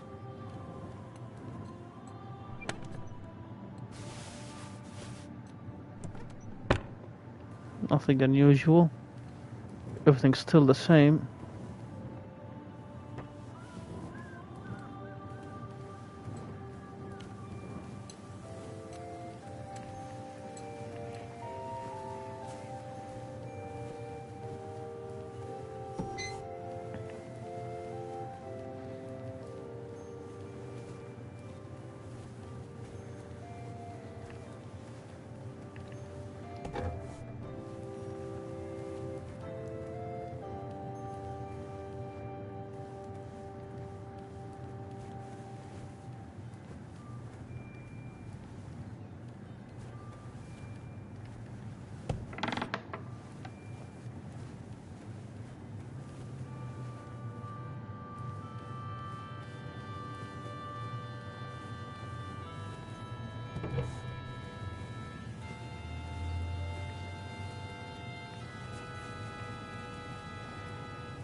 Doesn't make sense how they all died.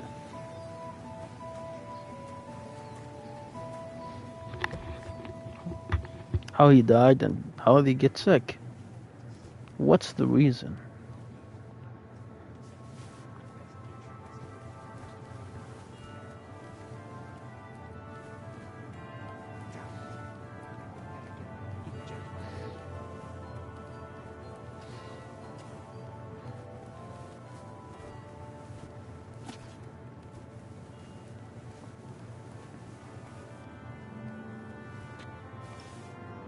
So a monk.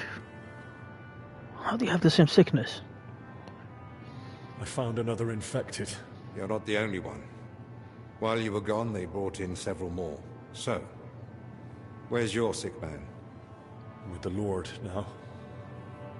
I found him too late. Lord have mercy. Do you at least know who it was? One of the monks. His name was Ernest. That's the second death today. Let's hope it's the last. Who died first? The confessor's dead. Old Stephen. Old Stephen.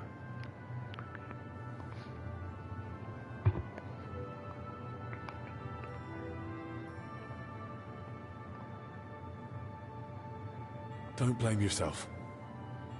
I'm sure you did everything you could to help him. We tried, but sometimes there's just nothing we can do. At least we know he's no longer suffering. And what about you? Did you find out anything about the others who are sick? Do they have anything in common? I discovered Stephen had jewelry on him. I discovered a secret scriptorium. I found some jewelry in Stephen's cell. It looked quite old. Jewelry? Where would he have got that from? He might have stolen it. But given how strict he was about the seal of confession, it doesn't seem likely. Maybe someone else stole it. But guilt caught up with him and gave it to Stephen during confession. Maybe. But surely we'd have heard about such a theft by now. Unless... They stole it from someone who can't tell anyone anymore. Do you think we've got a murderer here? I've no idea. It's all just guesswork. I found out that Ernest, Yaroslav and Blazena were meeting regularly. There's a secret copying workshop in the cellar. A secret? But why? And what in God's name was she doing there? From what I gathered, the translator got hold of some indecent book in the vernacular. I think it was called... The Decameron? Yes. You know it? It caused quite a stir at the university in Padua. The students loved it, the masters forbade it, and the clergy cursed it. But back to the matter. What else? Yaroslav was only supposed to translate the book, but ended up inspiring him to write something of his own, and that's what he was working on with the others. That explains why those three got infected. Do you think it happened in their workshop? Did you notice dampness, mold, any strange smell or bad air? Nothing like that. It was damp, but the air was otherwise clean. In that case, someone must have brought the illness to them. But yeah, the woman, perhaps. Probably Ernest. If he died first, it would make sense. Makes sense, Maybe yeah. the illness just killed him faster because he was older. Like the confessor. That's Perhaps. possible too. So, what are we going to do now? We'll go to the abbot. You, Zacharias, and I. This is getting out of hand, and the number of sick keeps rising. To the abbot? Definitely. Right now? You think waiting will solve anything? You've all come. That can't mean anything good.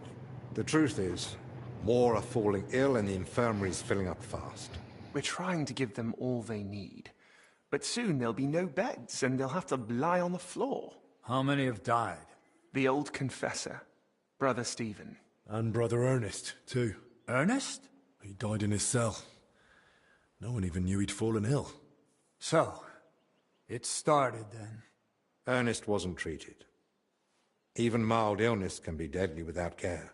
And Stephen's age didn't help either. When the Black Death last swept the town, it also started slowly. The old, the sick, those no one missed were the first to die. And then we couldn't even bury the dead in time, let alone give them the last rites. Now, the Lord is punishing us for it. We do have some good news. With Henry's help, we might soon uncover where the infection's coming from.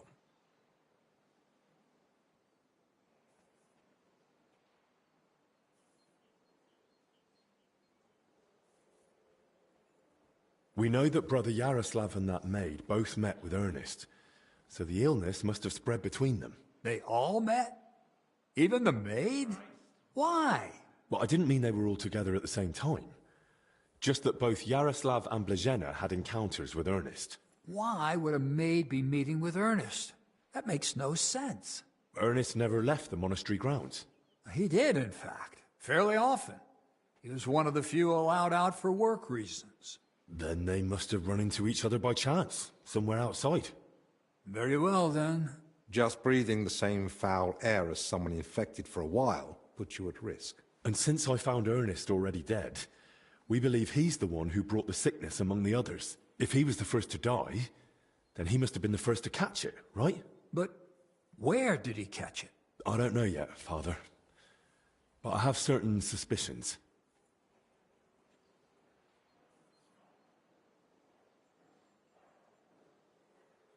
What was his job in the monastery? Ernest oversaw all building and repair work in the monastery.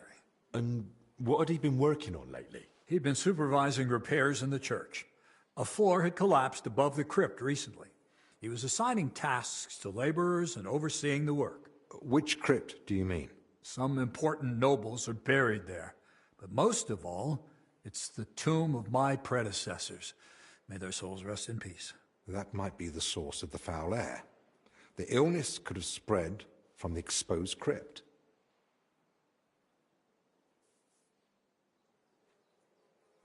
I ought to go into the church and inspect everything thoroughly. Especially that crypt. That's not a good idea. If I may catch the illness. Spreading from there, no one should go in. I understand your concern, Zacharias. But we need to find the source. Right. At this point, it's just a supposition, and we must put it to the test. Enough. What nonsense is this? No one's going into that crypt. The disease is spreading. The infirmary is full. We've already got 2 dead. Father, I understand you're afraid, but... Afraid? I'm not afraid. I bear responsibility for the whole monastery, for every living soul. And it's my God-given duty to do everything I can to protect them from the plague. Father, wait. We need to understand the source. source. 2 at most. I'll just find out where the sickness came from. You won't get another hour. The monastery is to be sealed. No one goes in, no one comes out. All the monks are to withdraw to their cells. What about us? Quarantine. You want to keep us here against our will? I don't want to, but I must. And at the same time, I humbly ask for your help.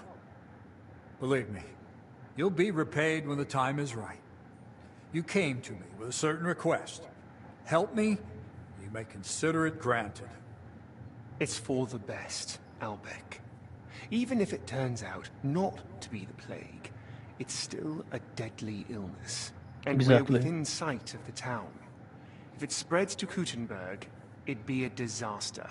I know. Die in there. But as you wish. I'm sorry, Henry. But I'm afraid we have no choice. It's alright.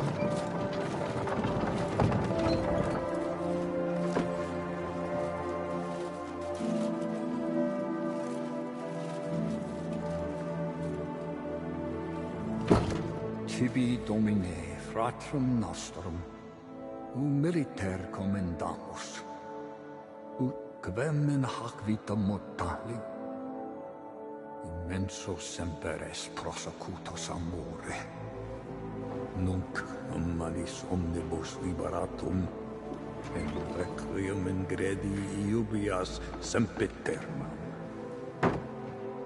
Tuam ergo clementium deprecamur, ut via prima iam transierunt, illum in paradisum tum begnine perducas, ubi neque luctus, neque clamor, neque dolor erit ultra. Sed pax et gaudium, cum Filio tuo et Spiritus Sancto, in saecula saeculorum. Amen.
What now?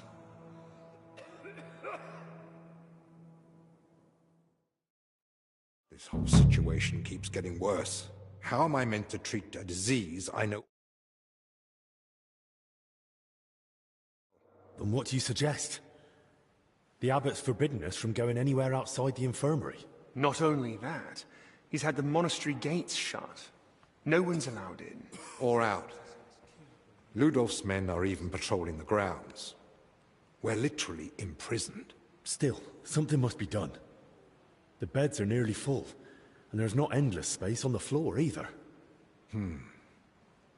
Henry, I know I've no right to ask this of you.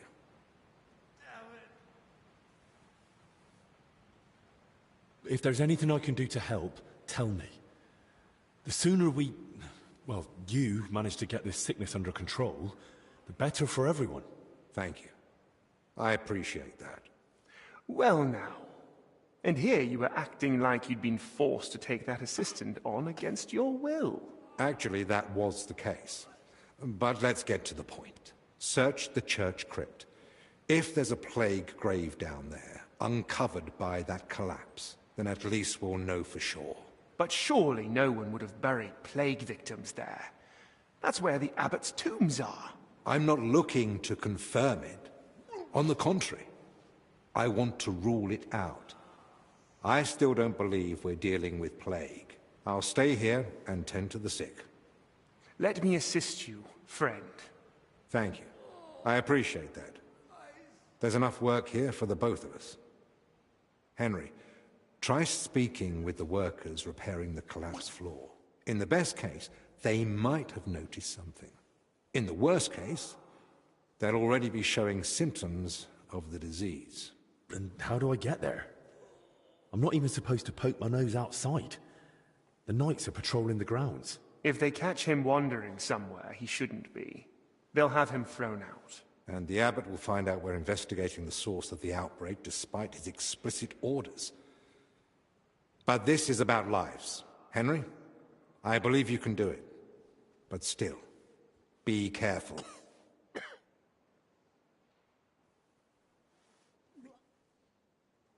I'll do what must be done. Just make sure you look after the sick. Hold on. In Italy, physicians wear a kind of hood with a mask. It protects them from foul air and perhaps even the plague. True. I've heard the same in Padua. Sounds good. But where am I meant to get one around here? With a bit of skill, you can make it yourself. All you need for the hood is a piece of leather. You'll need to hang fragrant herbs around the collar. Something like mint or sage. Might as well perfume myself all over. You jest. But yes. The less foul air you breathe in, the better. You can use the workbench in the alchemical workshop to make it. All right. I'll be off then. Best of luck. And God be with you. And with you.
Damn it.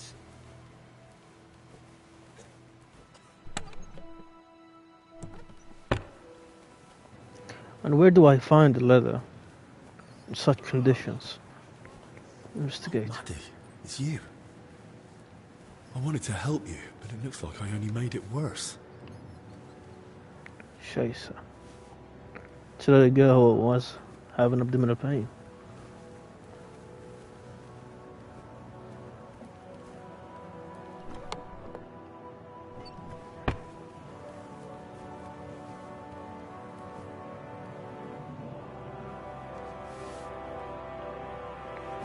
All of them weak. There's no strong ones. Remember saying that there's a herb by the herbalist, he can help me later.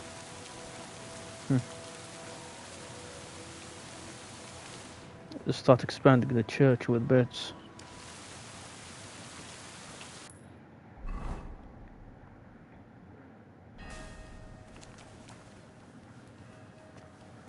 Quest Tepster, what's that? I've got a few more questions about that plague mask. What do you want to know? Can you tell me where to find the things I'll need? You can get the rope and leather almost anywhere. I'd say you'll find some lying around the construction site. And you can gather herbs from Joachim's garden. And the recipe for the fragrant oil? The monastery library has extensive collections. I'd be surprised if you didn't find something in there.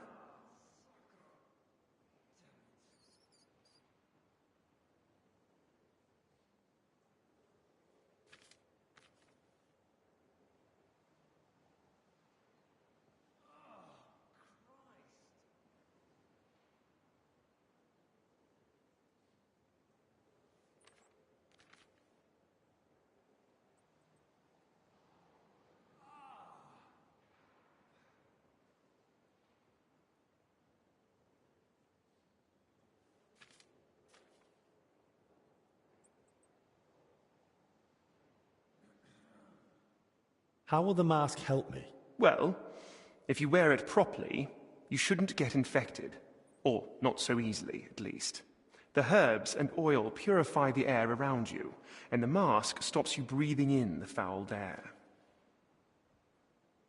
And once I've got all the materials, is there a recommended method? Once you've got everything you need, there's a bench in the alchemical workshop where you can get to work. I'm not the handiest with this sort of thing, but if I can sew the mask, hanging herbs on it should be a cinch.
That's all. Thanks. Is there anything I can help you with around here? Leave the treatment to us. But Dinesh did mention he's been having trouble with Salarius. What's it about? About food supplies. Even before the monastery was closed, old Julian was a miser. But now we have to haggle over every morsel.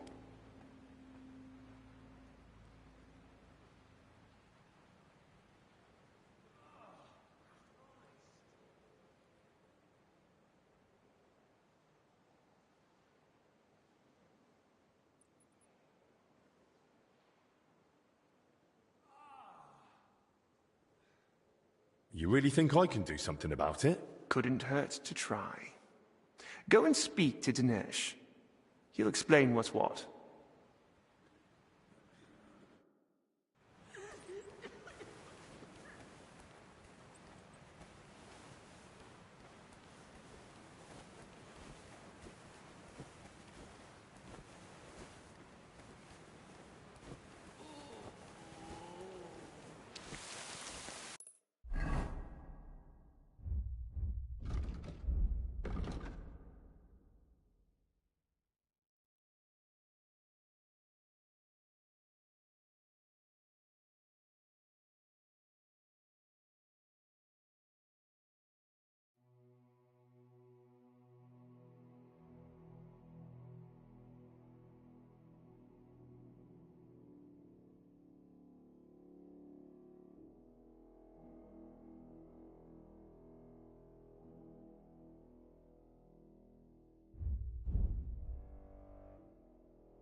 I heard you've been having some trouble getting supplies for the infirmary.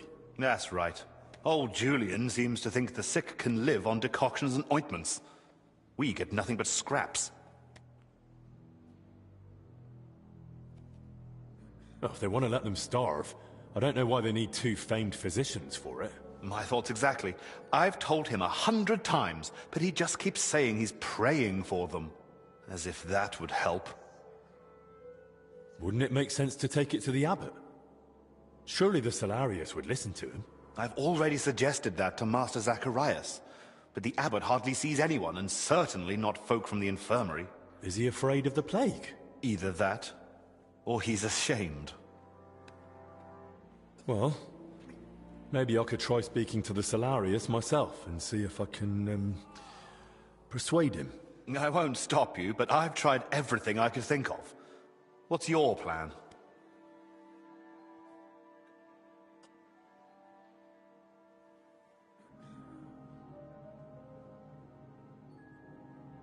Try to persuade him. He's bound to respond to something. That old man only hears what he wants. But good luck.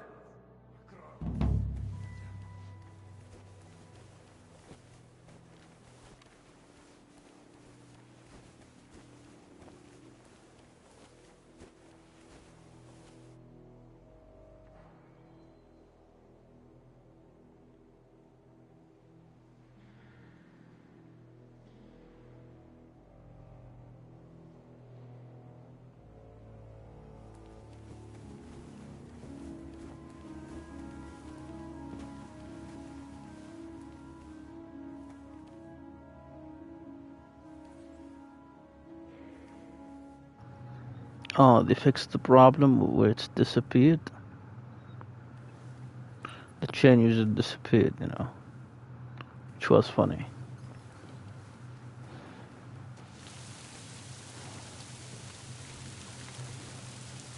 I'll have to watch out for those patrolling knights.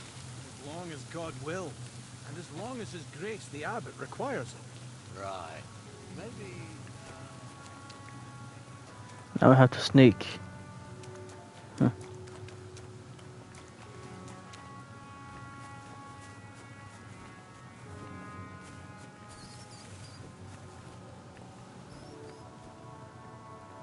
We're under quarantine, didn't you hear?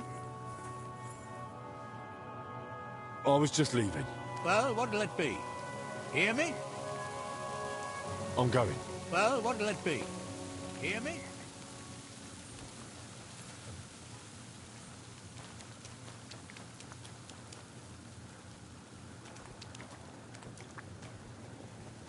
So just... No. How...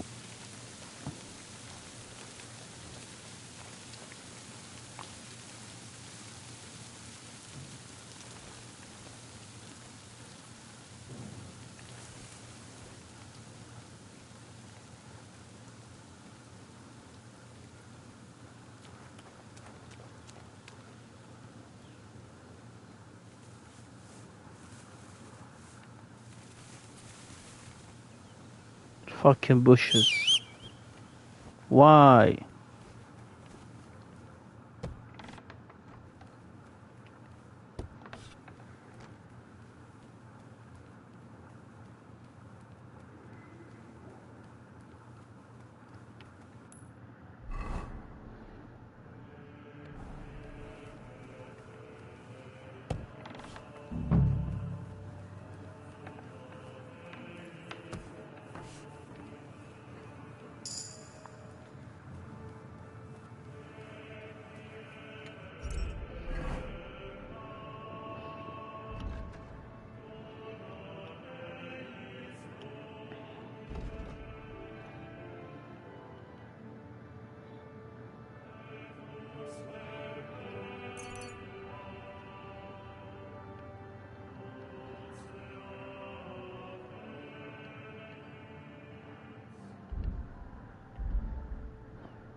Kitty!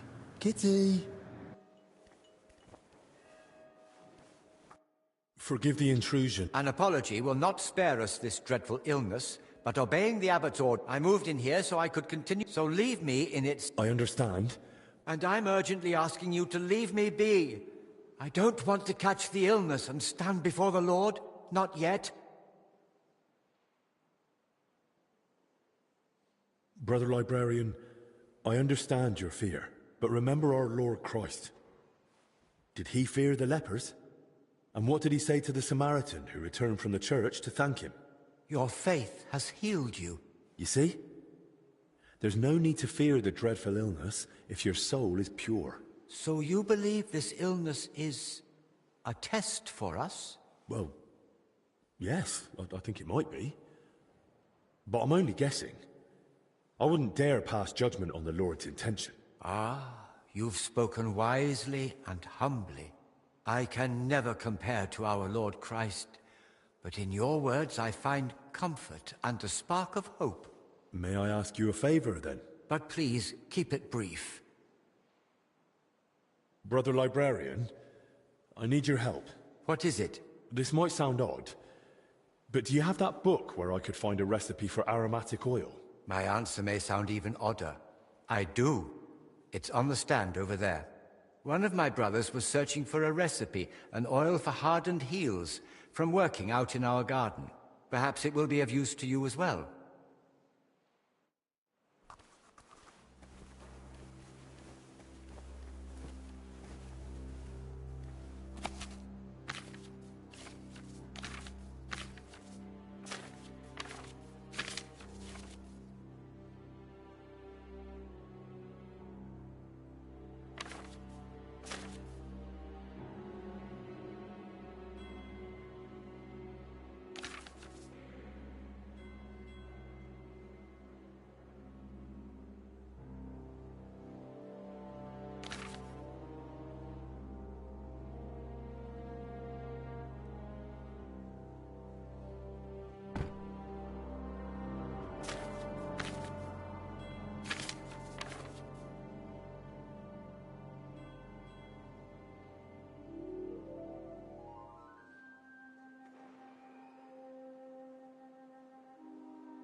I hear you and Dinesh are having a bit of a dispute over food supplies for the infirmary.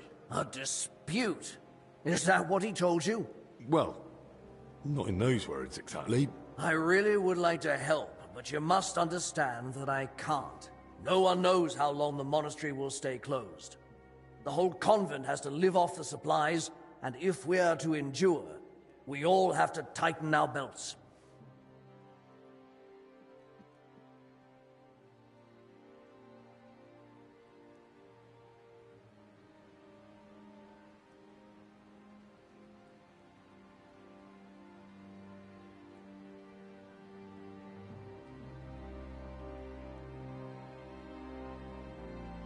And what about the abbot? Will he tighten his belt too, or is he exempt? Don't insult his grace in my presence. Father Jan fasts regularly and sets an example for us all. Since you brought up the supplies, how much is actually left? Are we talking days, weeks, months? Months. Not even in my most hopeful dreams. With small portions, fasting, and assuming we don't get a hailstorm that destroys what's yet to be harvested, we'll last 2 weeks. 3 if we're lucky. Then Albic had better get a move on. Look, I know if you help me, I'll be glad to repay the... Well, to tell you, magpies have built a nest in the tree in the monastery garden. They perch on rooftops, screech like mad, and I can't get any sleep. And they're so brazen. One of them stole my spectacles yesterday. I can't read without them.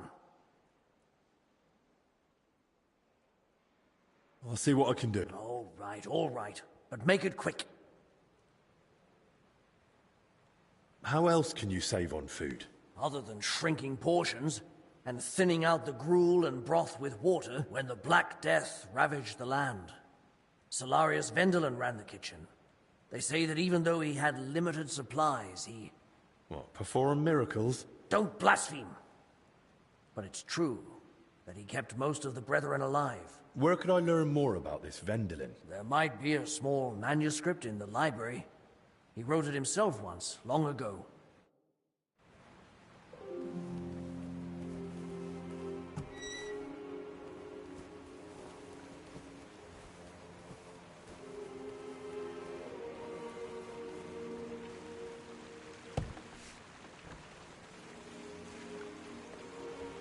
What?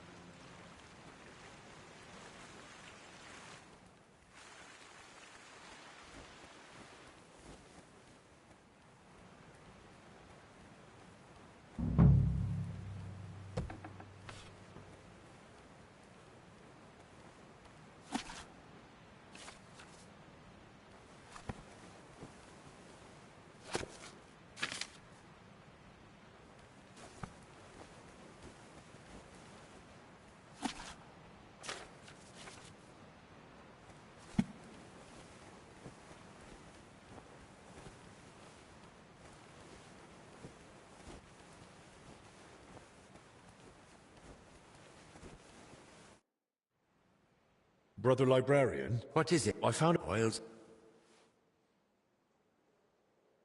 Till we meet again.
bring down rain again.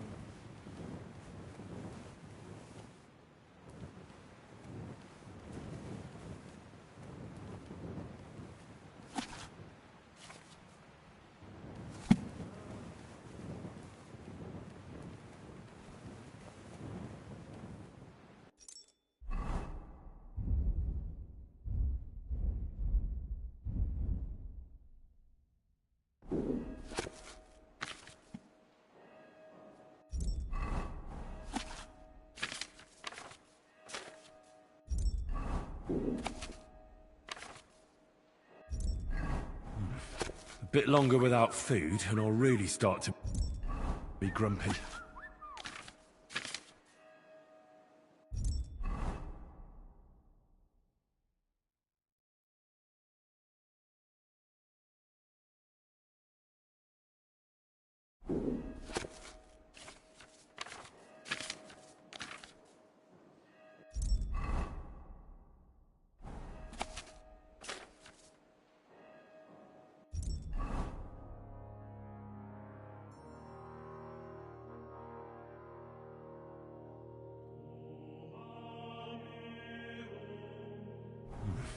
A bit longer without food, and I'll really start to be grumpy.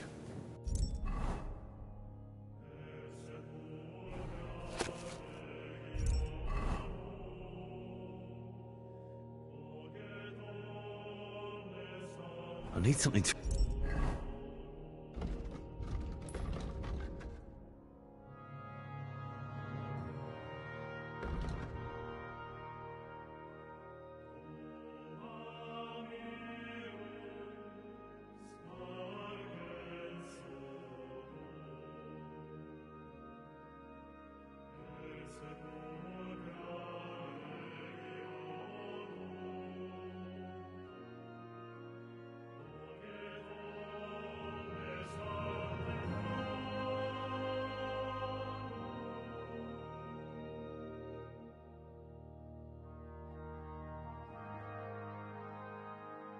Sweet.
Till we meet again.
crayfish, the poor man's salmon.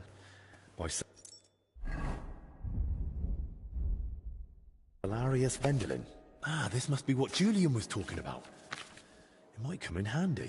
Seems Vendelin at least had a sense of humor.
They make it worst game ever made.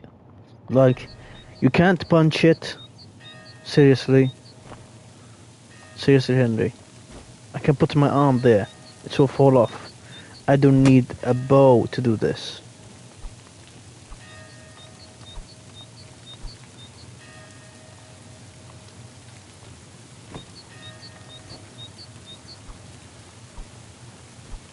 You have a sword. You have something called a sword. You needed to take a stick. Take anything God ever made. You can knock it down. Even a rock can knock it down. And you still need to follow the rules above the game. Look at this. This is so ridiculous.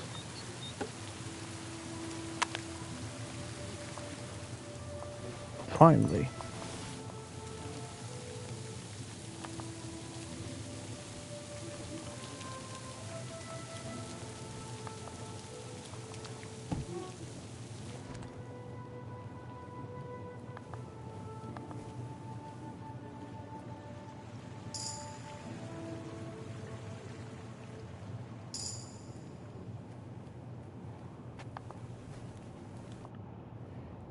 I've got your spectacles. Show me.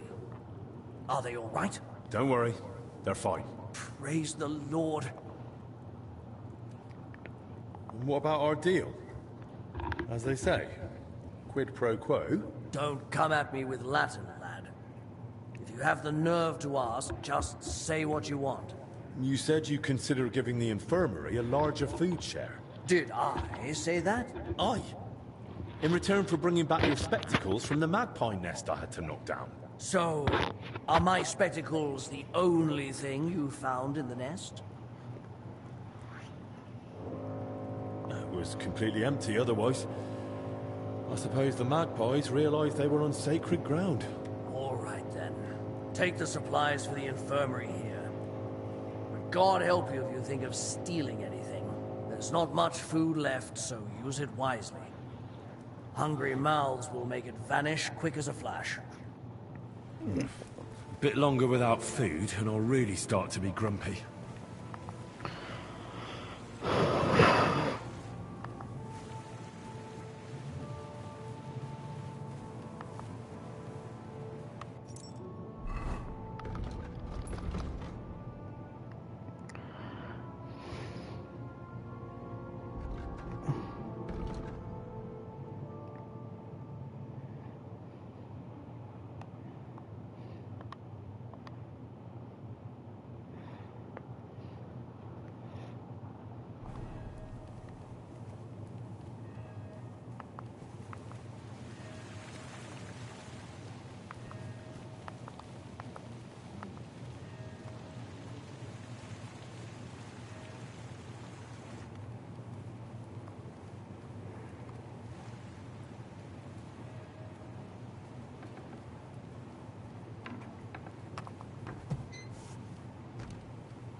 Bit longer without food, and I'll really start to be grumpy.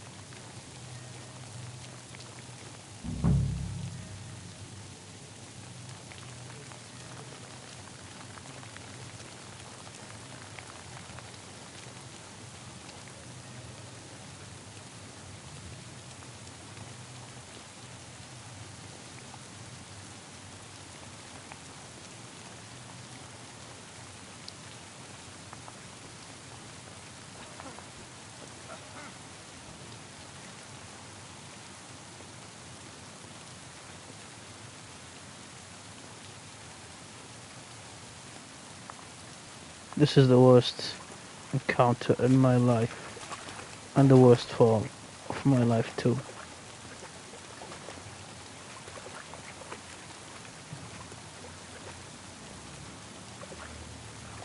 When he's going there, he's not. He will keep staring to the lake for hours, then decide later that he had enough. Well, since we are in the water, can't catch anything. What a marvelous discovery. Tito.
Not even one.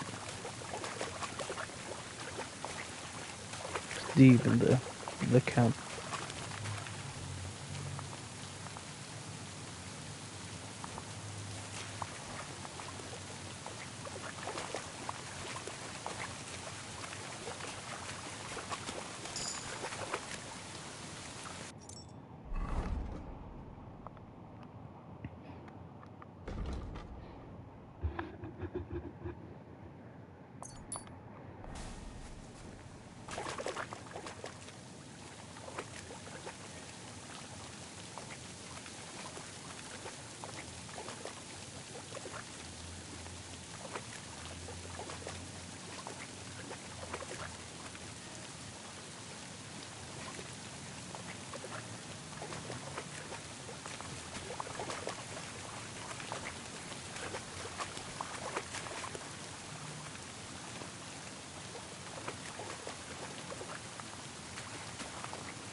God be with you.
If that's it, I'm using the catfish. Aye. A potion. Because I can't see shit.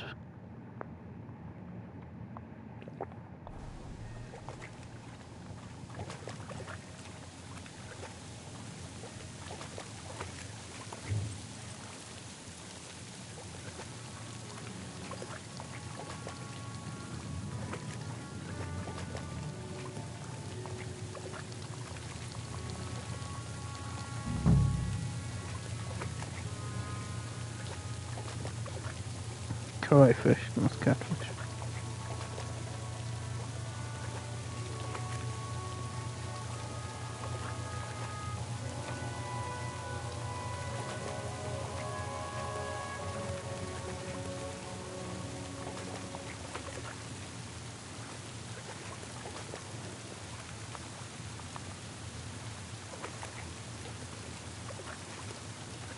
I can't see anything.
I can't see shit.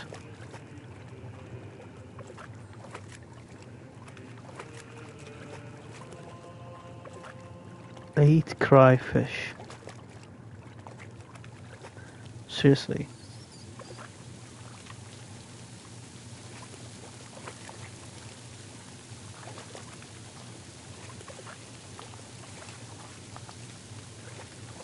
With this rain, it's most impossible.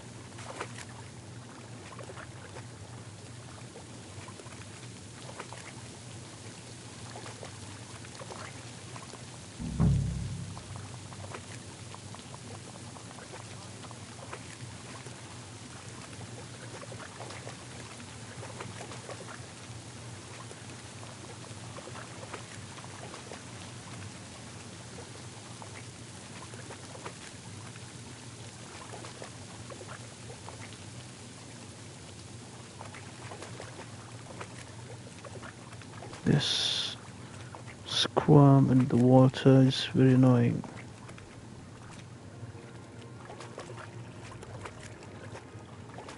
When the rain stops.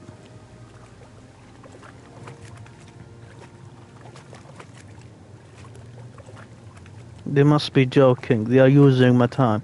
This is annoying.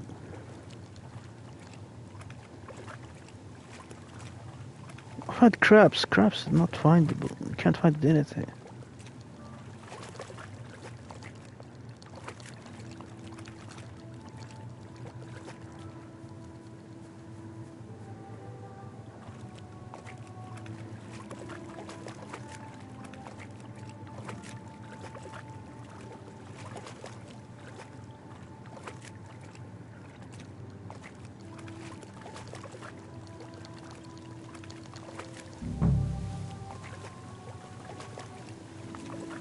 Rain again. Stop with this crap.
Bloody rain.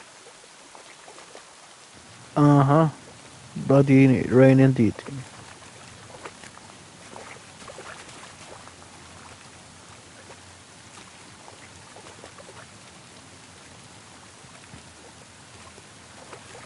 No. I feel like I'm from the swamps. Trying to eat.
It's coming. I'm getting tired of this. This mission is taking every part of my body and ruining me. Look at him. So fucking confident.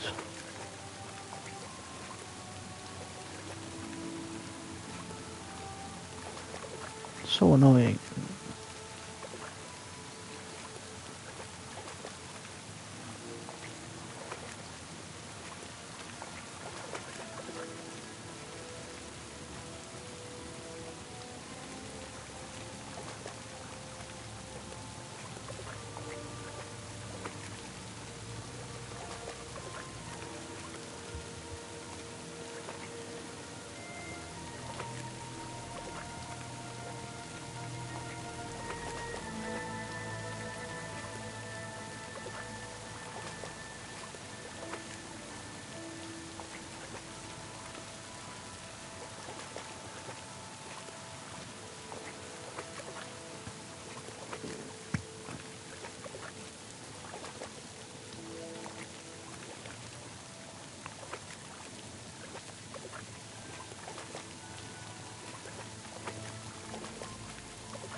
قعدت الليل كله ادور عن كرايفش.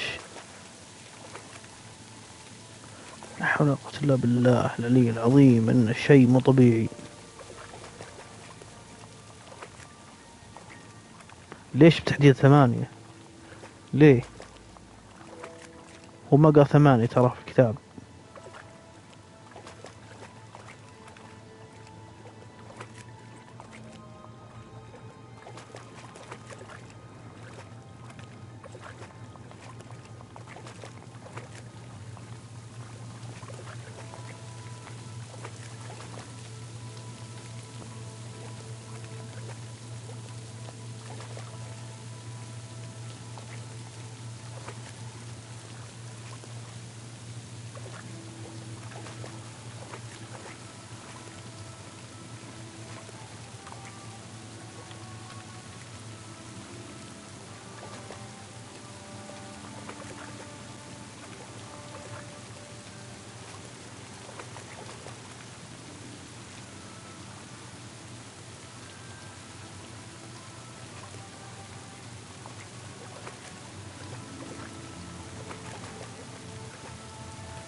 Oh.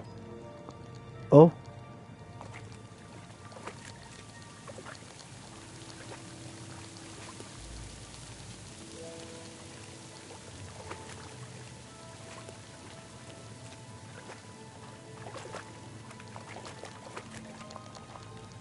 That's sorted.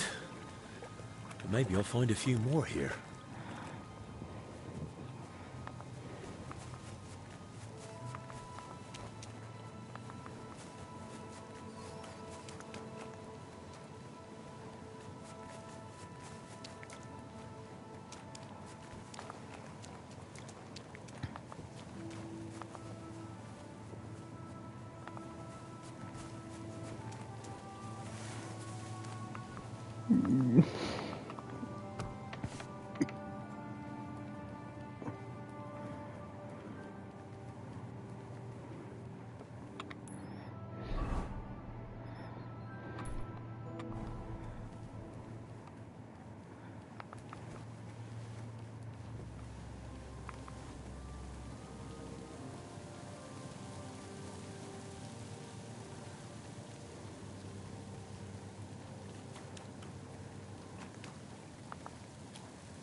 They're sleeping. Let me sleep. Fucking hate them.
can't find the sage.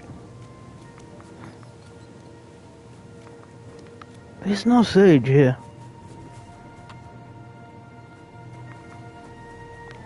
Ah, here we go. Sage. Marigold.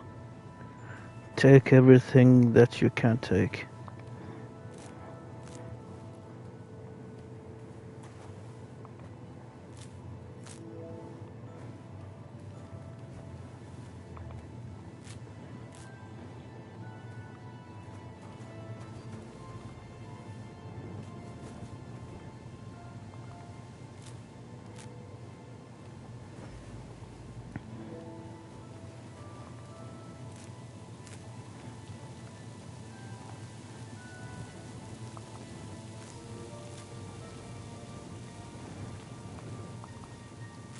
Mint, good.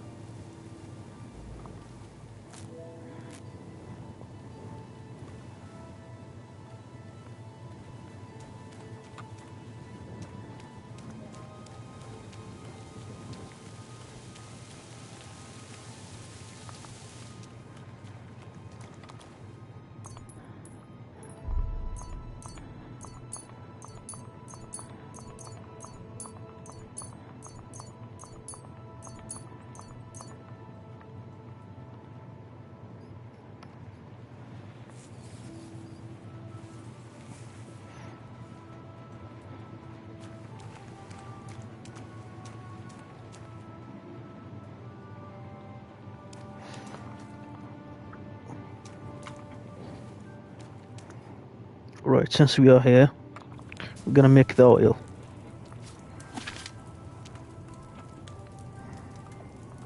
Rub it in our body to prevent any illness from getting our way.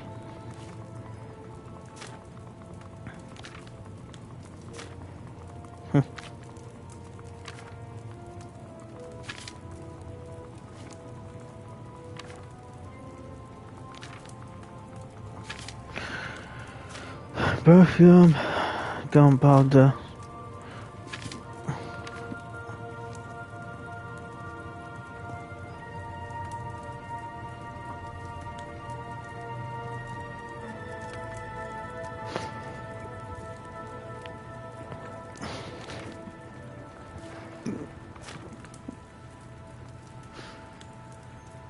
Essential oil. Clean the air, this is the one. Anti-inflammatory potion.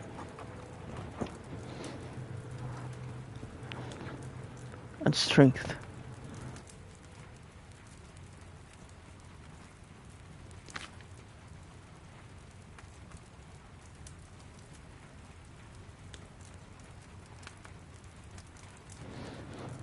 Still have Valerian. Need to find it.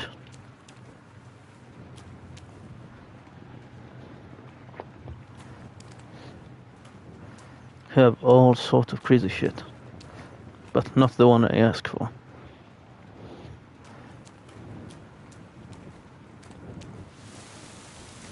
You best move along.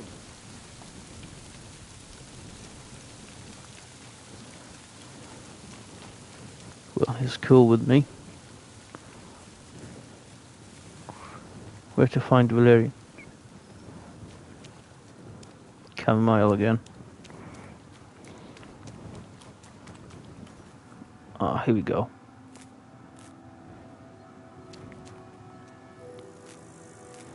Rare shit. You can resist it. Mint. Chamomile.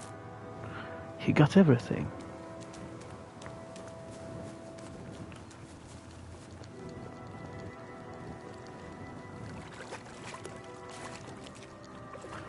There's a crab here.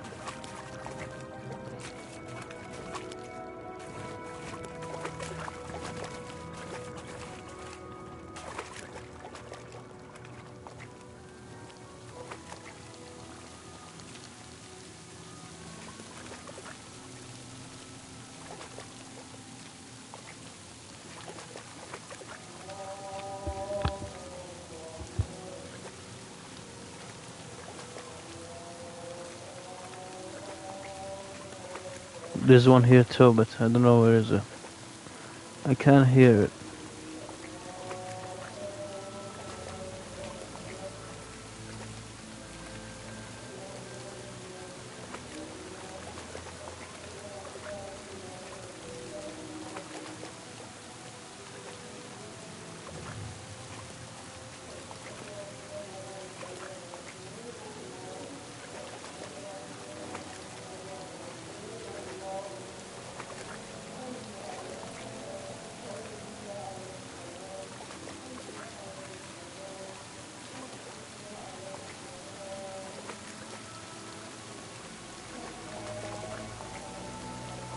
Ah.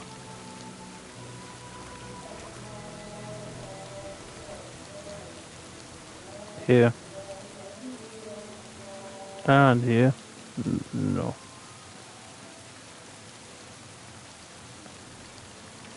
Here. I got all of them.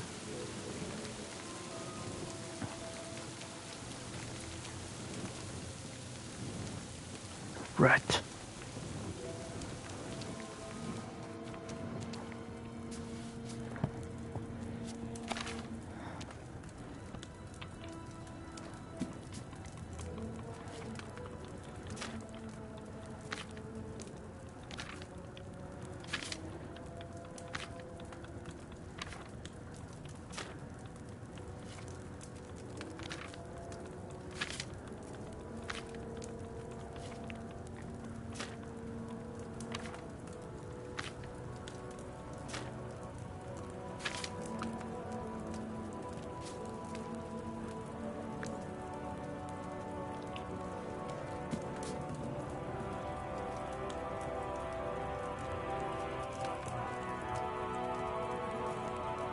I need oil, 3 handful of chamomile, a handful of sage.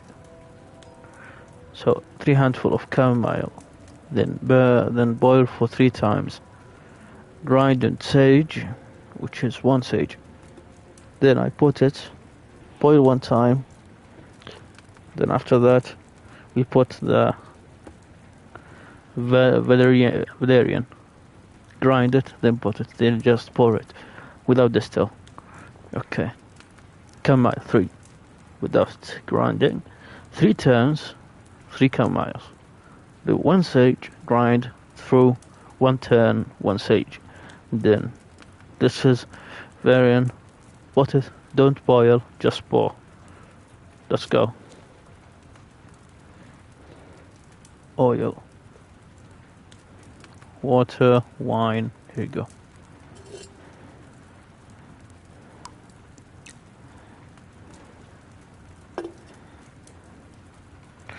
Chamomile.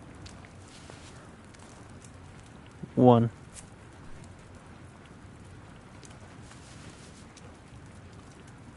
2. 3.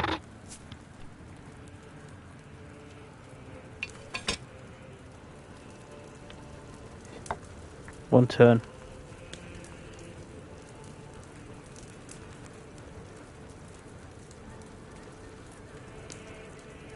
Second turn.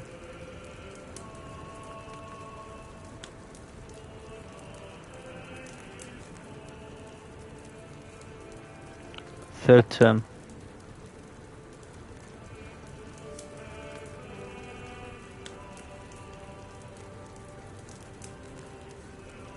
Up.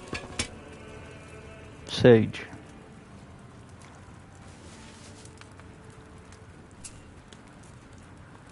No grind.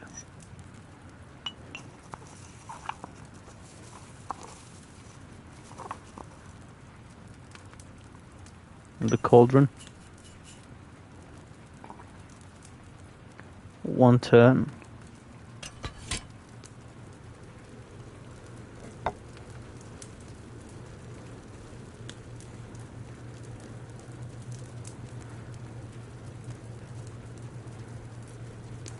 Up. Valerian. No, grind.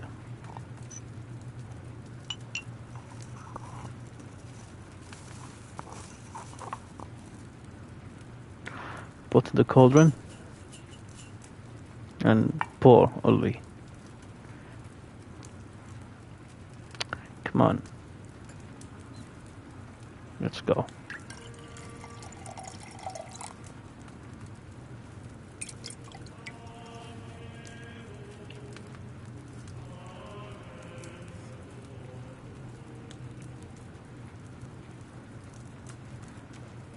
We're done. It's already morning, can't talk to the workers.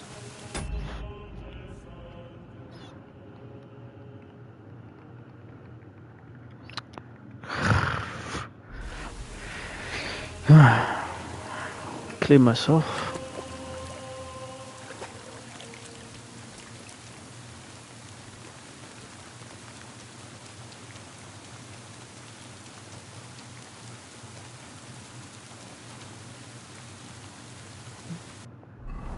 Entry point to the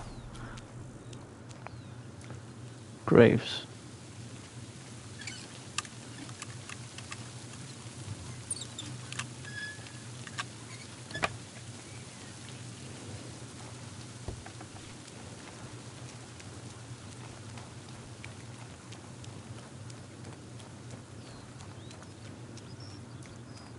Nothing special.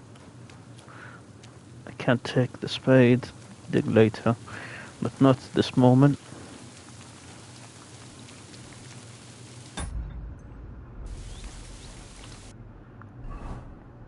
Can't go through the garden.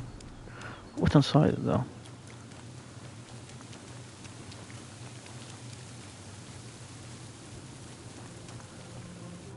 God bless. What are you doing in the garden? What a beautiful day the Lord. I feel in my bones it might rain though. But no need It's to already dwell on rained. that now. What are you doing here in the garden?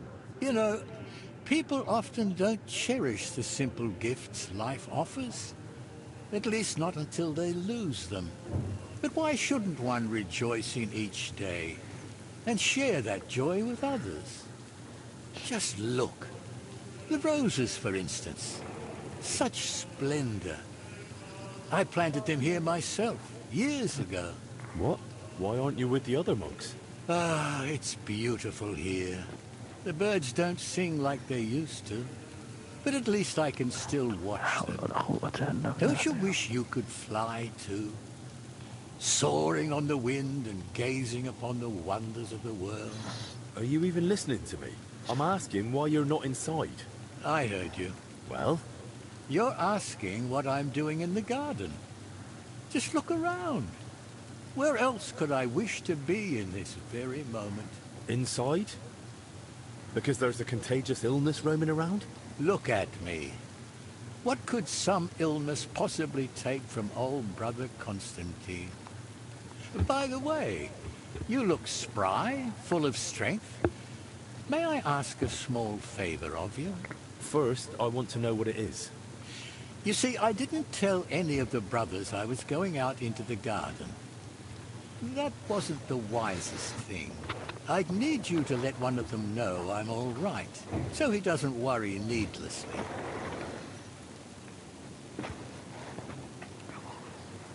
I'll help you. But who exactly should I give the message to? And where can I find him? Find Brother Athanasius. He should be in the dormitory above the library. All right. I'll find him and deliver the message. Till we meet again.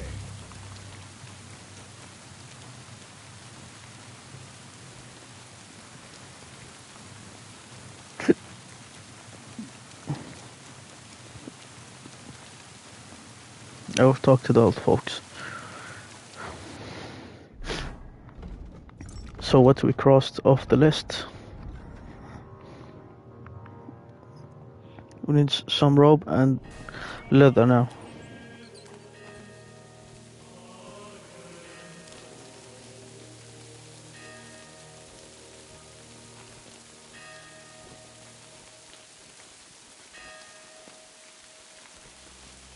What's that? I must be mad.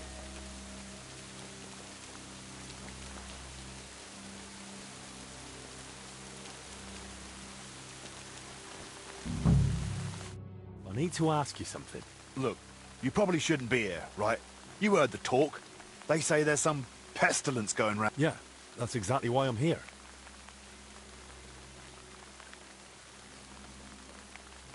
I'm not exactly feeling... My best.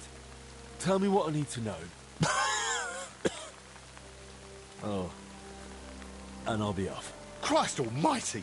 What do you want to know? I'll tell you anything, just don't come any closer.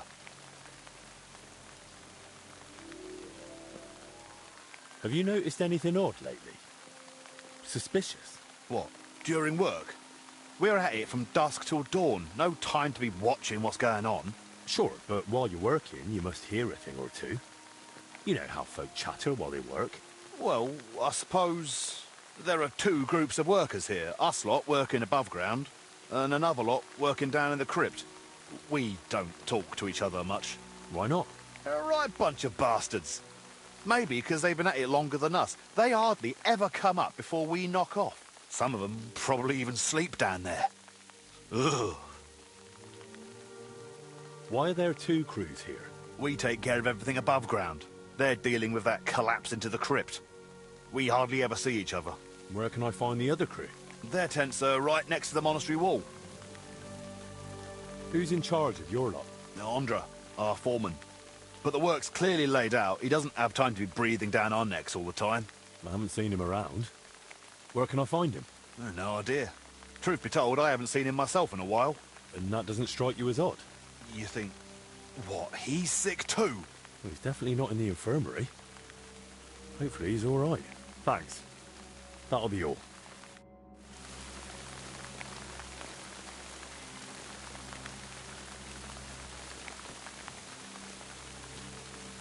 Greetings. God be with you.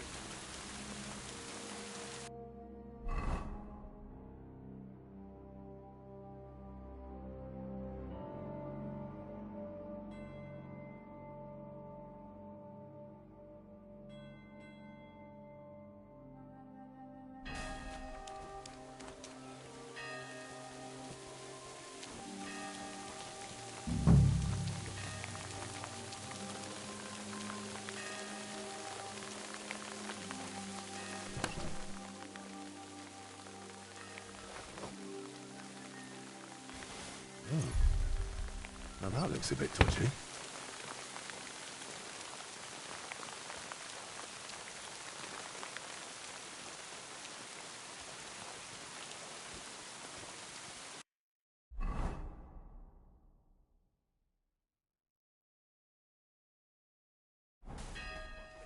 You could have just said the spikes are fucked up.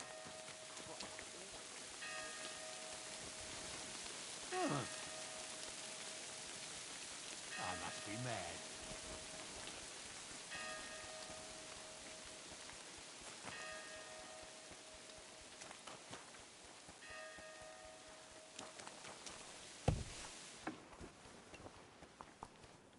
Don't.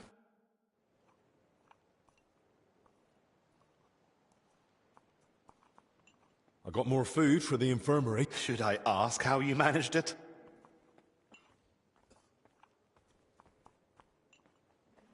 Julian had a score to settle with some magpies nesting in the monastery garden. Once I got rid of them, he was happy to share some of the food supplies with me. See, it never occurred to me I could run errands for a bit of extra food like some servant. Oh, is that so? What do you do for Zacharias, then? You got me there. Go on, then. Let's see what you've brought.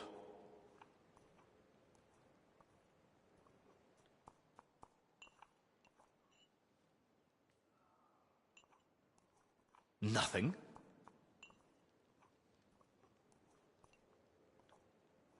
I found this book in the scriptorium. Something tells me you might find it useful. What book? Let me see. It was written by the former Salarius, Vendelin. He saved the monastery from famine by cooking the local crayfish. When you don't have salmon, throw in a crayfish. Makes sense to me. That's just what Vendelin wrote. A well-prepared crayfish tastes better than most fish. I suppose it's better than starving to death. Anyway, thanks.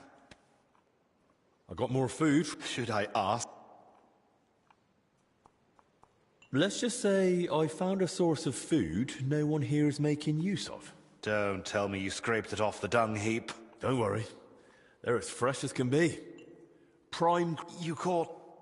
Is that worse than starving? Not at all. Let's have it then. My word. Where'd you get all that? Is there anything left for the rest of the monastery? Does it matter? True enough. This place needs it most anyway.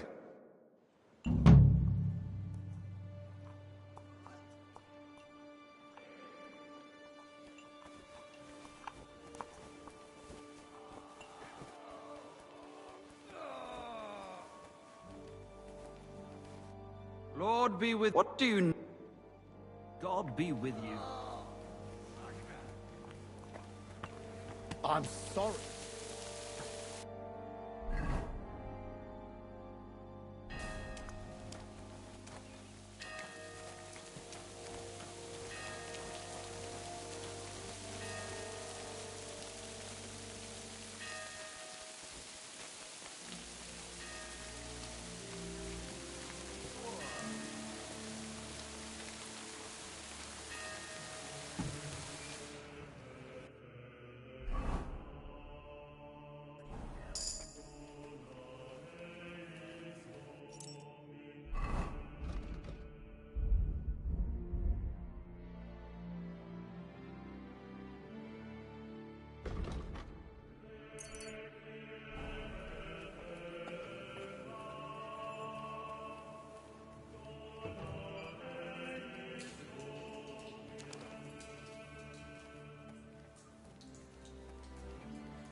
What the...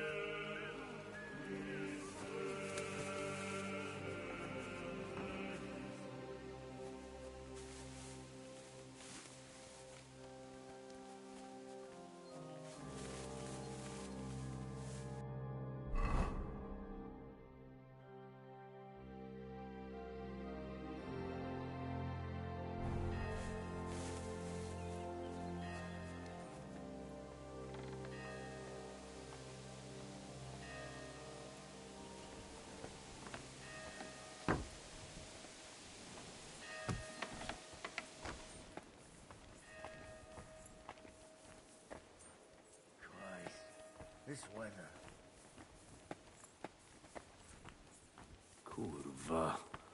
Rain again.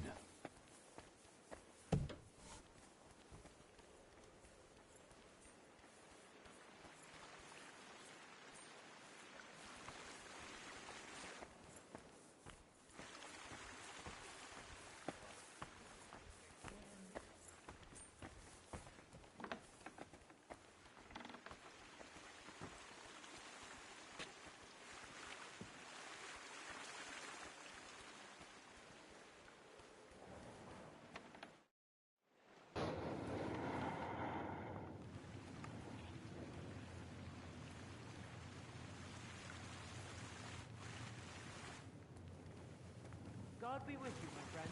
And with you. Scheiße.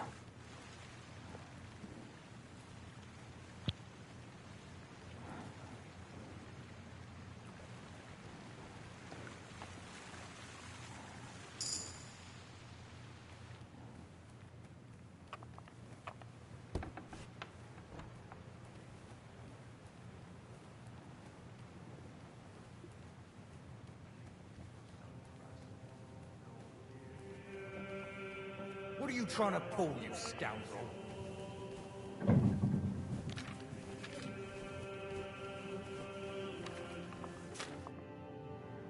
Are you Athanasius, by any chance? Yes, that's me. Brother Constantine. Constantine? You know where he is? Is he all right? Has something happened to him? Don't worry, he's fine. And he looks content. But then why hasn't he come back? Is he lost? Does he need help? I don't think it's that. It seems he just doesn't want to come back. What do you mean, doesn't want to? You have to convince him somehow. We can't let him stay out there alone.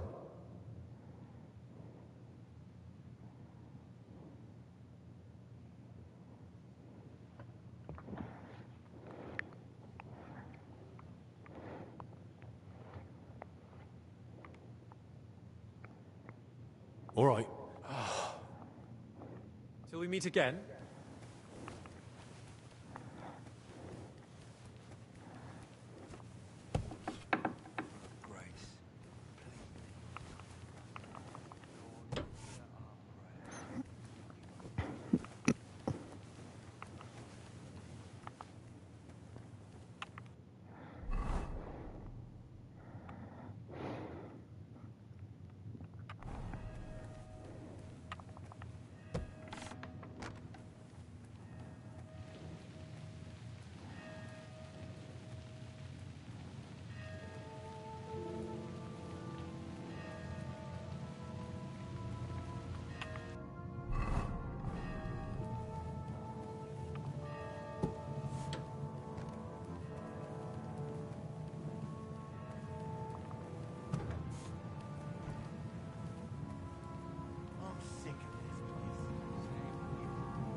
Looks like someone's not hungry.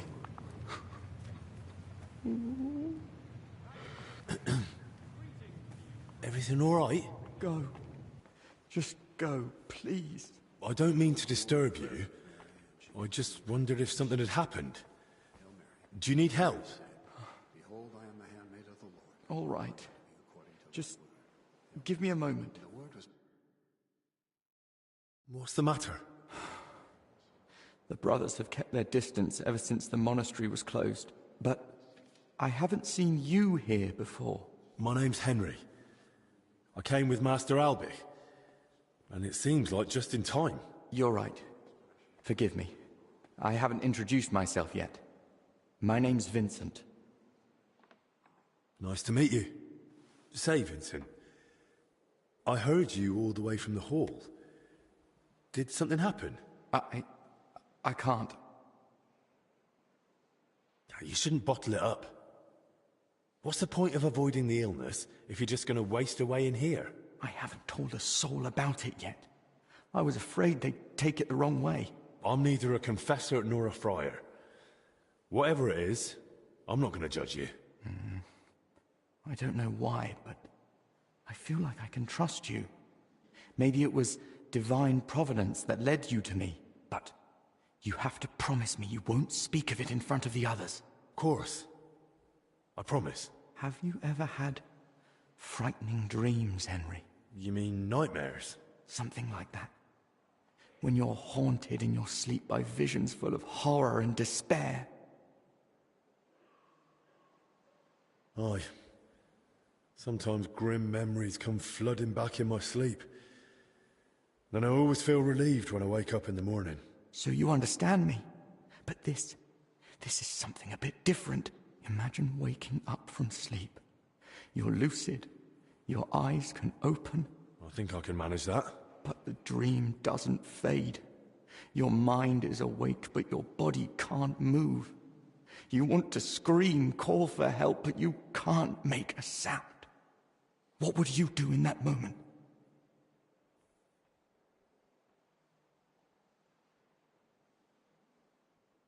I suppose I'd start praying. Begging the Lord God for help. Exactly. But since you can't speak, you can only pray in your thoughts.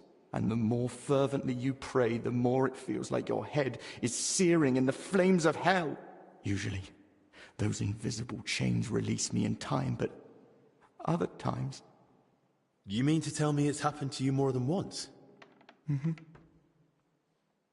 Sometimes I saw a white light slowly filling my cell, but other times I was surrounded by a heavy red mist. Satan sent his servants to shake the foundations of my faith. Servants of Satan? You saw them? Last night, one of them revealed itself to me. It was a succubus. Begone, Satan, never tempt me with your vanities. What you offer me is evil. Drink the poison yourself. And what happened then? My faith was strong. I turned to the Archangel Michael to help me in the fight against the forces of darkness. But now I'm afraid to fall asleep. He's waiting for me, and he'll strike again.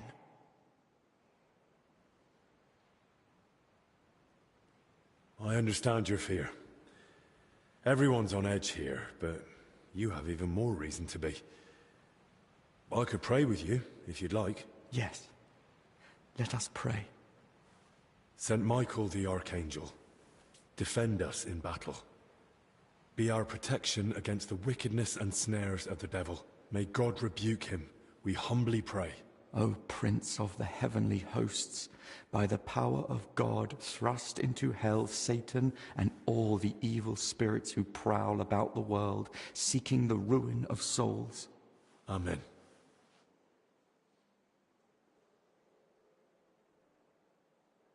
Has this ever happened? Now that I think about it, yes. A long time ago when I was a lad, before I entered the monastic, something sat on my chest at night. It was shortly after my father died. He passed suddenly. I know what it's like to lose a parent. It was a long time ago. What did the demon... It was a succubus. It takes the form of a woman to awaken desire in men and lead them astray. What do you mean, lead them astray? Well, she tempts you to sin. I've met women like that too. That's not amusing. Sorry. Bad joke. Try this decoction. It might help.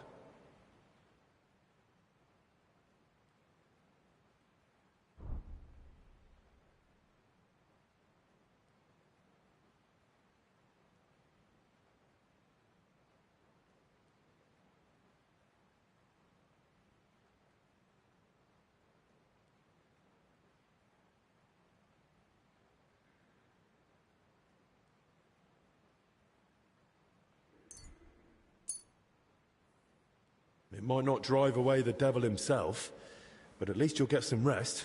I hope you're right. Thank you. I think you can rest easy. Maybe it's the devil himself tempting you. But resisting his lures, avoiding evil and doing good, that's our calling. You're more honest in faith than most folk I've met, including priests. If this is a test of faith, I'll do everything I can to pass it. How are you feeling now? as if all fear has left me, at least for a while. Thank you, Henry. Selflessly aiding one's neighbor is a great virtue. I'm glad we had this talk too. Where 2 or 3 are gathered in my name, there am I in the midst of them. I think I've heard that one before. Take care, Vincent. God be with you.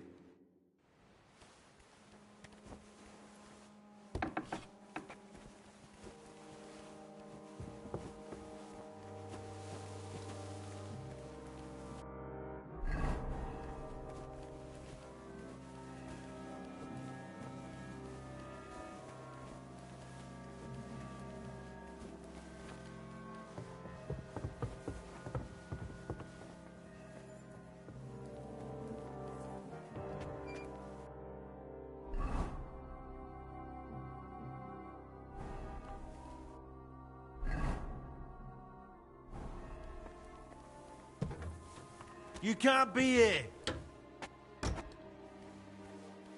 I was just leaving. Well, what'll it be?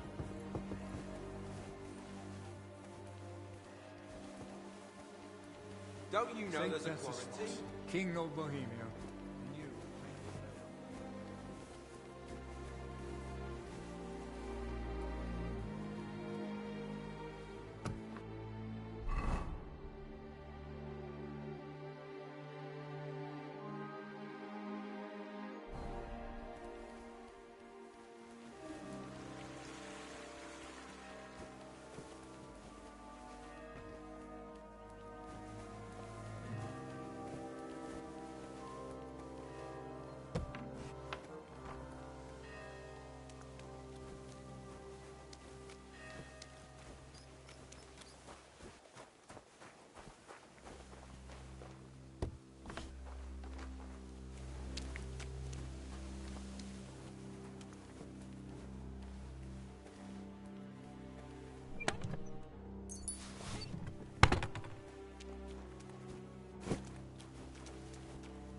Good to see you, friend.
strange coins.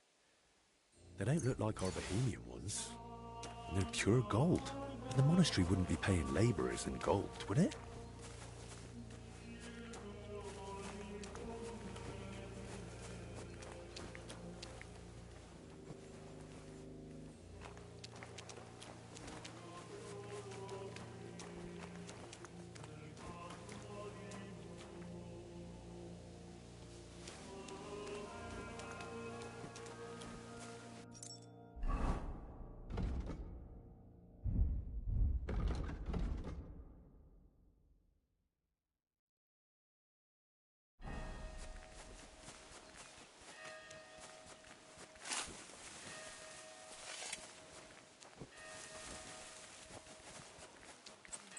Christ. What? You're feeling ill? Not really, but I can't stop sweating. And my throat is scratchy. Maybe you just overdid it with work, don't you think? I doubt it. I hardly did anything. Just did the laundry, swept the yard, dusted the blankets. And how much did you drink today? How possible, aren't I? I get a little tired, and I already hear the death knell.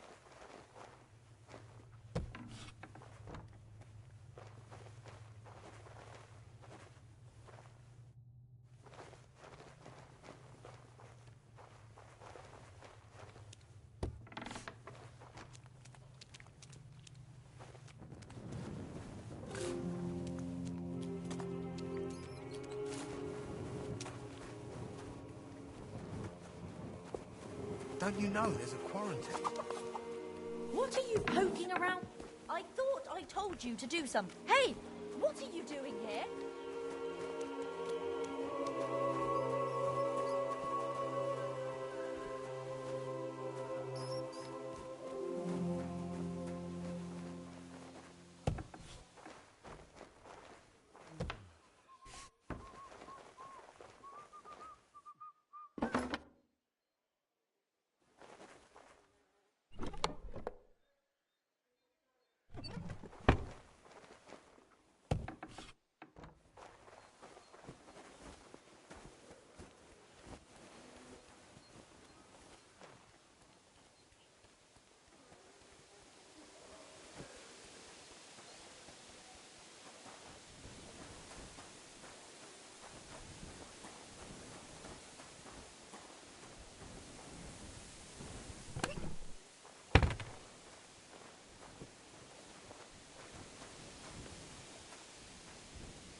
I've got everything I need to make the plague mask.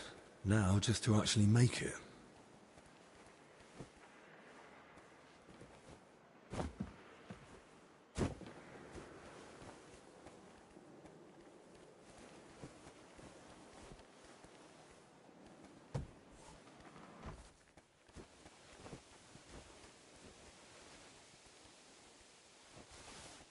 What's that? Huh. Strange.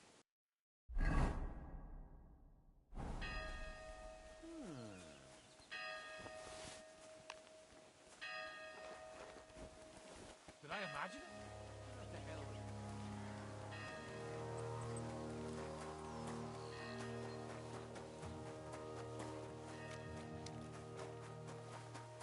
Feels good to be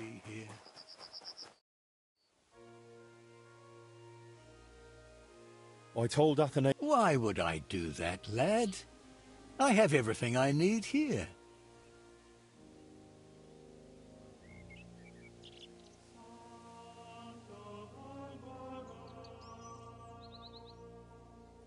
If you won't go back for your own sake, do it for Athanasius. He truly cares about you. Oh, all right then. I won't add to his troubles for no reason. I'll go and see him one last time. Till we meet again.